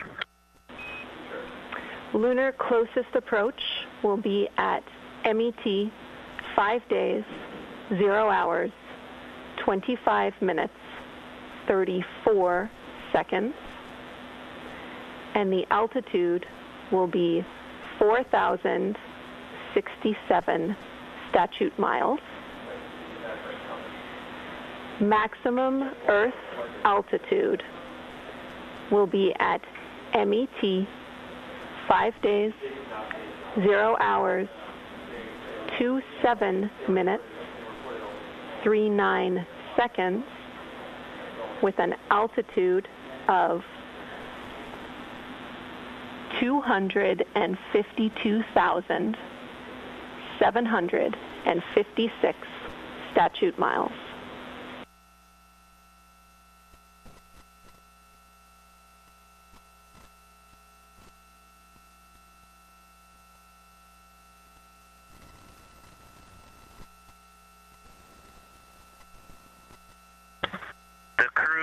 Really wants to ask for that in kilometers and in parsecs, but thank you for those. That is great. Thanks for that update. I'll send Fido to work, and I appreciate the metric. Other than that, I have no new vehicle statuses to pass to you. Enjoy your handover time, and we're looking forward to picking back up with you shortly.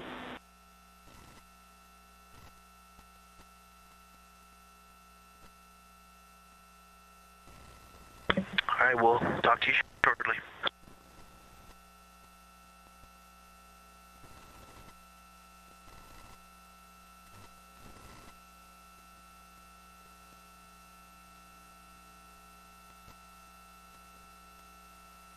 Those words called from Capcom Jenny Gibbons, CSA astronaut and Artemis II backup crew member, to the crew working aboard the Orion spacecraft.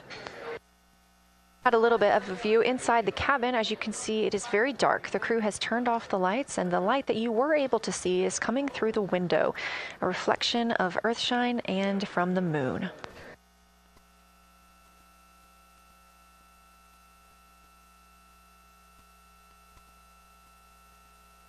The crew is moving into their next observation block, meaning they are taking time to switch cabin and window teams. We've had Reed Wiseman and Jeremy Hansen at the windows taking pictures and making annotations and recording some audio files that will be downlinked later to the science team. Meanwhile, Victor Glover and Christina Cook were in the background serving as support. They were also timelined to enjoy a little bit of their midday meal.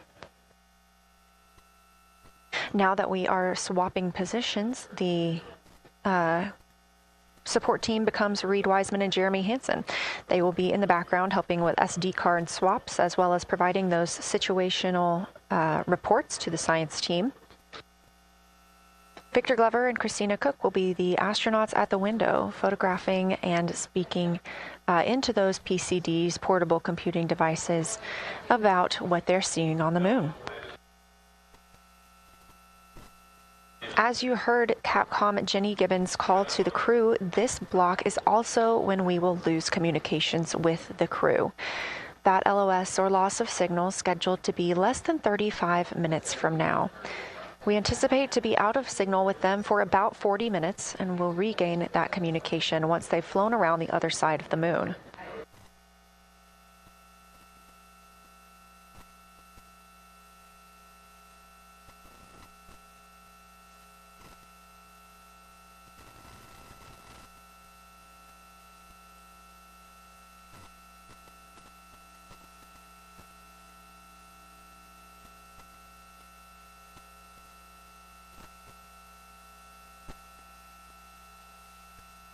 Now, even though the crew will be flying behind the moon, their observation period does not stop. They will still be taking pictures and making annotations of what they are seeing.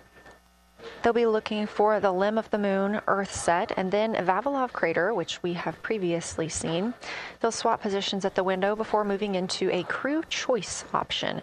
They will get to pick things that are interesting to them on the surface, take pictures, and explain why they find them that way. They'll also be looking for any impact flashes. These are short-lived flashes on the lunar surface caused by impact bombardment.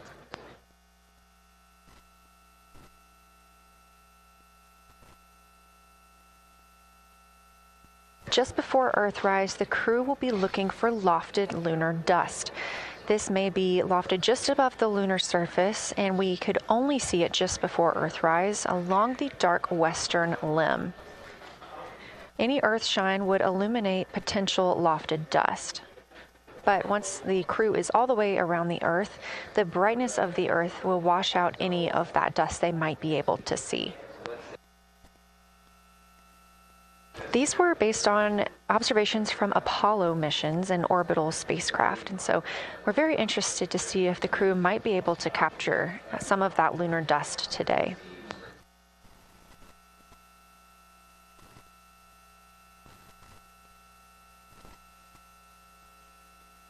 Following that lofted lunar dust target, the next will be Earthrise. We will regain communications with the crew shortly after Earthrise.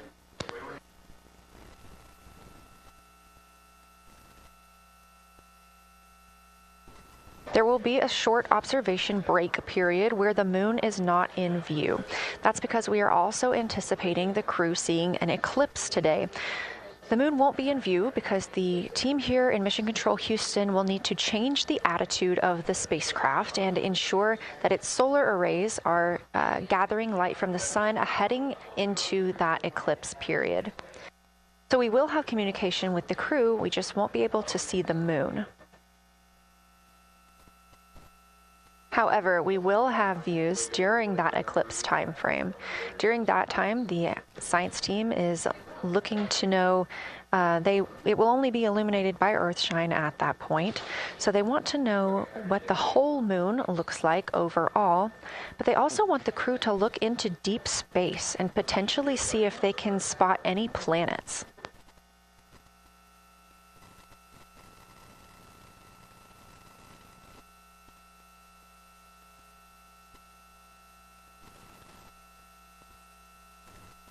Once the eclipse is over, the lunar flyby period will have ended. We are live through the whole thing, and even once flyby is over today, we remain live 24/7 on NASA's YouTube. Integrity, you got a moment? Go ahead.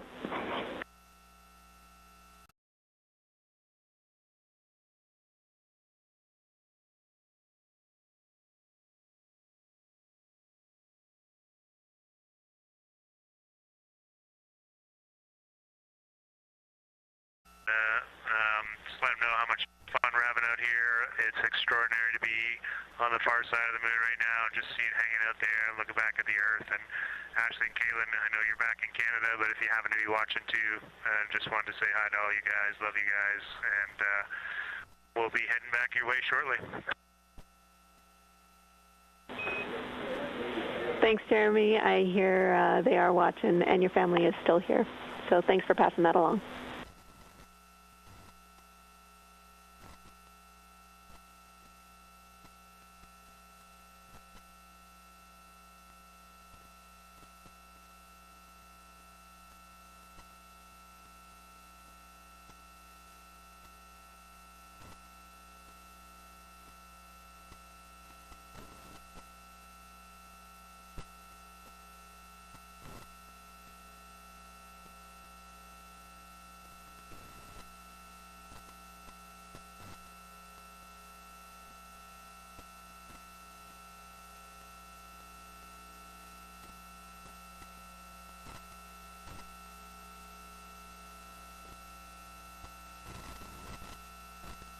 This view inside the Orion spacecraft, and it's a little hard to make out, but on the left there, that is Jeremy Hansen just calling down some well wishes to his family, joining us in the viewing room and watching online. Currently in the window are Victor Glover and Christina Cook. They are taking pictures outside of the window as they are now in their flyby observation block. At this time, read wide Daniel at this time.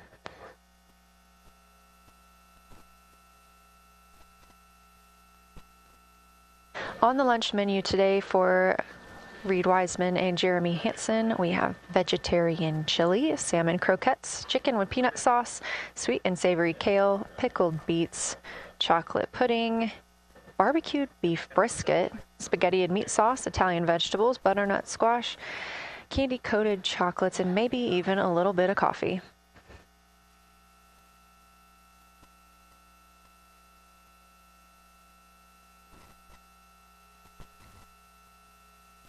And if you look closely, you can see it looks like they are getting into some of their food for the midday meal. All of the food on the spacecraft is rehydratable. We don't have an option for fresh food as there's not a refrigerated section of the Orion spacecraft. So all of this food can either be rehydrated or eaten straight from the package, just depends on what the food actually is. And for food that needs to be rehydrated, there is information on each package of how much water needs to fill that bag and what temperature it needs to be.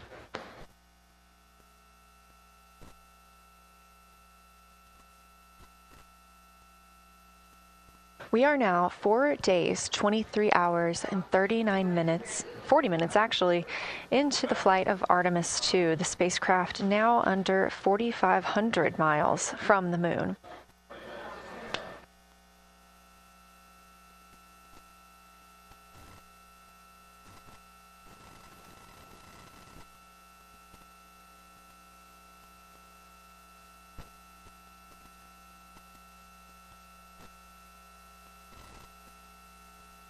We are now also under 30 minutes away from loss of signal with the astronauts. We will regain that communication about 40 minutes later.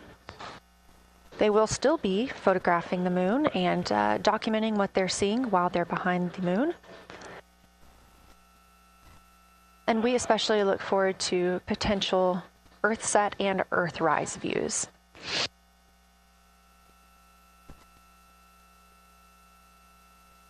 As you can see on the left side of your screen, we are streaming this solar array camera view throughout the flyby. And the science team also plans to capture an occasional still photo with the solar array intermittently, perhaps one every 8 to 10 minutes. Still photos represent the highest resolution imagery from those GoPro cameras. So starting 5 minutes before Earthset and loss of signal, the science team will capture a series of photos, one every 30 seconds, to include Earthset, all the way through 5 minutes after Earthrise and acquisition of signal. In order to capture these frequent photos, the solar array camera that we were streaming will need to switch to time-lapse photo mode. So during this time, the streaming video quality won't be as sharp as you have it right now, but we want to ensure that the science team captures the data that they need during these time frames. And we really look forward to seeing those higher resolution images once they're available. But with the view you are seeing right now, we are sharing bandwidth on the Orion spacecraft with every system that is keeping the spacecraft powered and the crew alive, especially the environmental control and life support system. As this is the first flight with crew, this is also the first flight of a life support system, keeping the crew healthy and safe on the way to the moon and the way home.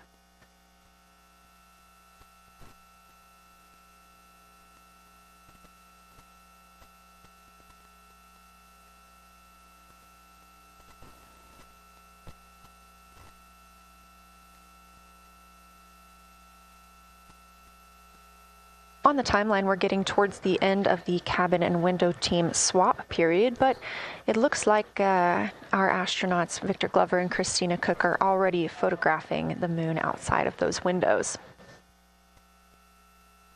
The next target is Ohm Crater, and this is something that they have photographed previously during the flyby. This is a small, complex crater with a prominent ray system, and as referenced earlier, it's the size of the Eye of the Sahara. That Eye of the Sahara is a feature in Mauritania. Seeing this crater more than once throughout the flyby allows the crew to photograph it at different lighting conditions.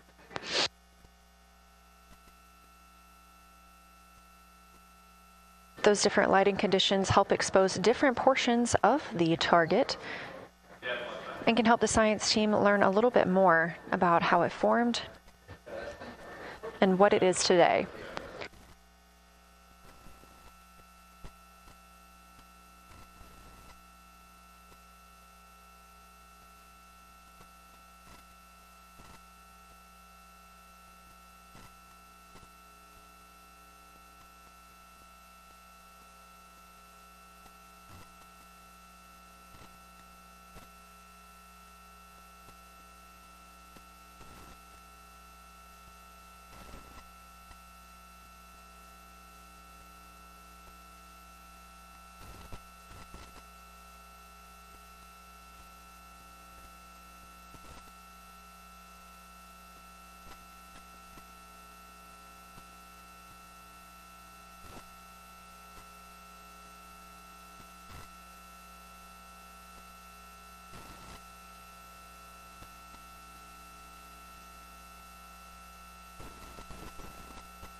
Again, this view inside the spacecraft as the crew continues photographing the moon outside their windows. They have turned the lights off to allow them to better get photos of the moon, preventing any reflections from coming in from the spacecraft.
We expect the crew to be targeting Ohm Crater for another 6 minutes or so before they move into a discussion of the limb.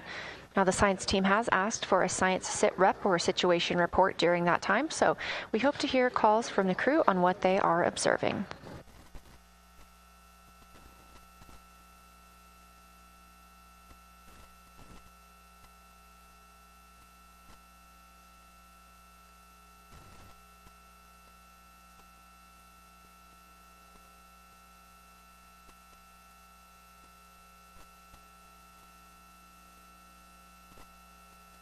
If you've been following along, at the start of the day, we did have much more of the moon visible. And even just an hour or so ago, we could see about half of the moon. We are now continuing to see more of the far side and that darkness where the moon is not reflecting light from the sun.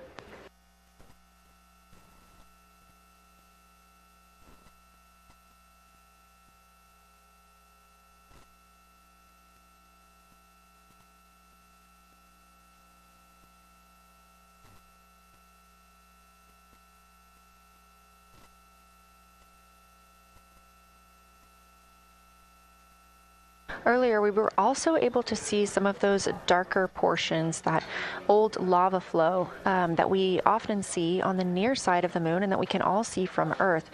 That has mostly gone away. We are now just seeing very little of Oriental. That's down to the bottom right of the moon. You can see just a small dark portion near the limb.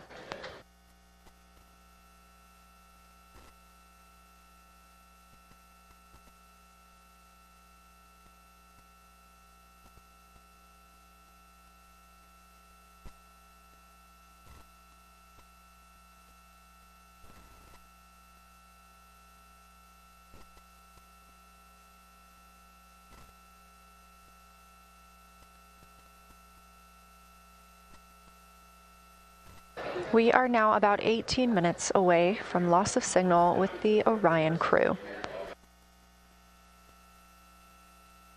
Again, we use the Deep Space Network to communicate with the crew members when they are this far from Earth. This is the first mission since Apollo when we have had humans on the Deep Space Network.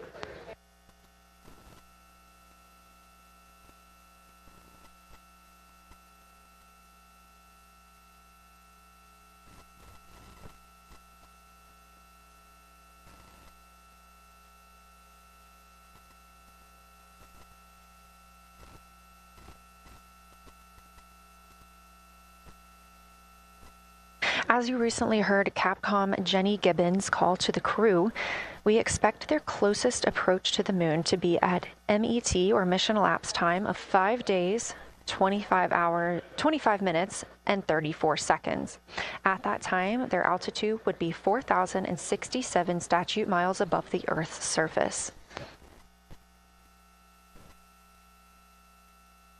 Just over 2 minutes later, they will reach their maximum distance from Earth at mission elapsed time 5 days, 27 minutes, and 39 seconds.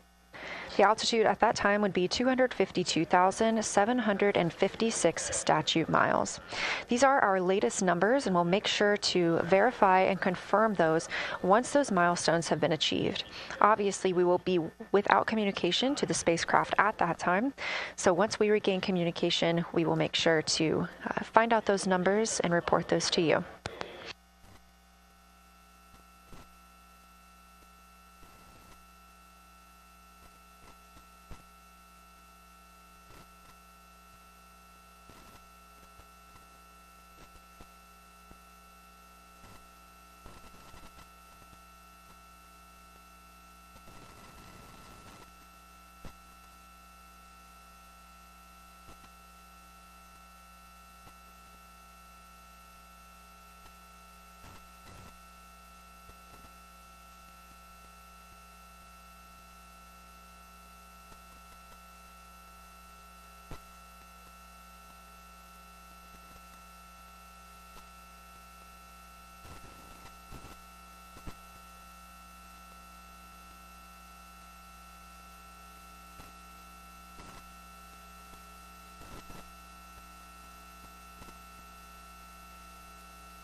Checking in on the lunar targeting package, the crew is now in their discussion of the limb, seeing the limb of the moon, that illuminated part.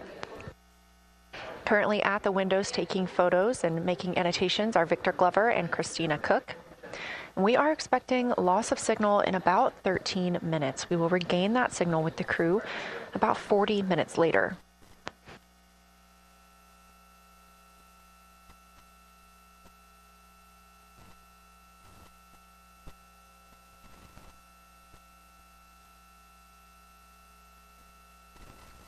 A milestone worth mentioning that this day marks the first time in more than 50 years that humans will observe the moon directly, a critical opportunity to practice how lunar science will be conducted during future Artemis missions.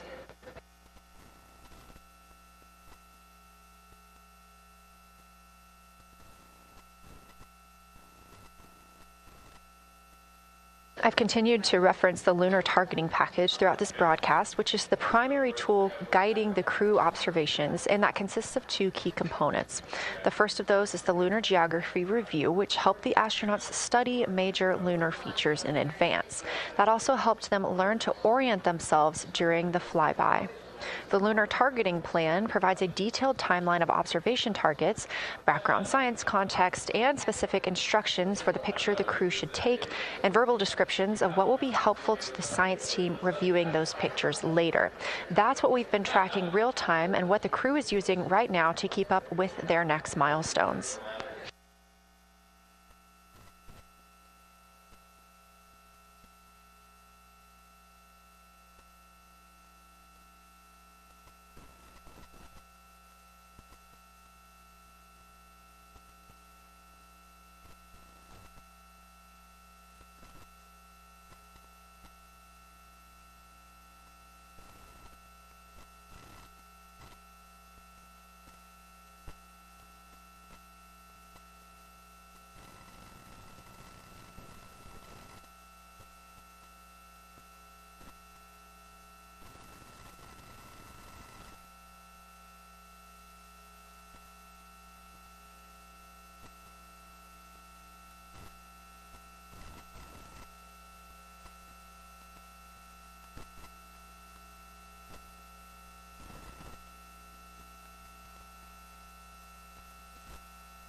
Integrity Houston, 10 minutes till the LOS. We'll take a snappy sit rep from the cabin if you have one.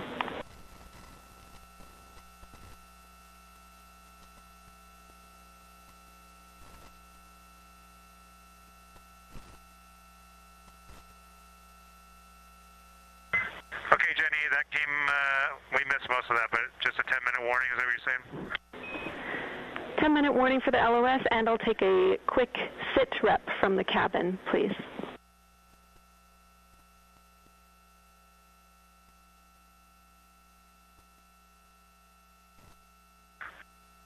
All right, cabin is still full of excitement. We've got Christina in window 2, Ike in Victor in window 3. Reed's actually been trying to get some images out of the docking tunnel. We can see the Earth and the Moon and part of the Moon out of the docking tunnel, which is pretty good. And I'm just grabbing some footage right now with our interior cameras.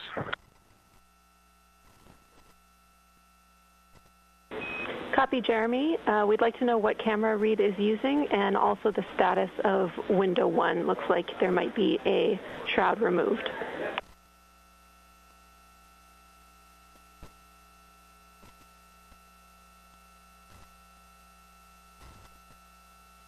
Okay. Reed was using the Z9, and the T-shirt shroud is still on window 1, but we took the camera out of it.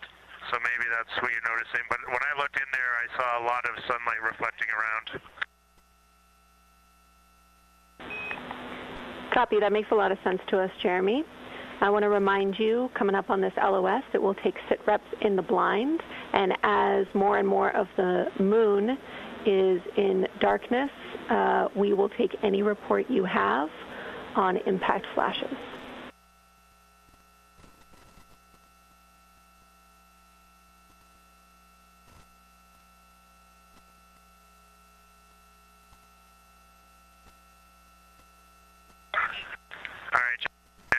You have to say again your last. There's a lot of conversation here, and I was on the other side of the cabin, so I missed all of it. Look out for impact flashes, and we'll take sit reps in the blind.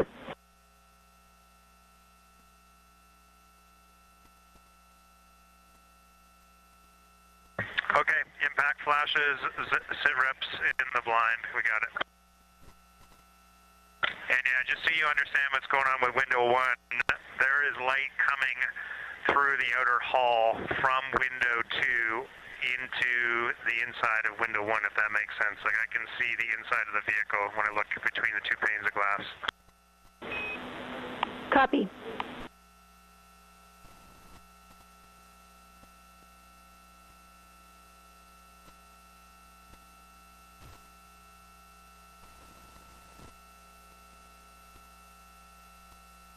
You're getting your first live look at Orion, the Moon, and the Earth. Everyone in this picture.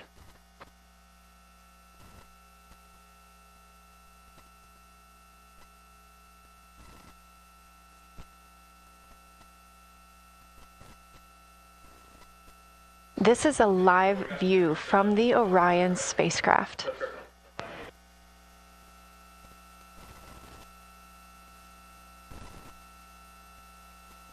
Currently aboard Orion, 4 crew members, Reed Wiseman, Victor Glover, Christina Cook, and Jeremy Hansen. And on the Earth, all of us, all of humanity. You can see the moon is starting to get a little bit dimmer as the astronauts are going to pass behind it. Now 6 minutes and 26 seconds away from that loss of signal. Again, we will be out of communication with them for about 40 minutes until they come around the other side of the moon and we can re-establish contact.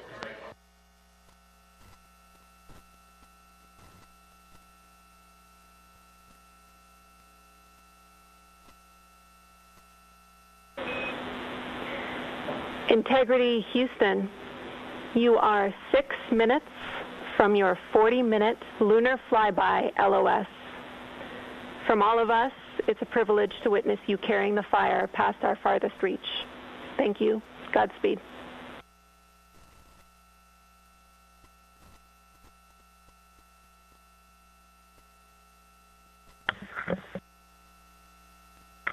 Thank you for that, Jenny.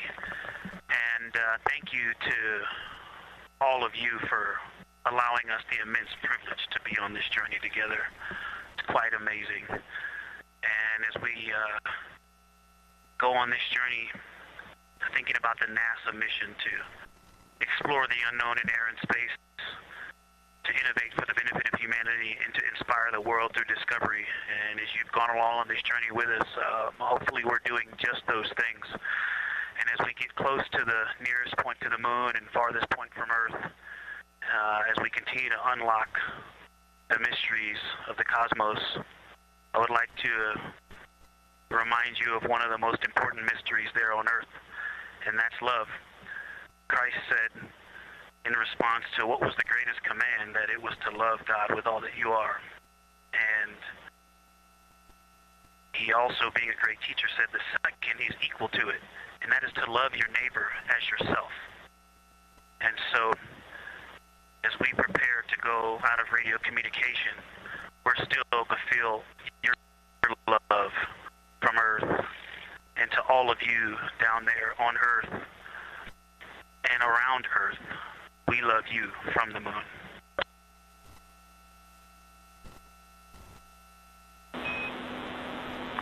Houston copies. We'll see you on the other side.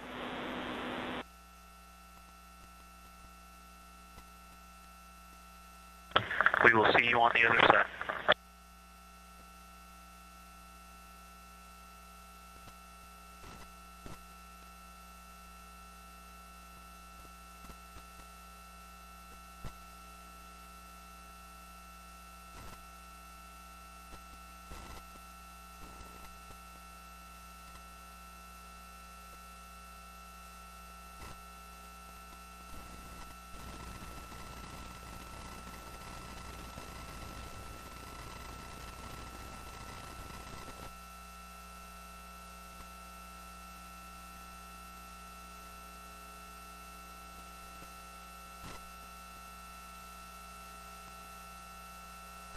Poignant words from NASA astronaut Victor Glover, and a little bit of a love letter from the other side of the moon all the way to Earth.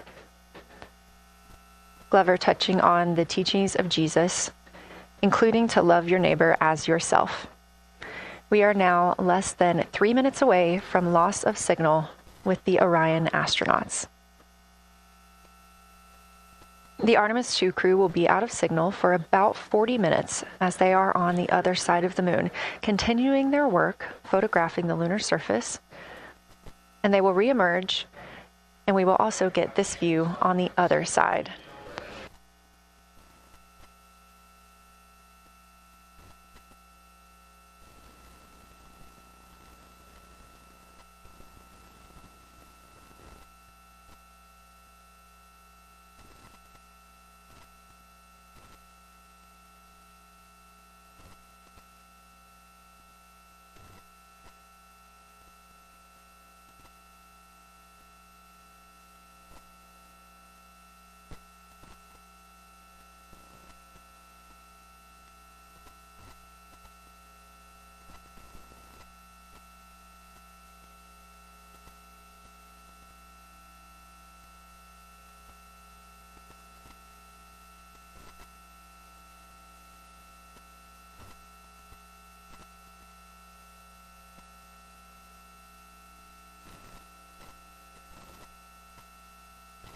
Just about a minute and a half now until we lose communication with the astronauts aboard Orion on the Artemis II mission.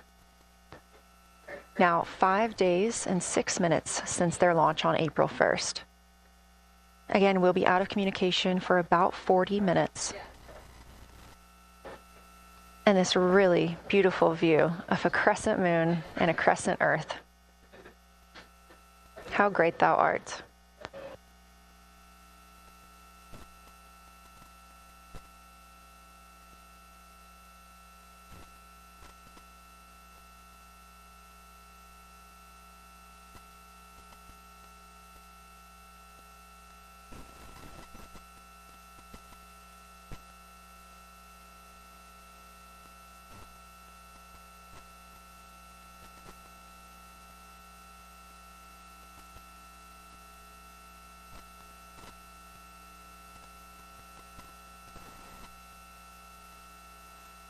"30 seconds now until we expect loss of signal.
And we have confirmation of loss of signal of the Orion spacecraft as it flies behind the moon. We expect to regain communications with them in another approximately 40 minutes.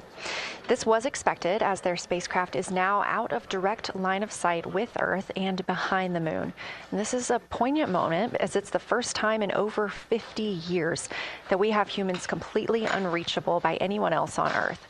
No matter how distant or secluded, we could reach anyone living on Earth, but while the crew flies behind the moon, it's simply impossible to make contact with them. This is a live view inside the Science Evaluation Room here at Johnson Space Center and just down the hall from Mission Control. This team has been monitoring the flyby all day as the team has continued capturing targets on the lunar surface.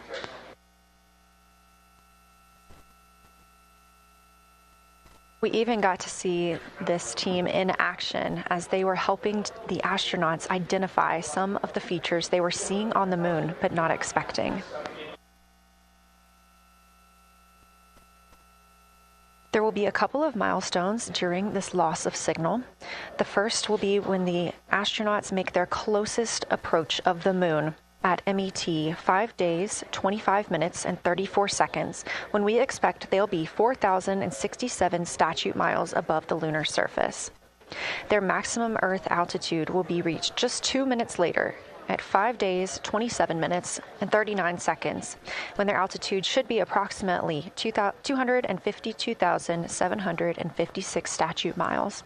Once those milestones are reached and we have confirmation, we will report the official numbers.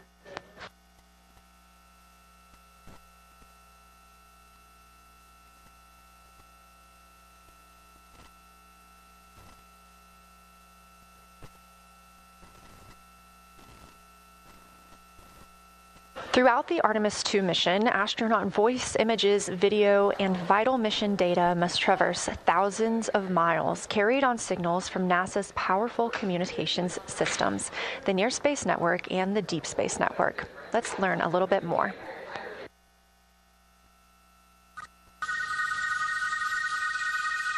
NASA's Artemis II will send 4 astronauts around the moon, preparing humanity for a long-term lunar presence and future journeys to Mars. Enabling communication and navigation for this test flight are NASA's Near Space Network and Deep Space Network. With antennas around the world and a fleet of relay satellites, the networks will deliver vital data to and from Earth through all phases of the mission. The networks are seamlessly integrated at NASA's Johnson Space Center in Houston, Texas, where Mission Control coordinates the network handovers. These transfers represent a delicate dance between the two networks, exchanging support as the mission shoots toward the moon. On the launch pad and during their early orbit phases, NASA's Orion spacecraft and Space Launch System rocket will rely on communications and tracking services from the Near Space Network. After its translunar injection burn, the Deep Space Network's global array of antennas will serve as Orion's primary communication support during lunar orbit. As the mission journeys farther into space and away from Earth, signal strength weakens and bandwidth is conserved for crew communications. The astronauts will have a near constant connection to Earth, ensuring their safety on a journey farther into space than ever before. We say near constant because as Orion goes behind the moon, a planned loss in communications will occur. The Deep Space Network will be standing by to reacquire the signal as Orion reappears. The Artemis II mission also provides an opportunity to test new capabilities. Using laser links, NASA will periodically transmit Orion data to showcase the benefits laser communications could have for future human spaceflight missions. The data from Orion, sent by radio signals or laser links, is massive. The mission is gathering images, data, and video, while also generating details about mission health and crew voice files.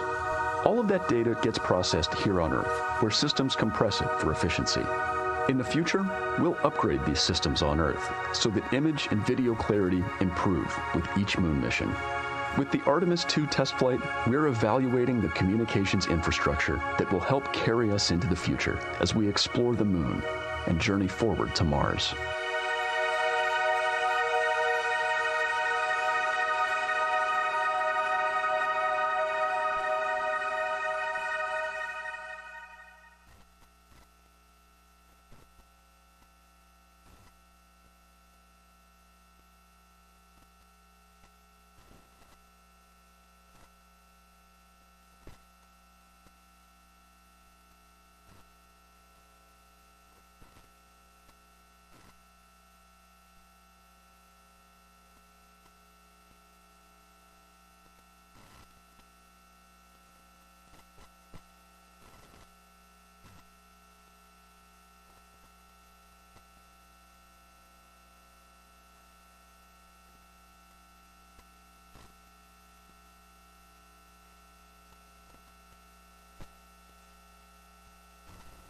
We are now about 33 minutes until we expect to regain communications with the astronauts aboard Orion. And in the meantime, I've got Dr. Kelsey Young, Artemis Science Flight Operations Lead, here with us. Thanks for joining me, Kelsey. Thanks for having me. This is such an exciting day. Oh, no kidding. It has been so cool to hear you communicating directly with the crew. And I know that you have been preparing for this for years, so I am so excited for you and for your team. So just to get into that background a little bit, tell me about your background and what you've been doing on console. My background is as a field geologist. actually, I studied impact cratering in the field for my PhD. So all these descriptions of impact craters have me just absolutely swooning.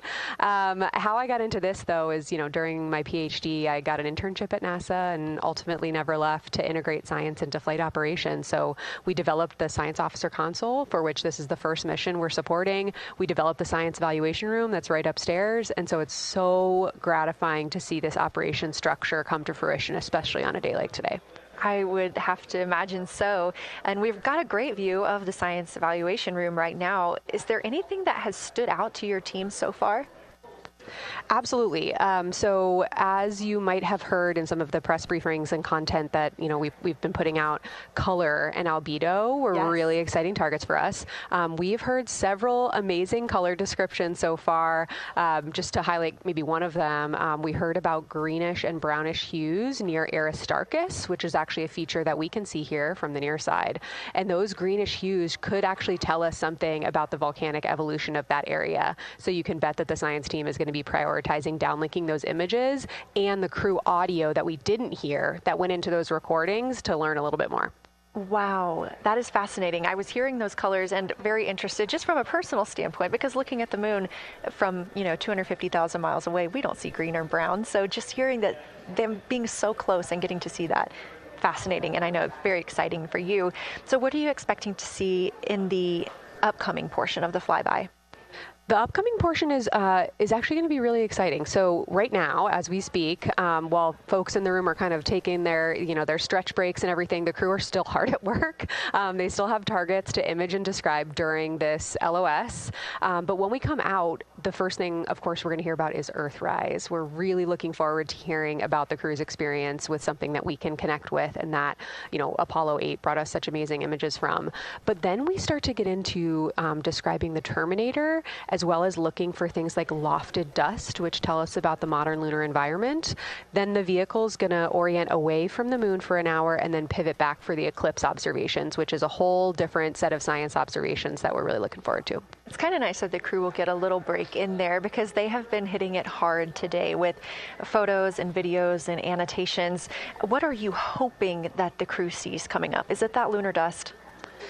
Oh my goodness, that's a hard question to answer. I mean, we've already gotten such great descriptions. I mean, the Terminator seems to just be like one of their favorite things to look at and describe. So I feel like, that was something we were looking forward to. I feel like we've really gotten some great descriptions. So absolutely, I'm looking to the human moment of Earthrise.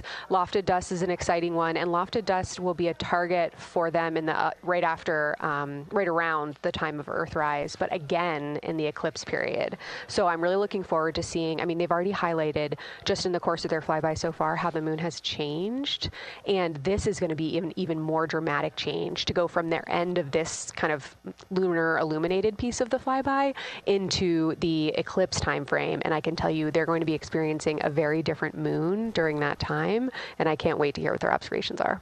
Yeah, that's absolutely fascinating, and what an privilege that we get to do that on this mission, because that's not always the case. If we had launched on a different day other than April 1st or 2nd, we wouldn't have gotten to see that eclipse. Is that right? That's correct. April 1st and 2nd. I will say, I was asked a lot in the weeks leading up to the launch, well, what's your favorite day? And my answer truly was, there is no bad day to launch to the moon. We were going to get great science out of it no matter what, but it's a really neat opportunity to, bring the sun into the picture, bring different planetary bodies into the picture while still literally keeping the moon in center stage. Fascinating. So what differences are we looking for at each site? We're hearing a lot of different terms. We're looking at craters. We're looking at mare. What are the differences that you're hoping to see? We do have, as you highlight, kind of different prompts for each target. That's what they're looking at in their lunar targeting plan, which I know you've been showing.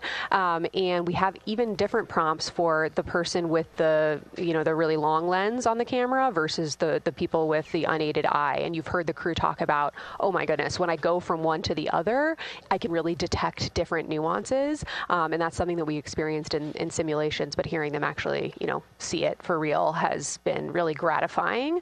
But we're looking for different things based on the target. Sometimes we're looking for color. Sometimes we're looking for texture. For the Terminator, we're looking at kind of what texture and morphologies pop out to you and what kind of diversity you see along the Terminator.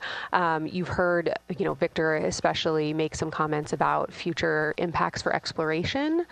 So already I think that their descriptions in this first part of the flyby have told us something scientifically, but also about future surface missions.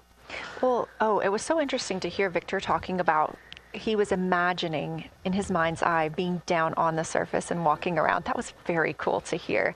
And when we're thinking about targets, I know some of them are determined based on the launch day because that determines the lunar illumination. So the ones that we're looking at today, how and why were these selected? Such a wonderful question. This really gets at at the heart of some of our really highest priority science questions. Illumination conditions is a big one, right? So of course we need the targets that we're interested on the lunar feature to be illuminated by the sun in order to view them, but the timing in which they see them during the flyby enables us to ask different questions. So you heard in the pre-flyby crew conference talking about, well, the same pair, Reed and Jeremy, will get to actually look at Glushko crater twice, and that looking at it from different illumination angles allows us to understand that feature better and connect color and albedo with topography and morphology. Then you have other craters where you want to look at it with the sun shining on it obliquely versus straight on, and that tells you something different about the scientific objective that drove the target being on the targeting plan in the first place. We've talked a little bit with the viewers today about what the crew is able to capture in this short time frame of those craters in different lighting conditions. Could take years for something robotic to be able to do based on attitude maneuvers and where the sun is at. So can you just talk a little bit about the importance of having both the robotic operation and having the crew? Absolutely. We definitely don't want to minimize the impact of orbiting spacecraft. Lunar Reconnaissance Orbiter is the one that's often referenced. Data from LRO and its payloads have really been instrumental in getting us, frankly, to this point for Artemis II and future missions. But the human experience, the crew observations that we've already been hearing about, it is such a perfect complement to the orbiting spacecraft data because they are able to have this unique perspective. They are far enough away where they can make these contextual observations. You've already heard it. How many times have we heard the crew and their science sit reps say, if I track this feature from all the way up here in the northern hemisphere down to the southern hemisphere, here are comparisons I can make. That right there is not something we had the ability to do with the Apollo missions, and it allows just literally in the blink of an eye to synthesize observations that it would take, a really significant effort to coordinate with different orbiting platforms, and they're making it like that. Wow. It has been very, very exciting to hear all of their calls so far. And so I've heard they were able to capture every single target so far too. Is that correct? I think that's correct. And I think it's important also to remember that, and I know the science team is anxiously awaiting this, we've been hearing from the crew members who are not at the forward windows, right? Those crew who are, really in the thick of the observations, they are recording minutes-long observations per target on their crew tablets. We will be getting those down starting here in a couple hours, and that's going to contain really meaty science information that we haven't heard live yet, and that's going to form the basis of my conversation with them tomorrow morning, where we're going to have a really deep dive into the science and absolutely nerd out about what they were able to do today. One of the most gratifying things for me today is hearing multiple crew members say, thank you for putting the discussion times in the targeting plan, because when we have had the ability to put multiple brains on a problem, we have elevated each other. And I'm looking forward to them, sleeping on it overnight and then us actually being able to really, truly have an elevated science discourse tomorrow. Well, we're looking forward to it too, and I cannot wait to hear everything that you guys get to learn overnight from some of those audio recordings and just everything that they'll be able to share tomorrow. So, Kelsey, I know you are very busy. You've done a great job today, and thank you so much for joining us for this interview. Thanks for having me. It's such an exciting day. We are now expecting acquisition of signal in about 24 minutes. As a reminder, the Orion spacecraft has flown around the other side of the moon, where they are out of contact with our deep space network.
And we just heard confirmation here in Mission Control Houston that we have reached the closest point of our destination to the moon at MET 5 days, 25 minutes, and 34 seconds. And we anticipate the spacecraft's altitude is approximately 4,067 statute miles above the moon.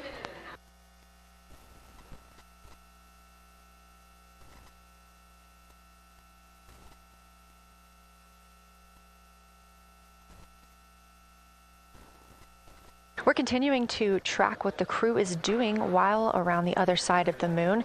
They are continuing to take pictures of the of the moon, the Earth now out of sight. What they're in right now is a crew choice event. The science team has encouraged them to find interesting features on the surface, to take photos of those, and describe why they were interesting. Something else that they'll be looking toward next, just momentarily, will be impact flashes. They've got a few minutes allotted to look at the darkest portions of the moon. They're interested in short-lived flashes on the lunar surface because these would be caused by impact bombardment. After their impact flash targeting, the team is interested in if the crew can see lofted lunar dust. This would only be visible just before Earthrise. Now 20 minutes until we expect to regain communications with integrity and the astronauts for Artemis II.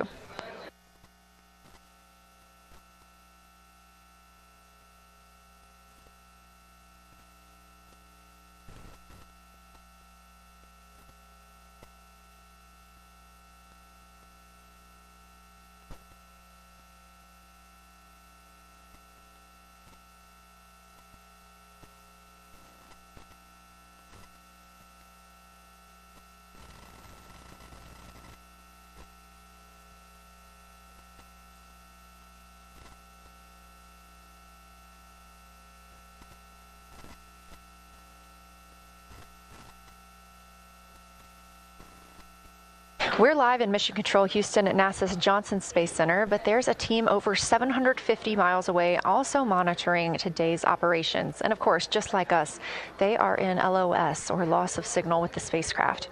This is LUCA, the Lunar Utilization Control Area, and it's joined by LISA, the Lander Engineering Support Area, which are twin control rooms that will support missions and operations in lunar orbit or on the moon's surface in real time at NASA's Marshall Space Flight Center in Huntsville, Alabama. The LUCA and LISA are right next to each other and just a short walk away from the SLS Engineering Support Center, which is used during launch, and the POIC, where science on the International Space Station is monitored. LUCA primarily supports Artemis science operations, while LISA will provide engineering support for landing astronauts on the moon.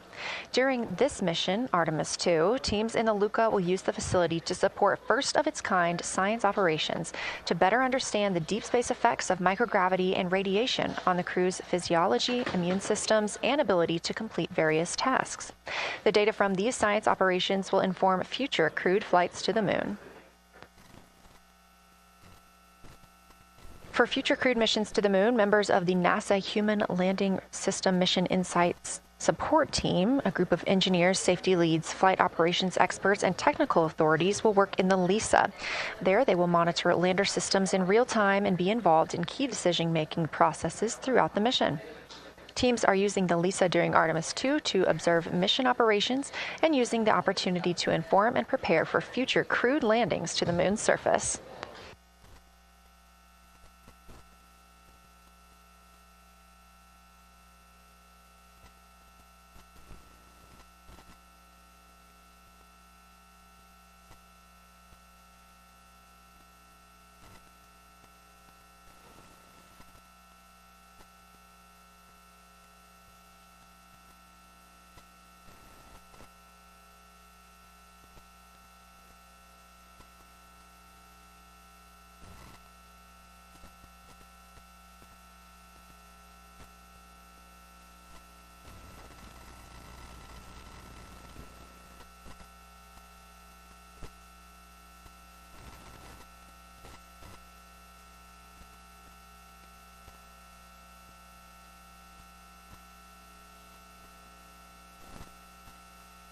We now expect to regain communications with the astronauts aboard Orion in about 17 minutes. In the meantime, a little overview of how our crew members flying by the lunar far side at an altitude of between 4,000 and 9,000 miles are testing the capabilities of the Orion capsule. Artemis II visualization lead Ernie Wright has simulated views of the flyby using detailed topographic maps of the lunar terrain and photorealistic lighting scenarios. The Artemis II crew members have been using these visualizations to prepare for this historic mission, which is paving the way for future exploration of the moon's surface and beyond.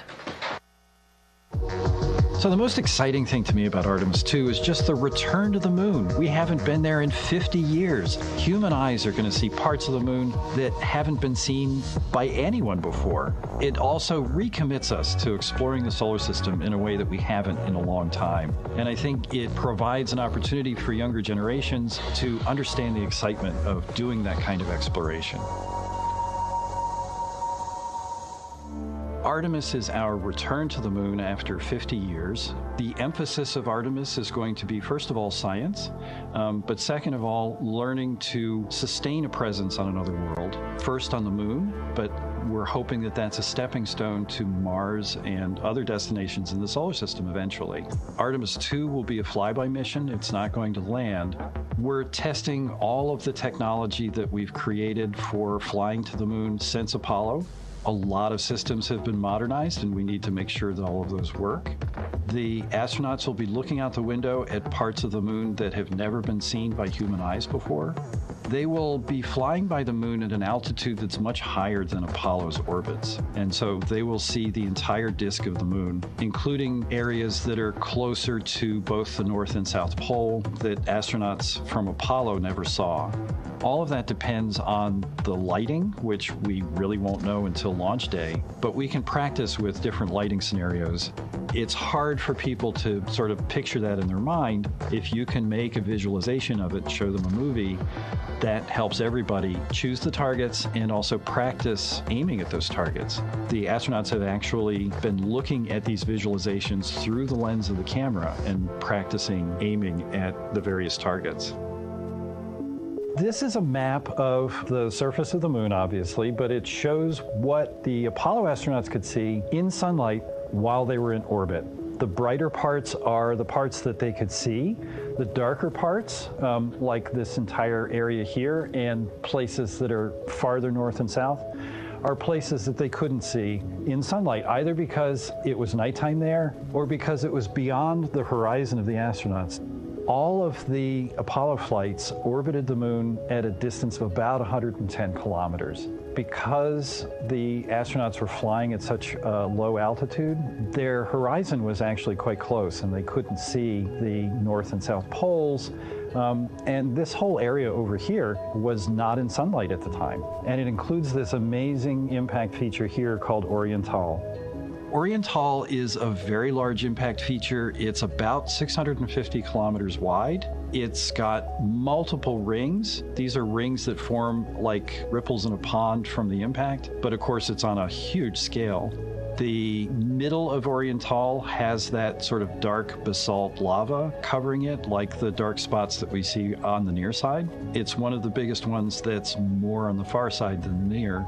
So seeing it with human eyes and sort of picking out features that maybe you don't even see in robotic cameras is an important goal for the mission.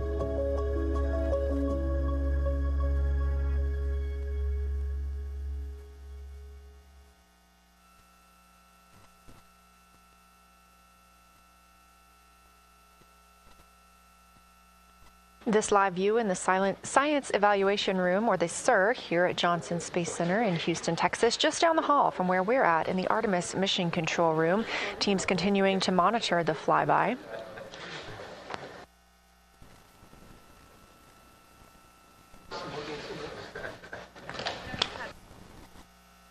The crew continues their observations of the moon, even though they are out of touch with Earth. We expect to hear from them in 12 minutes and 26 seconds. Again, this is approximately 40 minutes loss of signal while they are out of reach of the Deep Space Network.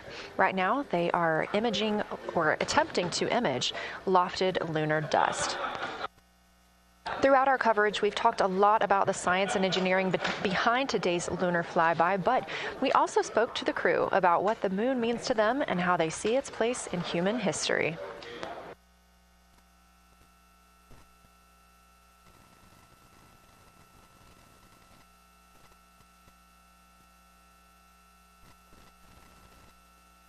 I remember being a little kid lying in bed at night and just looking out at the moon and whatever phase it was in, and I was thinking, man, my friends that live like 20 miles away, they can probably look out and see that same exact moon. And then when I was in the Navy and I would look out at the moon and I'd be halfway around the planet, and I would think, man, my brother can see that moon where he is, and he's halfway around the planet from where I am. And it's a connection of life on Earth. We can all look up and see that moon. It represents history. It is a witness plate. Everything that's ever happened to the moon is still written on the moon. There's no processes of wind or change in the Earth, geologic processes like we have here that change it. And something that's been telling and can read out the story of its own evolution, there's something beautiful about that. I've also learned from my indigenous mentors that they refer to the moon as Grandmother Moon. So you've probably heard of Mother Earth. They use Grandmother Moon because Grandmother Moon is responsible for the water in their community. The grandmothers, sort of protect the water source, just like the moon moves the water around the planet, affects the tides. It's something that represents something different for each individual culture around the planet. And that's really neat because we all share that same moon in the night sky. We all have seen the same side of the moon in different lighting conditions our whole lives. And so it seems very familiar to us, but it's also kind of unknown. When we get up close, some of the imagery that we'll get to describe and to share with people will be very unique. And that nature, both of those things being true about this one entity that we all know, just is really special. It's just the epitome of a symbol of both something that's in each of our hearts, but that's also represents exploration and reaching.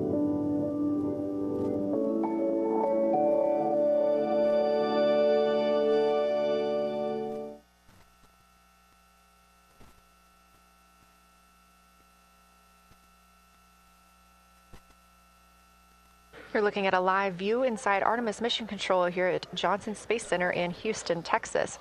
We are currently out of contact with the Artemis II crew.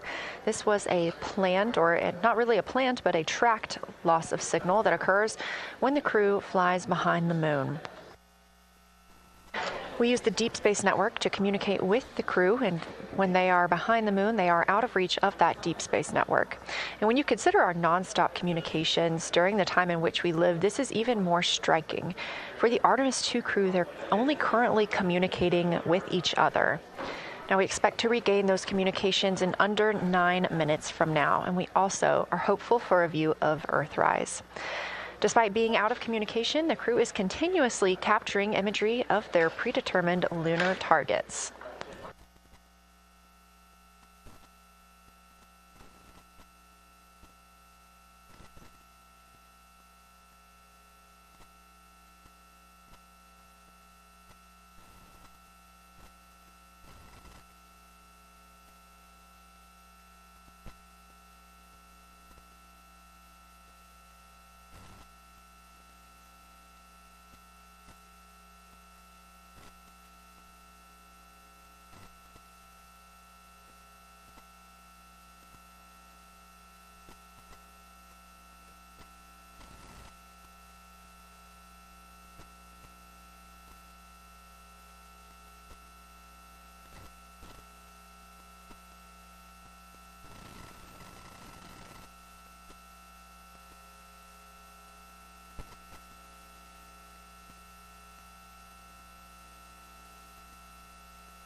Now about 7 minutes, 25 seconds until we anticipate regaining communications with the Artemis II crew aboard Orion.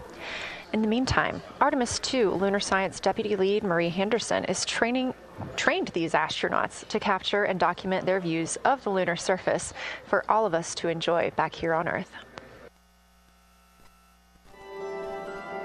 I cannot wait to hear their voices when they get to the far side of the moon and I can hear them talk about seeing the moon out their window. I try to imagine it now and just like tear up thinking about it. Ooh, now I gotta hold on a second. We have human eyeballs connected to wonderfully smart brains our astronaut friends have. They are going to be able to observe the moon in multiple different ways. They can use their eyes, they'll look through their camera and snap pictures, and just looking out the window getting that human experience. But during Apollo, the astronauts were so much closer to the lunar surface. Our astronauts are going to be doing a flyby at a higher altitude, so they're going to be able to see the whole moon as a lunar disk on the lunar far side. That's a brand new, unique perspective that humans haven't been able to look at before. We are doing a lot of lunar geography training with them.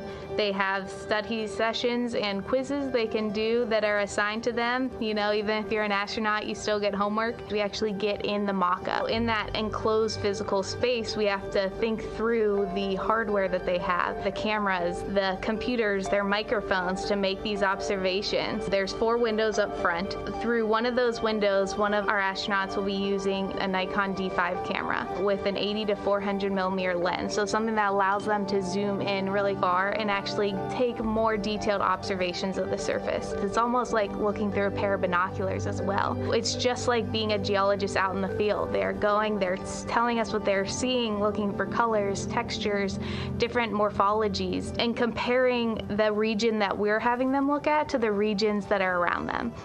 We have a science team that is planning the targets that are going to be observed, putting them all on the timeline of how they're going to be observed, and then taking the first look at the data when it comes down. The Apollo astronauts were only on the moon for 300 hours total, and they only went to the equator. That's like going to places that were safer landing sites, and they only saw so little, 300 hours total. And so we have so much more to explore and so much more to learn, and we are the beginning of the next generation that gets to start being a part of these discoveries.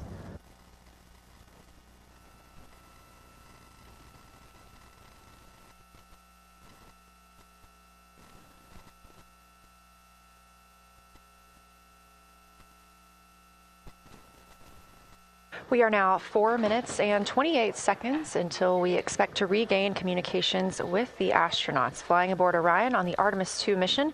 They are now flying behind the moon. While behind the moon at an MET, or mission elapsed time, of 5 days, 25 minutes and 34 seconds, we expect this was the point in which they made their closest approach, 4,067 statute miles above the lunar surface.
We're live in the Artemis Mission Control Room in Houston, but we are not the only room monitoring today's flyby. As you can see, this is the SIR, the Science Evaluation Room. It's in the same building and just down the hall. It's a multidisciplinary science team supporting the Artemis II crew in real time, including experts in lunar geology, impact cratering, volcanism, polar science, imaging, and visualization. You can see the SIR here. That's the Science Evaluation Room. It's embedded within Mission Control to provide science input during live operations like what we see today. But additionally, the Science Mission Operations Room is a back room that processes data, evaluates imagery, and supports rapid analysis. We also have our science officer, Kelsey Young, here on console today. She's serving as the primary interface between the science team and the flight controllers, ensuring science priorities are represented during mission execution.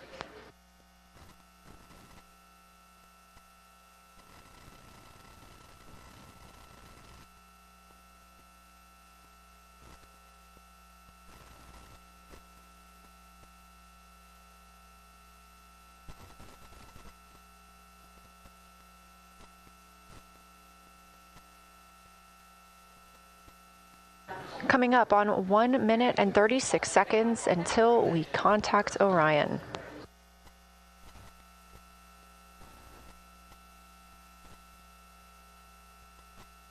Meanwhile, aboard the spacecraft, the crew has continued executing their lunar flyby tasks. As we discussed earlier today, these activities have been precisely timelined, and this is the fourth of 5 blocks of time during which the crew will be observing the moon from Orion's windows. At this time, pilot Victor Glover and mission specialist Christina Cook are observing the moon at windows 2 and 3.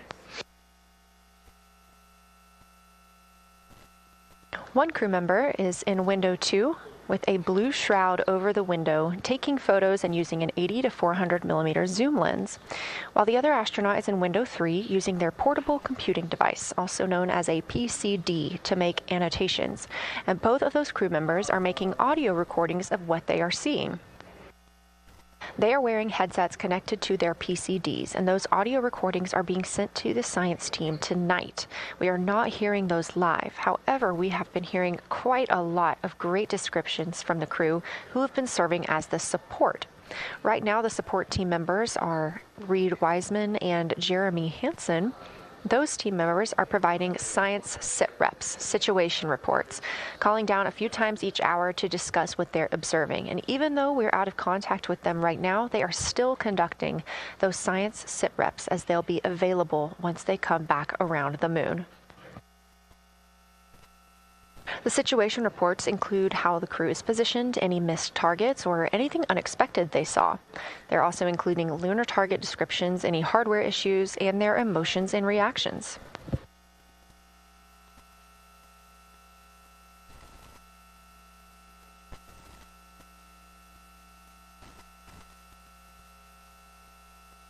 Again, we are standing by to acquire signal from the Orion spacecraft.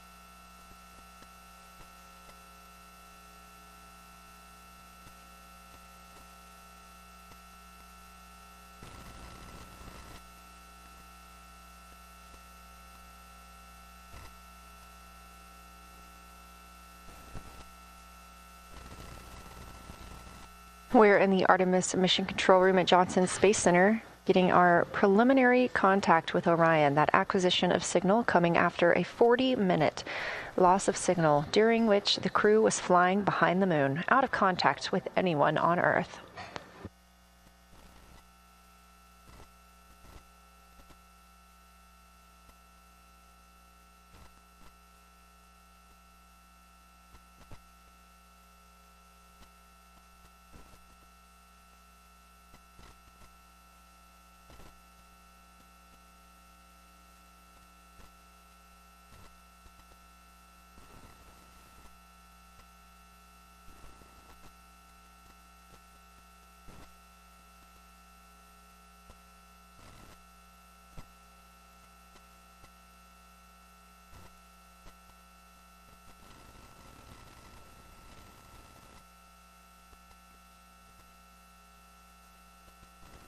We are getting our first views from Orion after the loss of signal.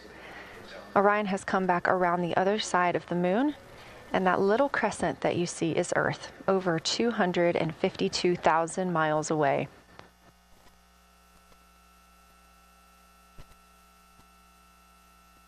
With this transit complete, Lunar Flyby continues, but Orion has also technically begun its journey home.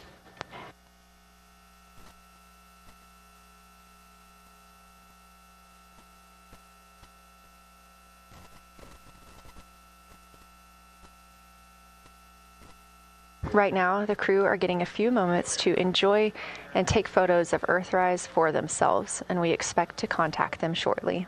But we do have good signal coming from Orion.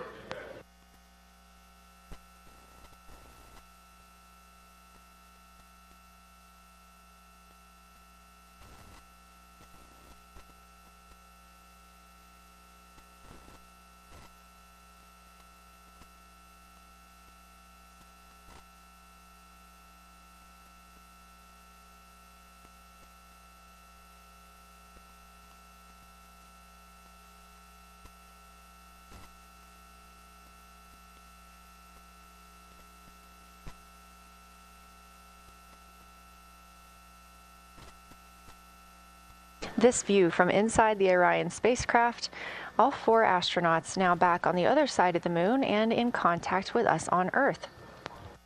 Their tasks for Lunar Flyby did not stop as they went behind the moon and out of contact with us. We anticipate during that time they were attempting to image some impact flashes, short-lived flashes on the lunar surface, which would be caused by impact bombardment and potentially even lofted lunar dust. Right now, of course, they are getting pictures of Earthrise. After this target, they will get a short observation break. It's about an hour long, actually. Houston, integrity, comm check. Integrity, we have you loud and clear. How many?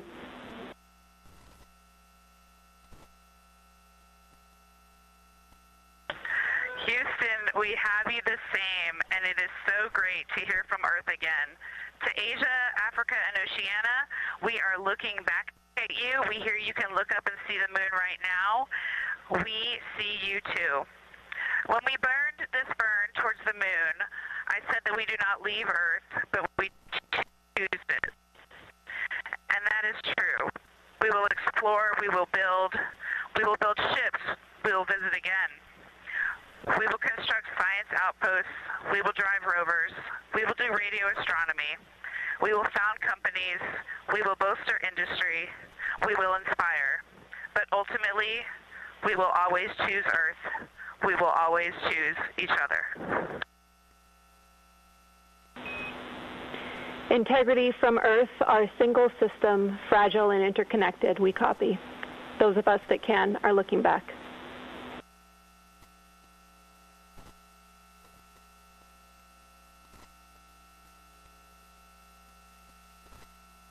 We are happy to say we copy.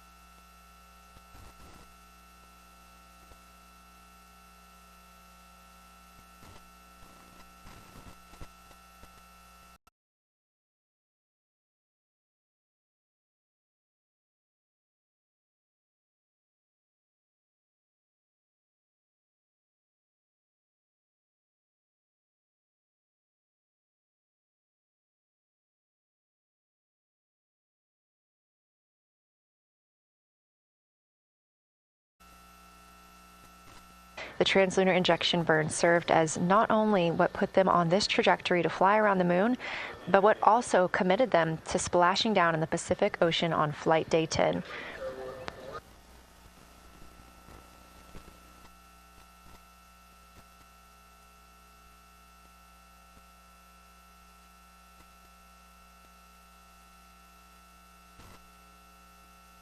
at this time, the crew is entering an observation break.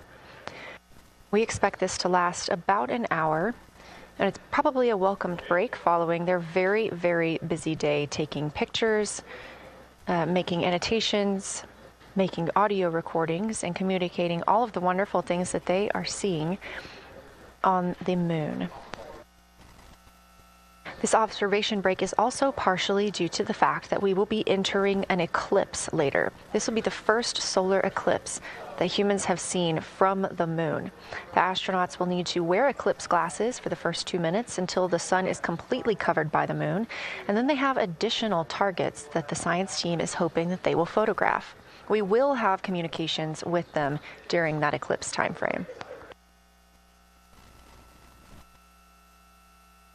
Because of that eclipse, Orion's attitude must be changed right now so that its solar arrays are in the sun.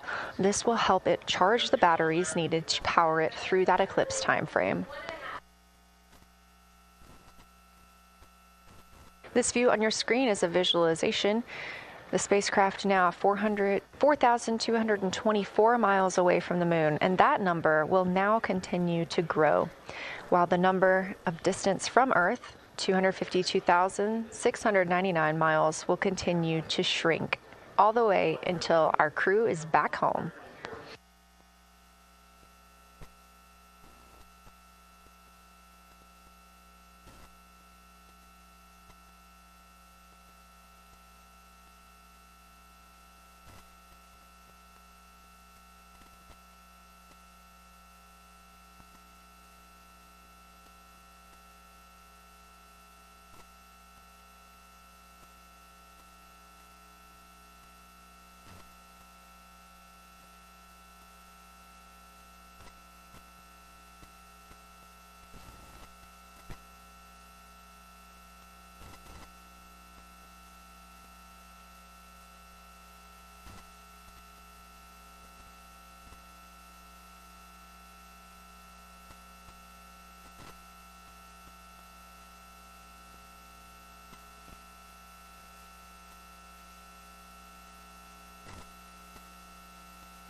Again, we are MET, mission elapsed time, 5 days and 58 minutes since the launch of Artemis II.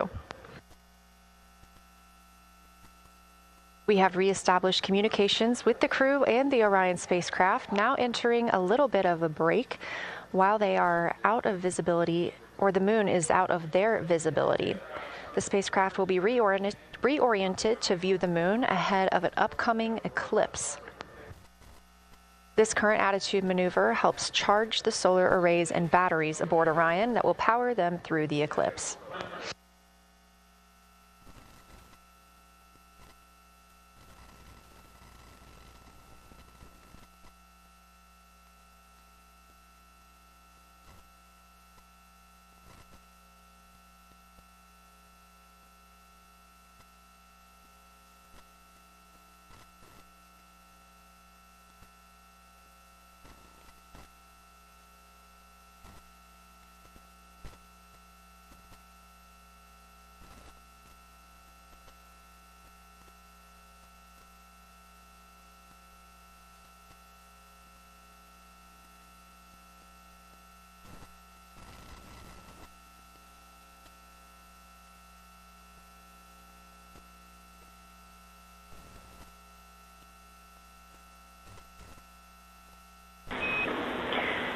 Integrity, Houston.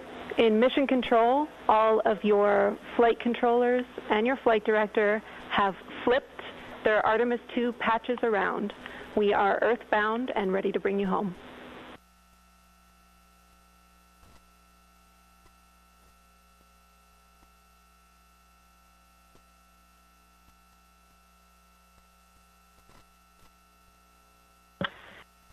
That's great. Great to see the light of day as we head back to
A very special moment just now in mission control ahead of the crew's flight to Kennedy Space Center, and during one of their last sims or simulations here, they visited the mission control team in Artemis Mission Control in Houston and brought us each a patch. Everyone in the flight control room has had these on their signifiers at their console. On one side of the patch that you've probably seen is the moon with the Earth behind it. Now that we've passed behind the moon and we are returning home, the flight control team has instructed everyone in the room to switch their patch around so that the Earth is closer and the moon is behind us. We are really looking forward to seeing the Artemis II crew. And the Capcom, Jenny Gibbons, did call that update up to the crew that the flight control team here has turned their patches around, as was instructed by the crew during that last sim. And we are counting down the days until they get home. They are now 5 days, 1 hour, and 3 minutes mission elapsed time into the Artemis II mission.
Joining me here in the room, Artemis Mission Control, I have Angela Garcia, Artemis II Science Officer. Thanks for being here, Angela.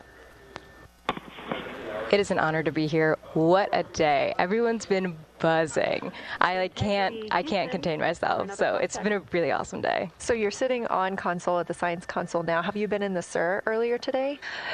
There's a lot going on. So I went here first, and then I'm going to go there after. Clear, Houston.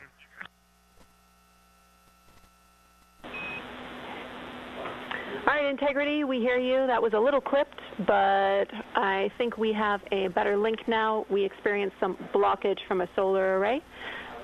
We moved it, and we are in bias, tail to sun.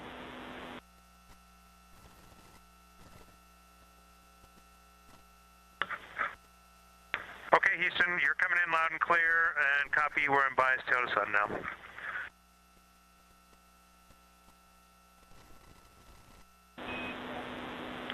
Affirm and Integrity, just so you know, we did not hear your response once we flipped our patches. Jeremy, we heard you call down, but you were clipped, and then we briefly lost comm. Glad we're back.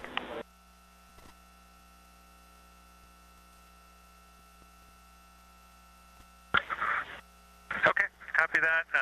We were just excited that we got to share in that you, the MER, and Mission Control have flipped your patches around, and that side of the patch is getting to see the light of day. Thanks for sharing that with us. Our pleasure.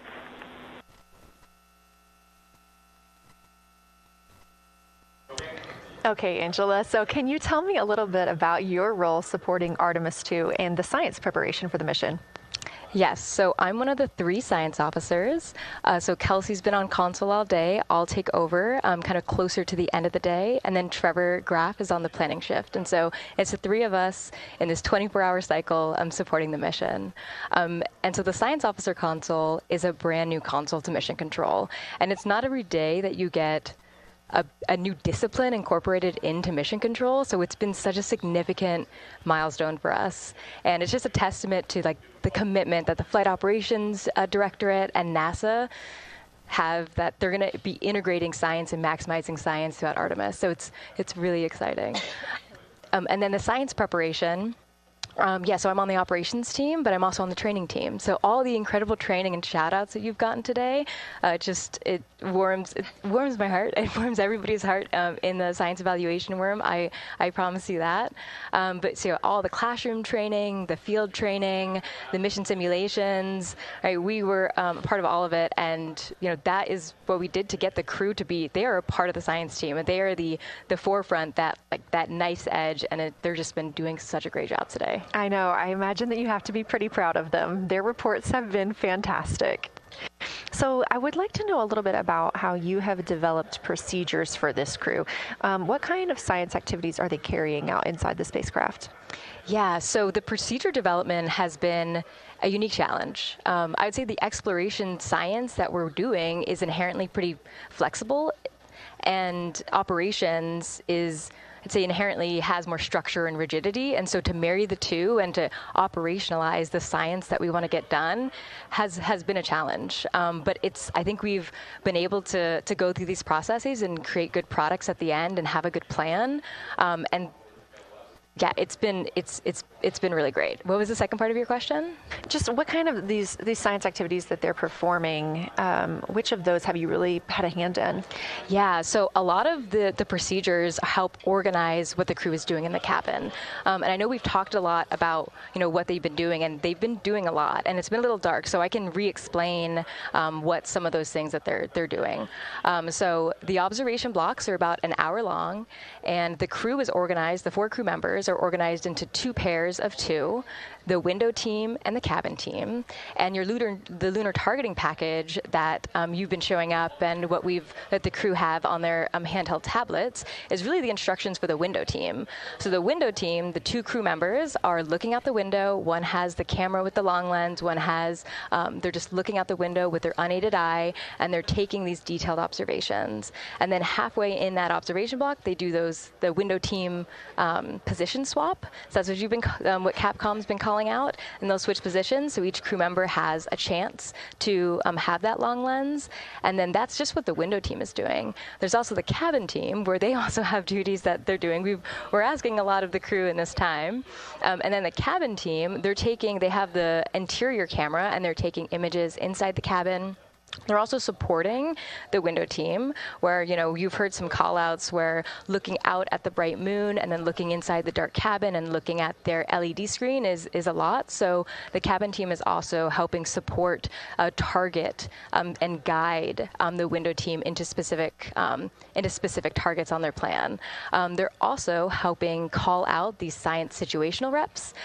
So they're looking out a different window and listening in to what the crew who are really down and in the science on the window team are doing, and they're giving us insight. And those recordings that the window team is doing are going to be uplinked or downlinked overnight, and we're going to be able to chew on that data. But yeah, they're helping. They're doing a lot. And so making sure we have a plan that's flexible, but also make sure that we check off all those boxes was really important. So tell me a little bit more. You talked earlier about the analogs that the crew has done. What kind of analogs or environments were really useful for this?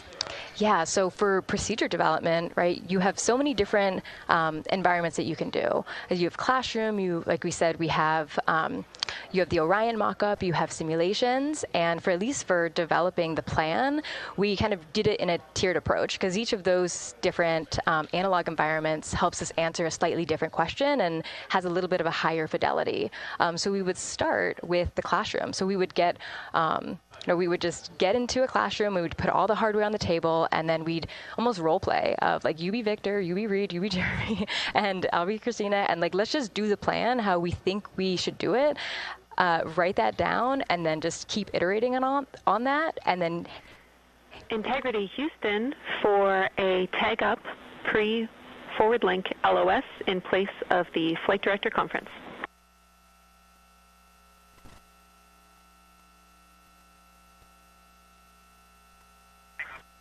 Okay, Jenny, we're ready.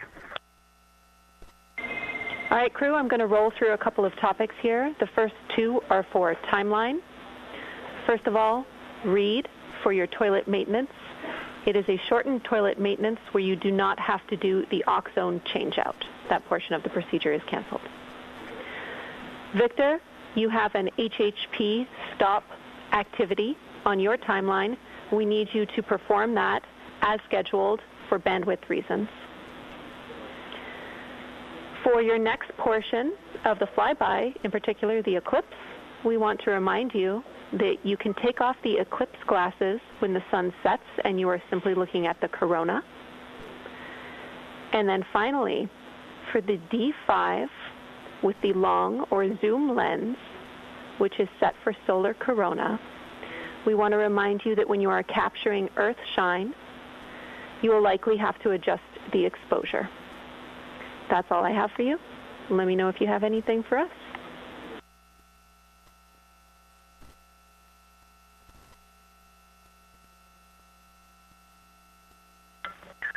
Okay, Houston, we copy all. Thanks for those words, Sydney.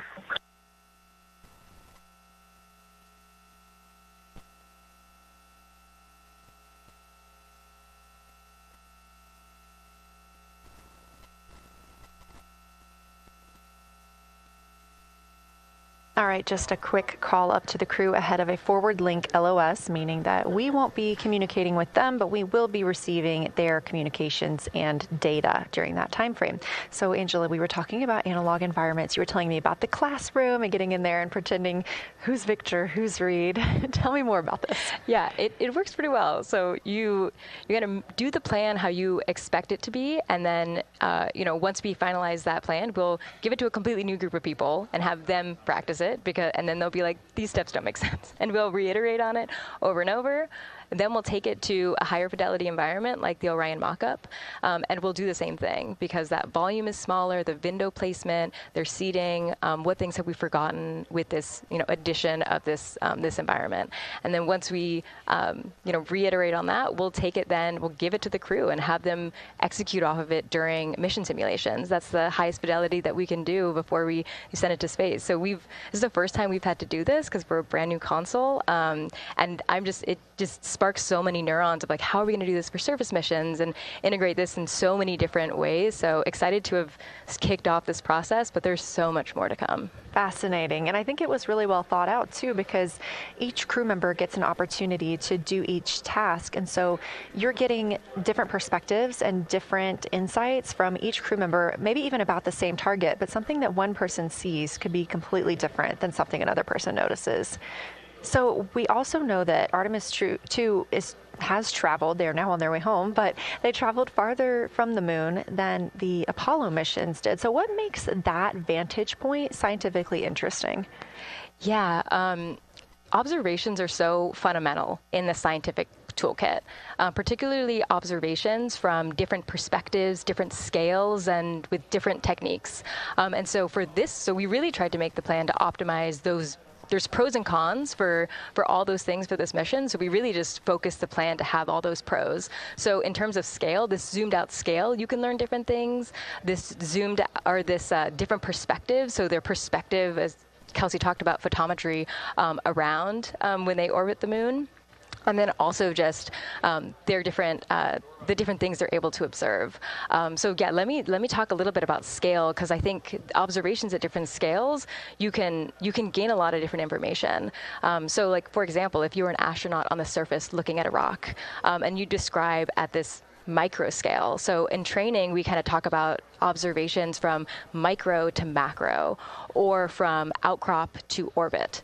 So looking at a rock at this scale, you can describe its components, you can describe what it's made of and its colors and its minerals, and you're like, okay, and this rock came from this boulder, and it's this part of this boulder, and these are the different things that I'm observing around. That gives me context to this sample. And then you zoom out a little bit more, and you're like, okay, well, I can see that this boulder came from, it rolled from this mountain ridge, or this high ridge feature.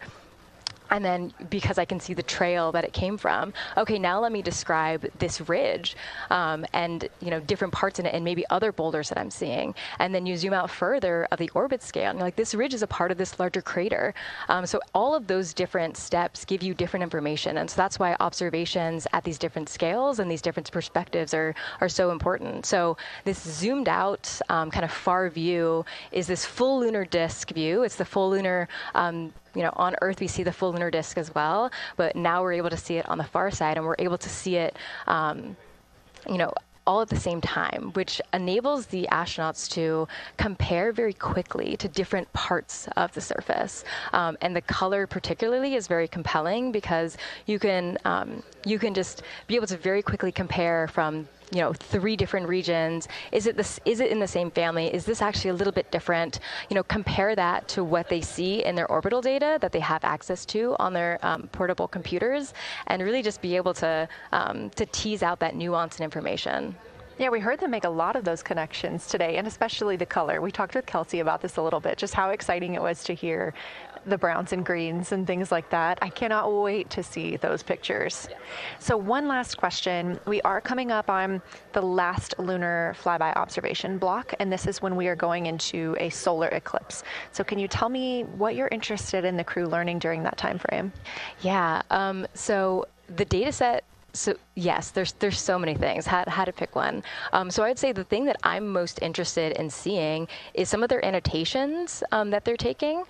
So in this opportunity, it's a very dynamic type of experience in that we don't normally see this activity. And so being able to have crew observe the solar corona and then also annotate it in their on their portable computing device is just such a unique thing that humans can give to missions, and also particularly being able to annotate what they're observing while they're talking about it is also unique to being able to have astronauts in orbit as well, because we won't be able to have annotations on the lunar surface because the astronauts will be in suits. They're going to be collecting samples, they're going to be deploying instruments, and so personally, I'm really excited to see some of these annotations and to see how that develops over time, because you've heard a lot of descriptions, and I think when people are describing something that's unique and different,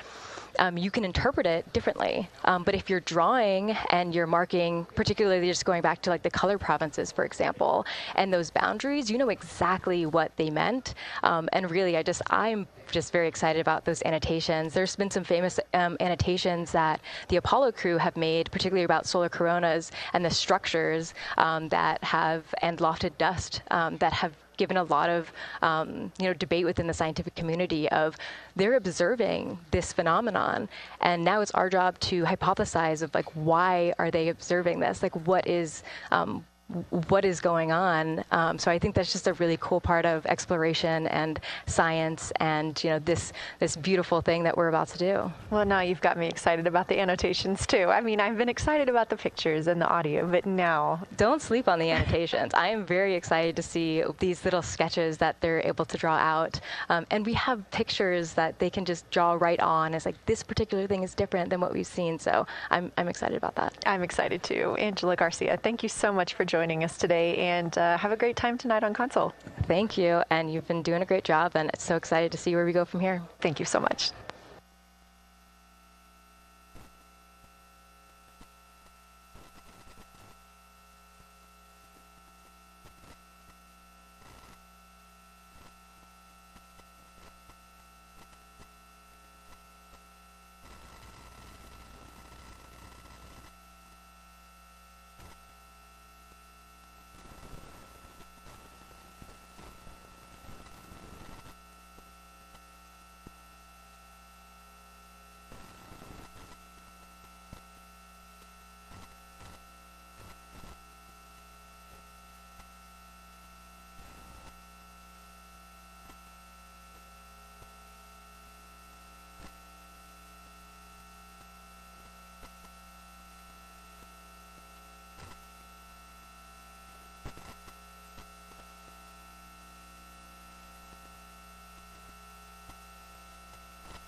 Integrity Houston, you have 3 minutes until we go into a forward link LOS. We will be back up with you in about an hour during the eclipse on Madrid.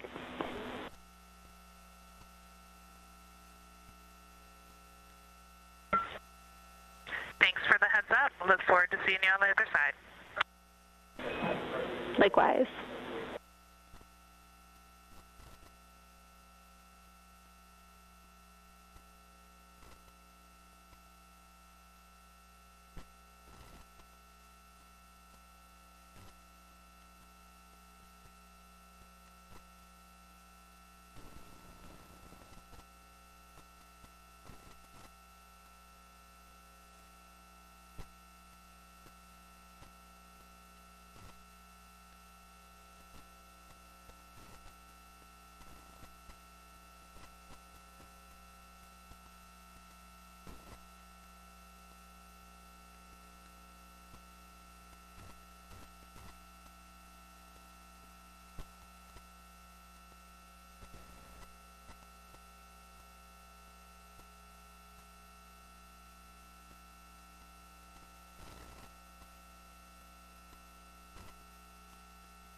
We're live in Artemis Mission Control at Johnson Space Center in Houston, Texas. This is a live view from the Orion spacecraft with our Artemis II crew inside.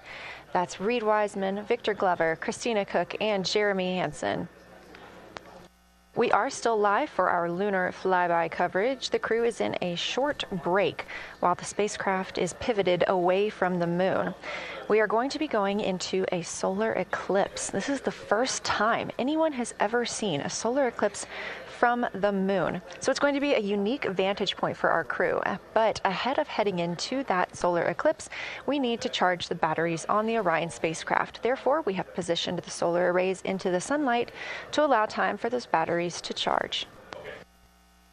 We will get back pointed at the moon just in time for that solar eclipse. We are also in a forward link LOS. What that means is essentially we cannot send calls or commands to the crew right now from the ground. However, we clearly get all of their data and communications. The spacecraft is now 4,632 miles away from the moon, and that number will only continue to grow as the distance from Earth shrinks, now 252,523 miles away. Our closest approach to the moon today was approximately 4,067 statute miles in altitude. Our maximum distance from the Earth is suspected to be 252,756 statute miles. Both of those moments came while Orion was flying in their loss of signal time frame behind the moon. The crew also set that new record today, beating the Apollo 13 record of distance from Earth. This is an animation or a visualization that you can track anytime, day or night, by visiting nasa.gov/track Artemis. This shows you how the spacecraft is positioned as well as their distance and velocity, now traveling 930 miles per hour.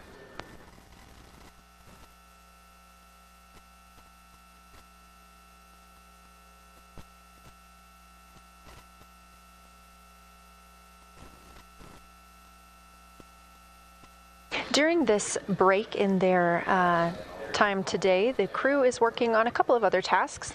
Some of those include their National Geographic timelined test. National Geographic was selected through a competitive process by NASA to help tell the story of Artemis II. So you've seen the crew with some GoPros inside the cabin, taking videos and pictures, and with other cameras as well. National Geographic plans to leverage its portfolio of media assets, including magazines, social and digital content, and television programming for engagement opportunities. Throughout the flight, the crew has been timelined a little bit each day to film from a shot list provided by National Geographic, and that includes their morning routine, talking with their families, exercising, and just their overall thoughts about the mission. And I cannot wait to see that footage.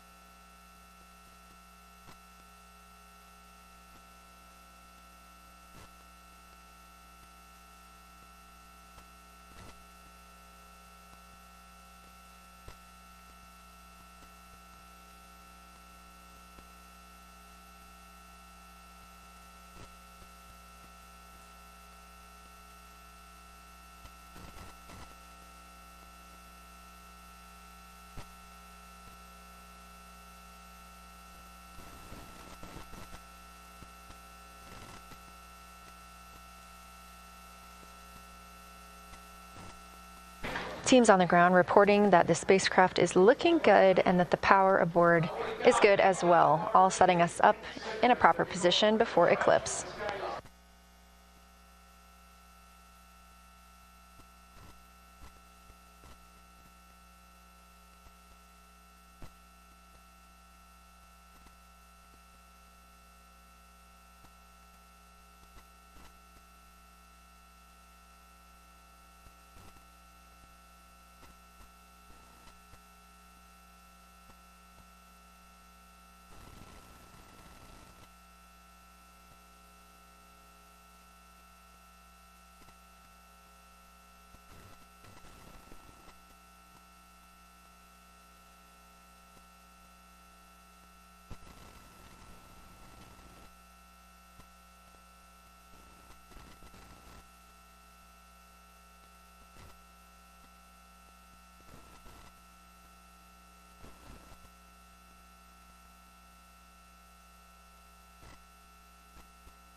The crew is in a little break during our flyby coverage for today. They will resume their flyby momentarily in about 30 minutes once they get into their observations during that solar eclipse. Now, the moon is our nearest celestial neighbor, orbiting Earth at less than 250,000 miles on average. When our astronauts venture there for future Artemis missions, they'll target landing sites near the Lunar South Pole.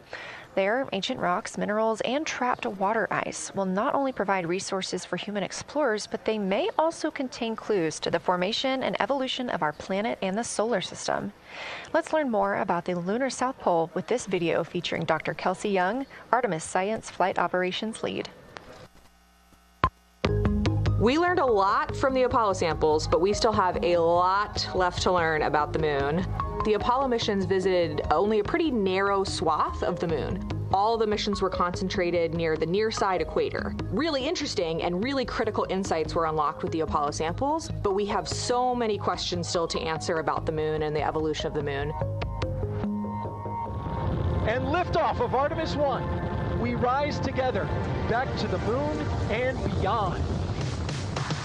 NASA's Artemis missions are NASA's plan to send people to the surface of the moon. We'll be sending people and roving assets and scientific equipment to, among other things, answer a lot of really compelling science questions.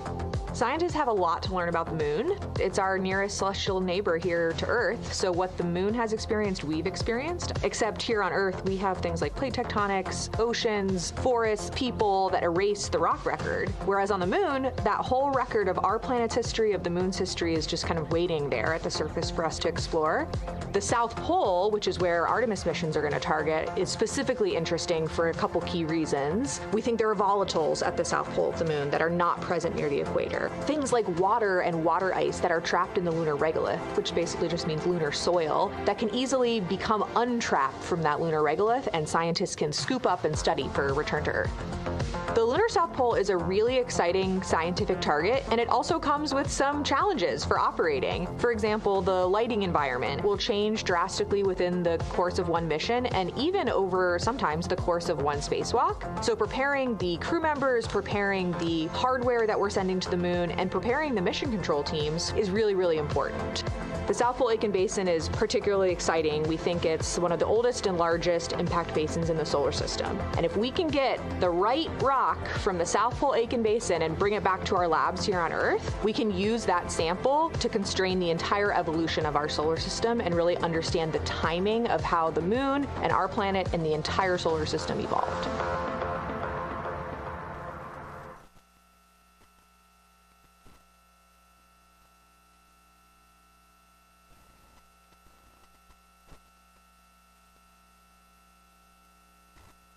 You're looking at a live view aboard the Orion spacecraft of the Artemis II crew, working in the middle of one of their breaks, or really their only break today during this lunar flyby period. Coming up next will be that solar eclipse.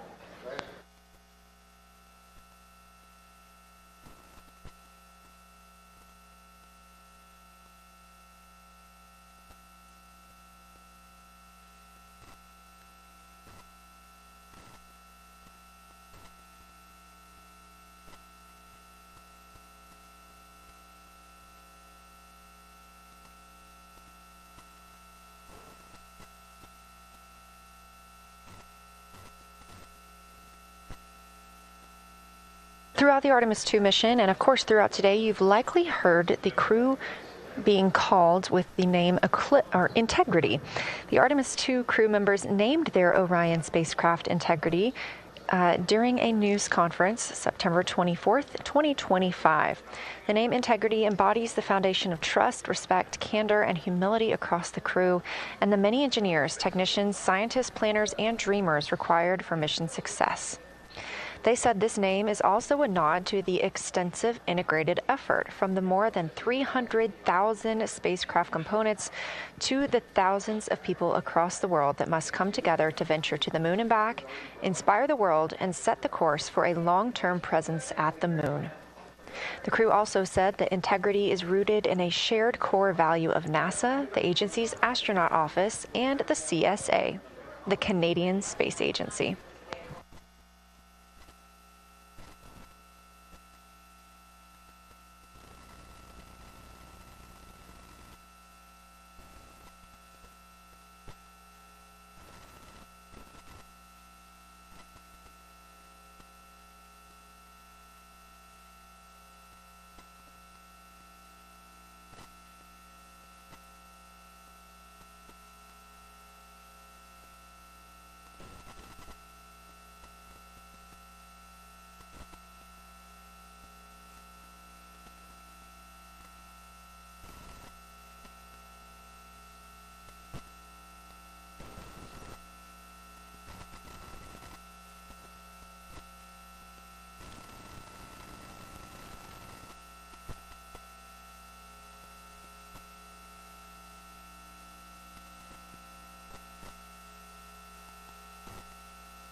We are 5 days, 1 hour, and 38 minutes mission elapsed time into Artemis II. In this view on the screen, you can see the crew starting to even look through some photos that they may have captured today. We really look forward to sharing these photos with you as soon as we possibly can. And the best way to keep up with those is to follow NASA on social media. You can do so at NASA, and for this mission specifically, at NASA Artemis.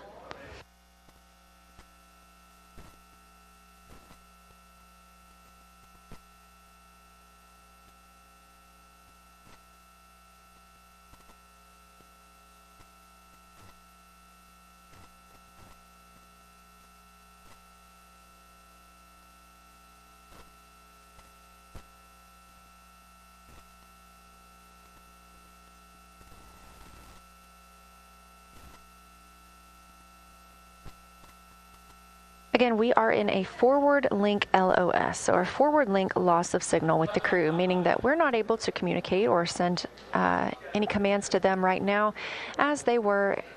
This is a tracked event that occurs at times, but they could still provide communications down here to us, and we are obviously still receiving their video and their data.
Houston integrity in the blind. High priority PAO activities on Reed's timeline are on PCD1 in a folder imagery for downlink, and then high priority standby imagery for downlink, and then Lunar Flyby for PAO, and then high priority PAO. Thank you.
This is Artemis Mission Control. You heard Reed Wiseman, commander of the Artemis II mission aboard Orion, make a call in the blind. This means he knows we cannot call back and that he knows we may not receive his call. However, we have good communications with the spacecraft. They just cannot hear from us right now due to a forward link loss of signal.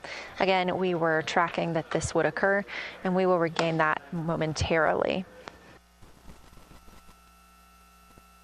But that call that came down from Wiseman mentioned some imagery, so we are very much looking forward to getting pictures taken from the moon today.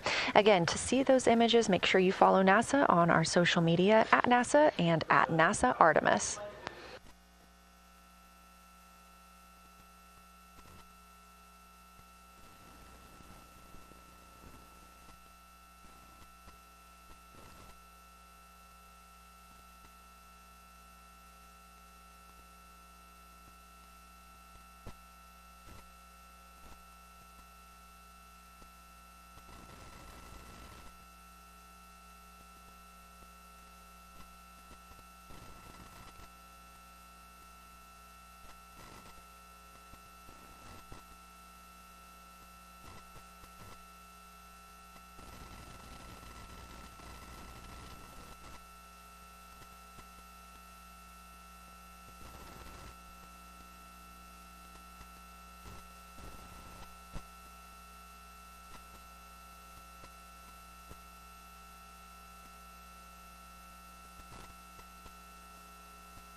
The view on your screen right now is an animation. This is called Arrow, or Artemis Real-Time Orbit website. You can visit this for yourself at nasa.gov/trackartemis, and you can watch as we continue to grow closer to Earth and farther away from the moon. It's all seemed to happen so fast so far, and we're coming up on splashdown now in 3 days, 23 hours and 31 minutes.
This is Artemis Mission Control. We are in a forward link LOS with the spacecraft. We're not able to send commands or communications to them right now. However, they could send them to us, and we do get spacecraft data.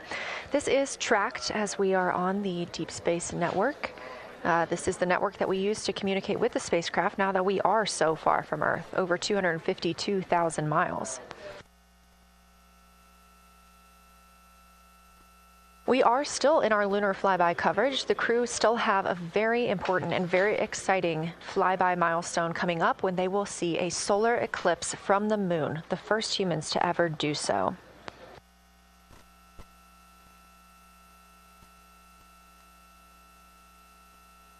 Something that we also have to consider when it comes to our missions and launches is space weather. So since the Apollo 16 and 17 missions, there were some solar eruptions near that time frame that could have been dangerous to our explorers. Over those 50 years since those storms, the data, technology, and resources available to NASA have improved, enabling advancements towards space weather forecasts and astronaut protection, which is key to NASA's Artemis program to return astronauts to the moon.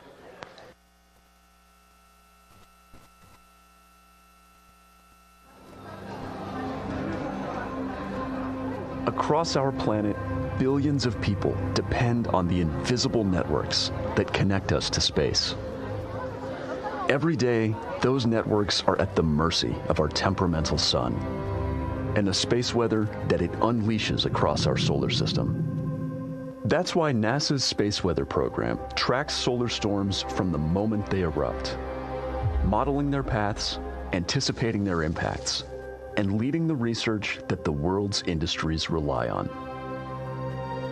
NASA's space weather research and modeling is driven by the needs of society and enables critical decision-making that equips pilots to reroute around high radiation areas, farmers to adjust GPS-based precision planting and harvesting plans, and power grid operators to mitigate the impacts of potential surges. For those exploring other worlds, NASA provides 24/7 space weather monitoring for Artemis crews at the moon and future Mars astronauts who may be exposed to dangerous levels of radiation during solar storms. Whether you're a pilot or a passenger, a farmer or a consumer, a power grid operator or energy customer, a satellite controller or GPS user, space weather impacts us all.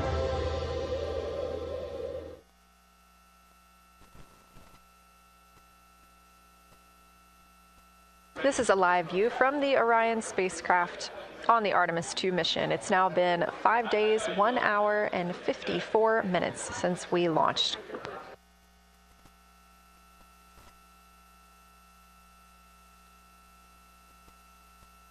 We are still in our flyby coverage, and the crew is on a short break right now as we have changed the attitude of the spacecraft to help charge the batteries aboard. We use the solar arrays to gather energy from the sun and store it in the batteries. That way, when we are not in the sunlight, we have those batteries to continue powering Orion. Now we're doing so because the Artemis astronauts are about to experience a solar eclipse from their capsule. And this is a solar eclipse that no one else on Earth will experience.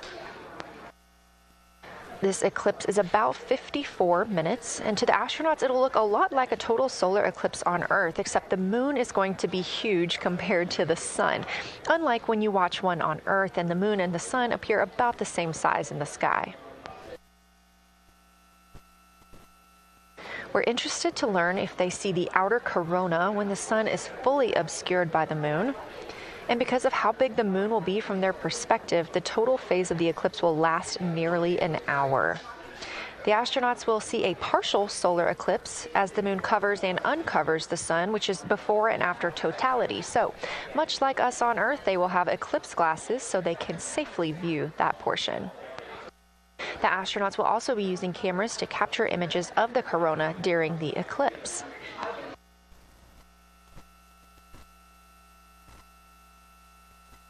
There also may be some other planets visible during the eclipse, including Venus, Saturn, Mars, and Mercury. If they can identify what part of the sky they're looking at, this can help train future Artemis astronauts on what part of the sky they're seeing. This provides useful knowledge in challenging situations when they may need to rely on that information instead of instruments for navigation and orientation.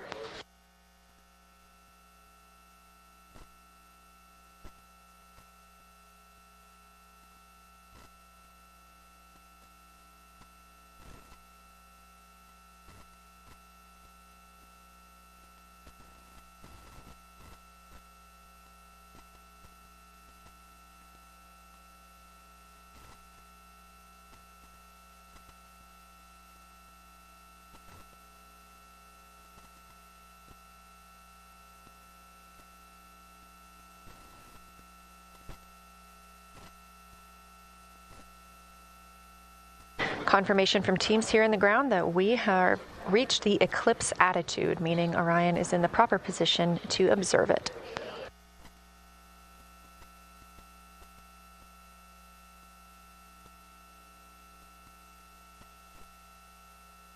The astronauts' break during this observation period is now over, and we are resuming their lunar flyby observations. The first of these is sunset.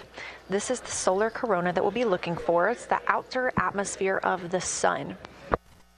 The science team is also interested in if the astronauts can see polar plumes. These are thin streamers that project from the sun's north and south poles. Additionally, they're interested in seeing if the crew can witness coronal loops. These are arcs close to the sun's surface. And something else that we've previously mentioned is lunar dust. This is dust from the moon that is lofted above the lunar surface and illuminated by the sun. It was reported visible by Apollo astronauts.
You're getting a live look from Orion as the crew observes a solar eclipse from the moon.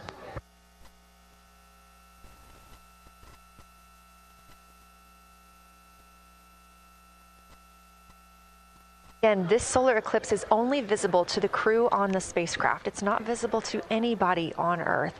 The science team is interested in several different targets for them during this time frame. And we're personally looking forward to getting those images as well. Again, during the beginning portion of this eclipse, the astronauts will need to use eclipse glasses, just like we do from Earth, to safely view it. Once the moon has completely covered the sun, they'll be able to take off those glasses for almost an hour. Totality on Earth during a solar eclipse lasts only a couple of minutes. So this opportunity gives them a chance to look out into deep space and to look into see if there are other planets nearby.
What you're seeing right now is the solar corona. That's the outer atmosphere of the sun.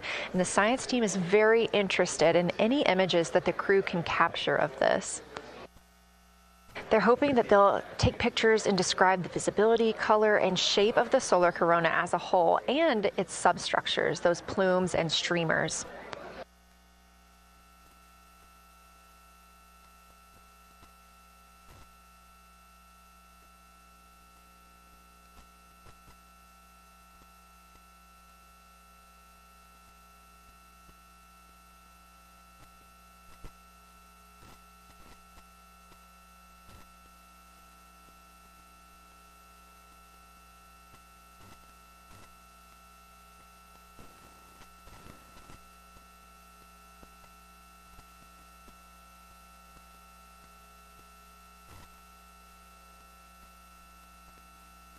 Science, integrity, in the blind.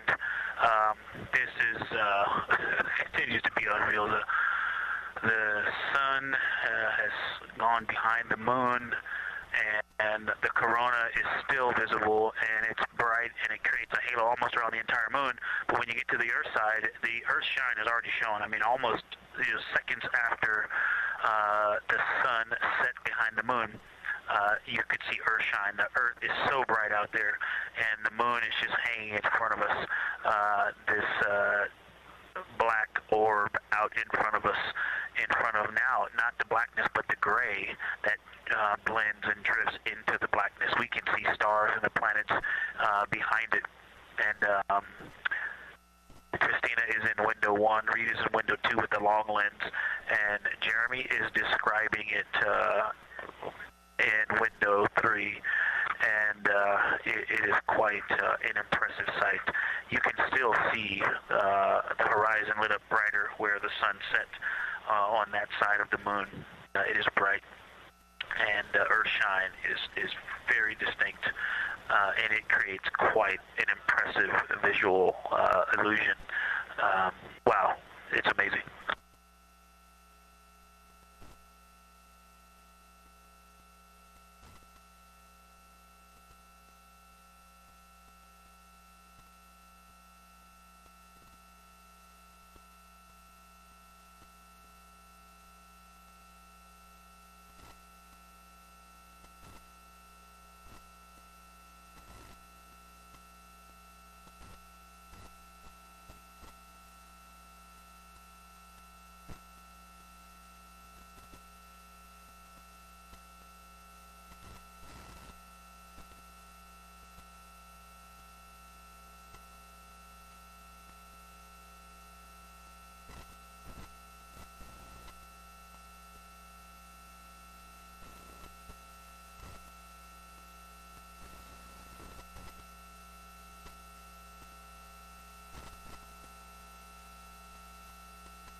Again, you're looking at a live view from the Orion spacecraft on the Artemis II mission.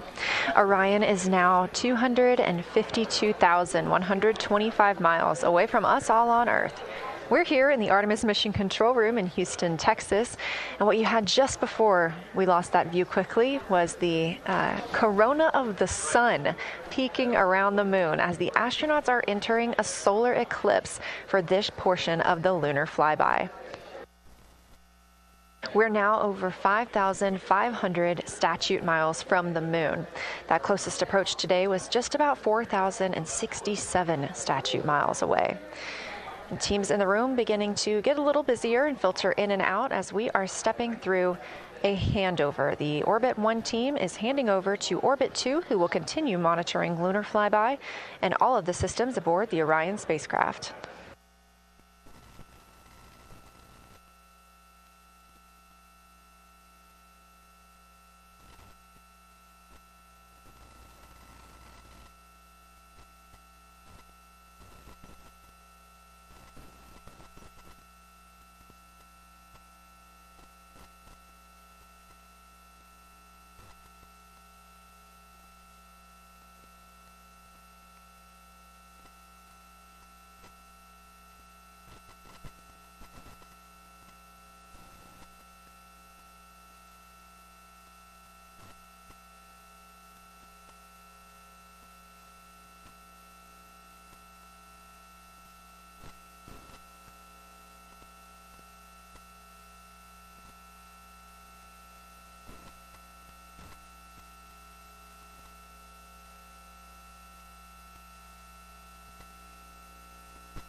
You're getting your last few views of the solar corona as the moon begins to take center stage and completely cover the sun. If you see that bright dot up near the top left of your screen, we think right now that that may be a part of the spacecraft, but we'll be sure to correct that if we end up figuring out later that it is something else entirely.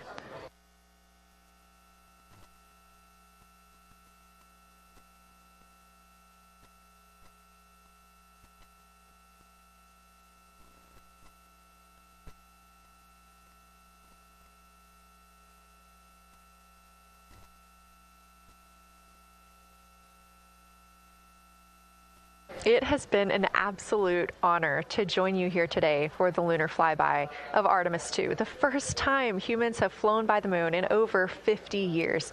I'm Leah Cheshire Mustachio, and I'm excited now to hand over the game is shifting around in the windows, and we are transferring settings on the camera to pick up Earth shine, and it is amazing. The brightness where the corona, where the sunset is still bright. I think there may still be corona visible, but that part of the horizon is still lit brighter, and you still have a distinct Earth shine.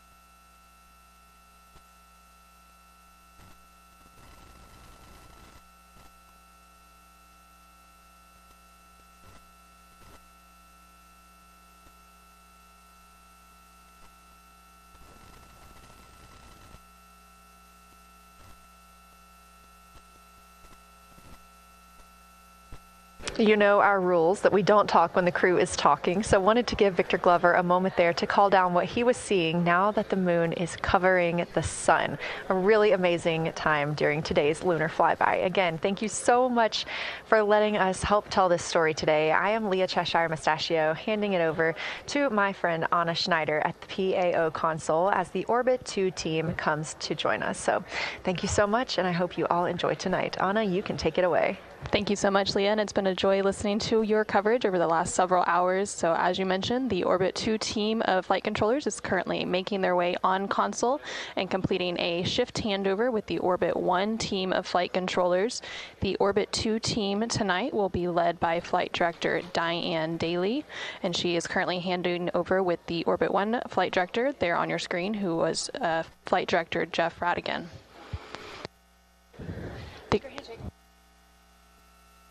The Artemis II crew currently on board the Orion spacecraft. It continues to observe the eclipse that they are witnessing. There's about 43 minutes remaining in that eclipse period.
This is Artemis Mission Control. You are currently seeing a live view of the solar array wing cameras on the Orion spacecraft. We spoke with our science team, and they did determine that that dot in the distance is Venus.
see, not a huge change in here, just an update. The camera settings for Earthshine are challenging. This one's challenging to capture.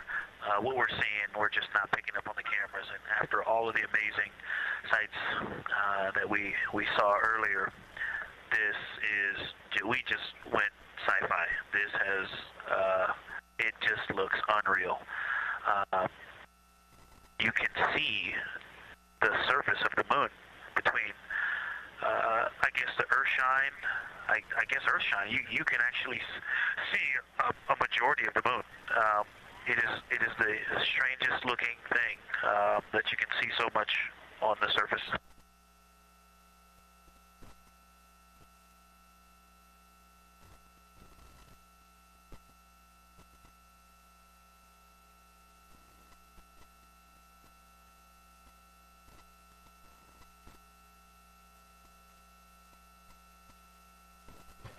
This is Artemis Mission Control. You were just hearing some communications called down from NASA astronaut Victor Glover, currently on board the Orion spacecraft. They are currently observing an eclipse. There's about 39 minutes remaining in that eclipse period. Currently, we are in a forward link LOS, or loss of signal, so the crew can communicate down with... He's seen 2 meteors, science.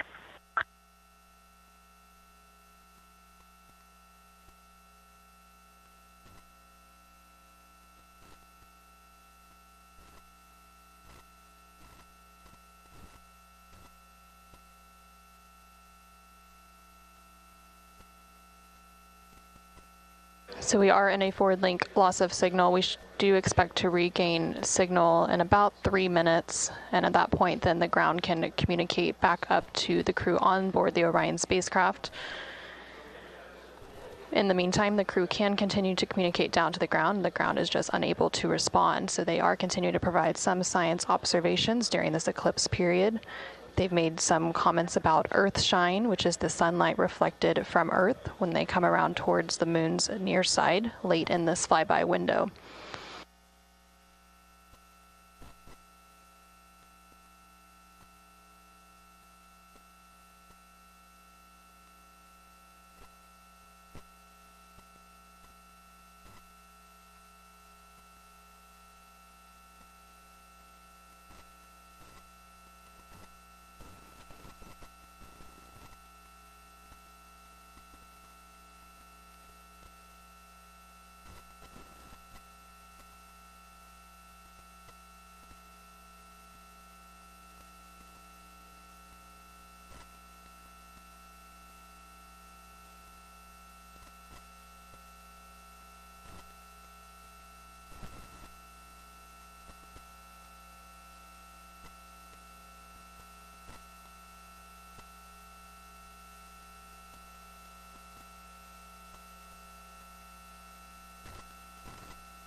Science Integrity in the Blind, the glow around the moon is beginning to become a little bit more even. It's not so much distinct just where the sun set on the moon's horizon as we're flying through this trajectory, and then the sun's going to come up out of the other side. I think we're starting to see the glow around the moon get balanced out. I still see Earthshine, and the Earth is very bright out there. Still quite an unreal sight. Integrity Houston, we have that sit rep loud and clear, and we are back with you. How do you hear me?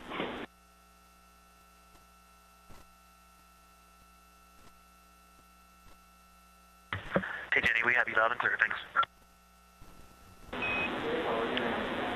Copy. Victor, we're handing you over to Science for some critical questions. Thanks for your reports.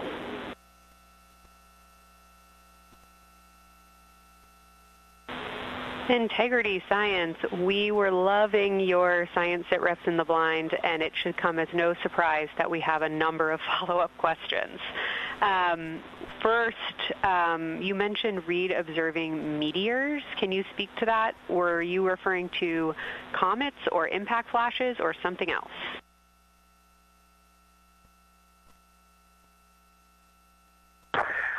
Yeah, there was a little bit of giddiness. We have seen 3 impact flashes so far. I saw 2, and Jeremy has seen 1. Undoubtedly, Jeremy saw 2, so that's 4 total. Undoubtedly, quick impact flashes. It was not sun glint off of particulate from the thrusters or the purge tanks. It was definitely impact flashes on the moon. And Jeremy just saw another one. Go ahead with your next question. Amazing news. I literally just looked over at the SIR and they were jumping up and down literally. If you could describe where on the moon you saw them, please.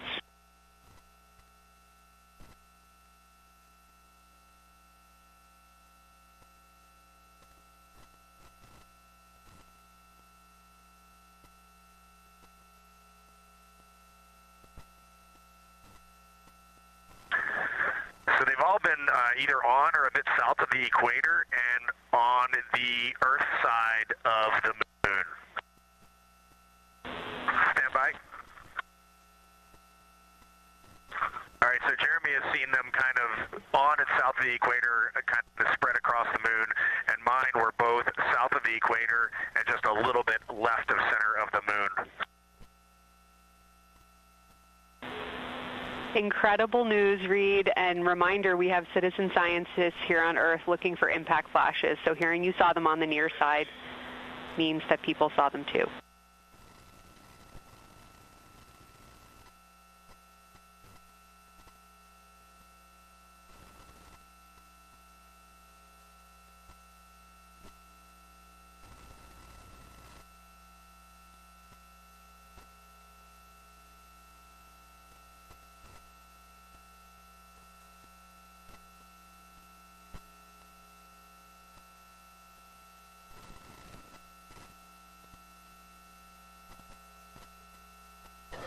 This is Artemis Mission Control. We have regained that signal, so the team here in Mission Control was able to call back up to the crew on board the Orion spacecraft as they continue their lunar flyby. Specifically, they are now in that eclipse period.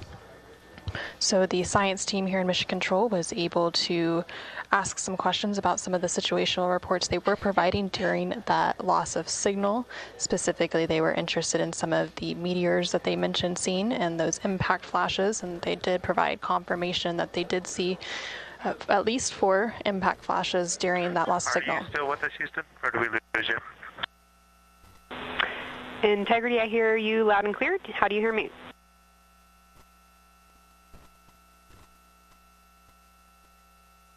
Okay, we got you loud and clear. One of the other things I wanted to describe, which was surprising to me, but the entire moon is lit up. It's glowing behind the entire moon.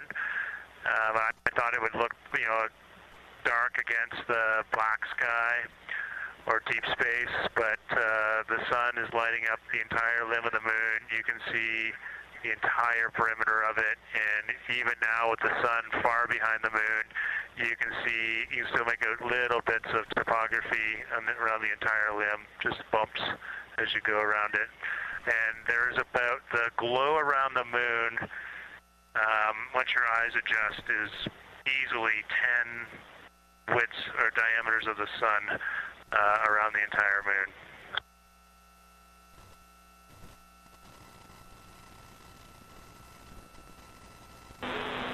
Incredible to hear, Jeremy. Were you able to actually pick out any discrete features on the lunar surface? And if so, how do they look different than when you observe them in solar illumination?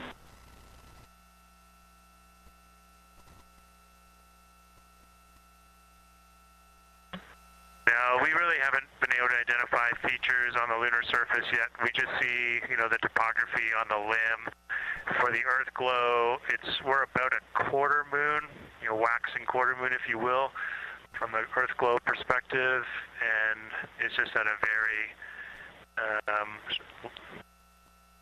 just the sight angle. I'm just not able to tell what I'm looking at yet in the Earth glow. Understood. Thanks, Jeremy. One other question for you on the solar corona. Were you actually able to see any structure or color in the corona before most of it disappeared behind the moon?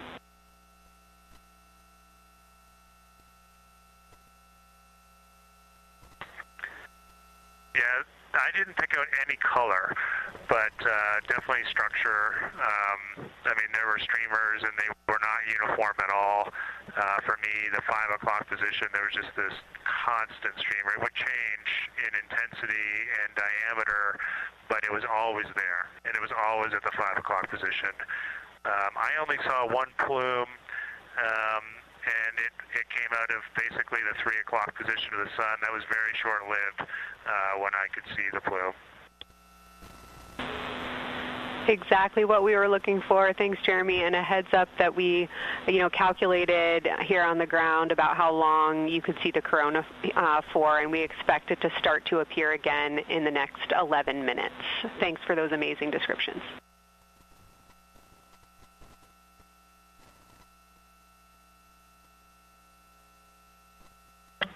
Okay, we're excited to see it all again.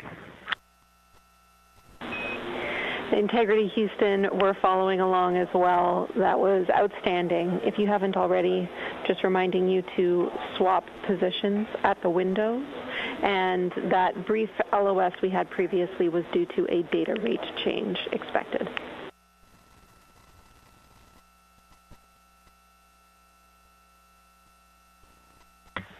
Okay, we copy that, Jenny.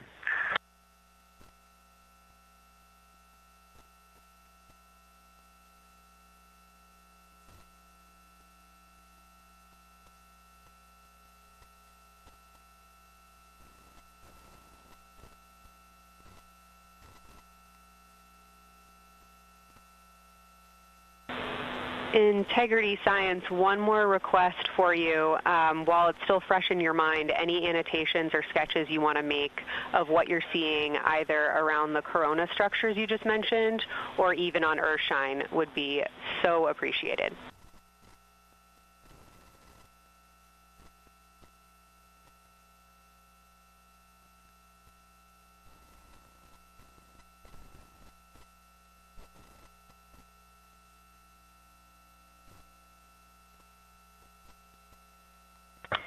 Okay, Kelsey, it's going to be pretty hard to go look at a PCD right now, but we'll definitely try and annotate what we saw. And if the annotations come in the next block where you're cleaning up your documentation, that sounds like a good plan to me.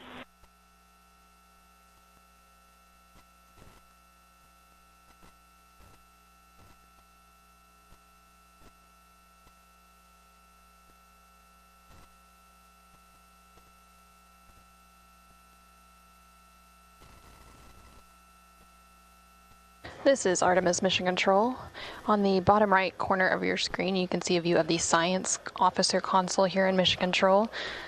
And we've been hearing that communication between the science officer. The Orbit 1 science officer is Kelsey Young, and she's been asking questions to the crew, specifically CSA astronaut Jeremy Hansen, based on the observations they've been making during this eclipse period. And then in the upper left-hand corner of your screen, you can see a view of the Artemis Real-Time Orbit website, which provides updates on the velocity and the distance from Earth and the Moon of the Orion spacecraft as it continues to make its way back to Earth. The distance from the Moon will continue to increase at this point. So right now, Orion and its crew are about 6,300 miles away from the Moon and about 251,000 miles away from the Earth.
Okay, science, we're getting set up for sunrise. The window teams are, Christina is supporting, and also Xena 9 in window 1. Jeremy's got the long lens in window 2, and the short lens in window 2. And Reed is in window 3, and he has started recordings and is set up to see Corona.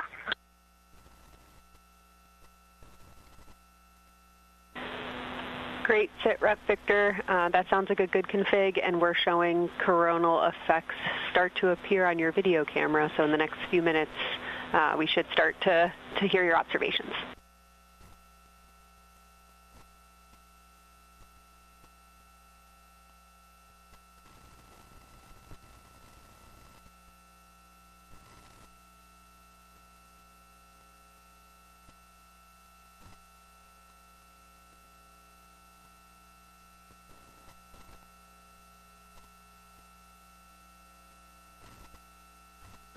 This is Artemis Mission Control. We just heard the crew call down to the team here in Houston, reporting that they have swapped out who is in the windows for the final portion of the Lunar Flyby. So Christina Cook is in window 1, with Jeremy Hansen in window 2 and Reed in window 3. Reed is focusing on observing corona, which is the solar corona, which is the sun's outermost atmosphere. There is about 18 minutes remaining in the eclipse period. Science and Houston integrity. I know this observation won't be of any scientific value, but I'm really glad we launched on April 1st because humans probably have not evolved to see what we're seeing. It is truly hard to describe. It is amazing.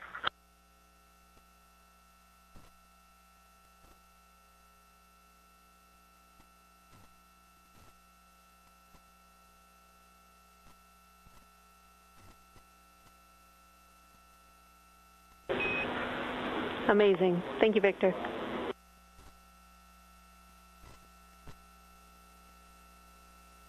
And just one more logistics note, we have gone as dark as we can in the cabin. We have turned the DUs all the way as dim as they can go, so you can't see anything on the screens.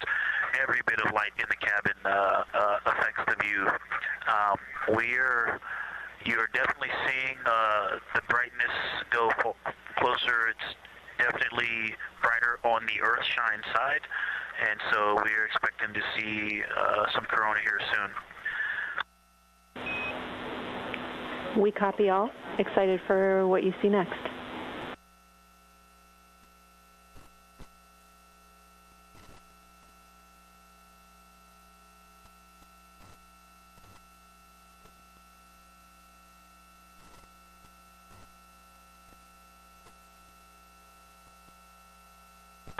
I'm not sure if we talked much about the star field, but we've got lots of stars.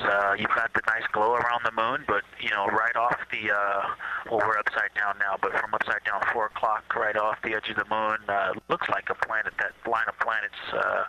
There's something a moon diameter to the left, and something right off the limb of the moon to the right, and then something orange. It looks orange to the right of that, about half the moon diameter. So. But anyway, there are definitely stars. I think some of those planets that you said we might see, we're seeing.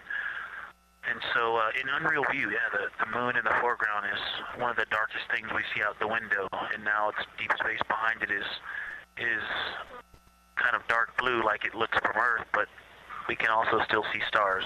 It's quite a wicked view. Victor, Ike is doing the best job, and I'm not going to try to add on to what he's doing. It's indescribable. No matter how long we look at this, our brains are not processing this image in front of us. It is absolutely spectacular, surreal. There's no adjectives. I'm going to need to invent some new ones to describe what we are looking at out this window. This is just absolutely beautiful and inspiring to hear. And Victor, we suspect what you're seeing is Saturn and Mars. That reddish object is likely Mars. Good opportunity to look to the future of where we're going.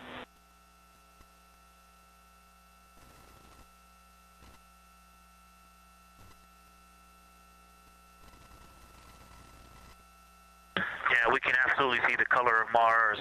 That's awesome.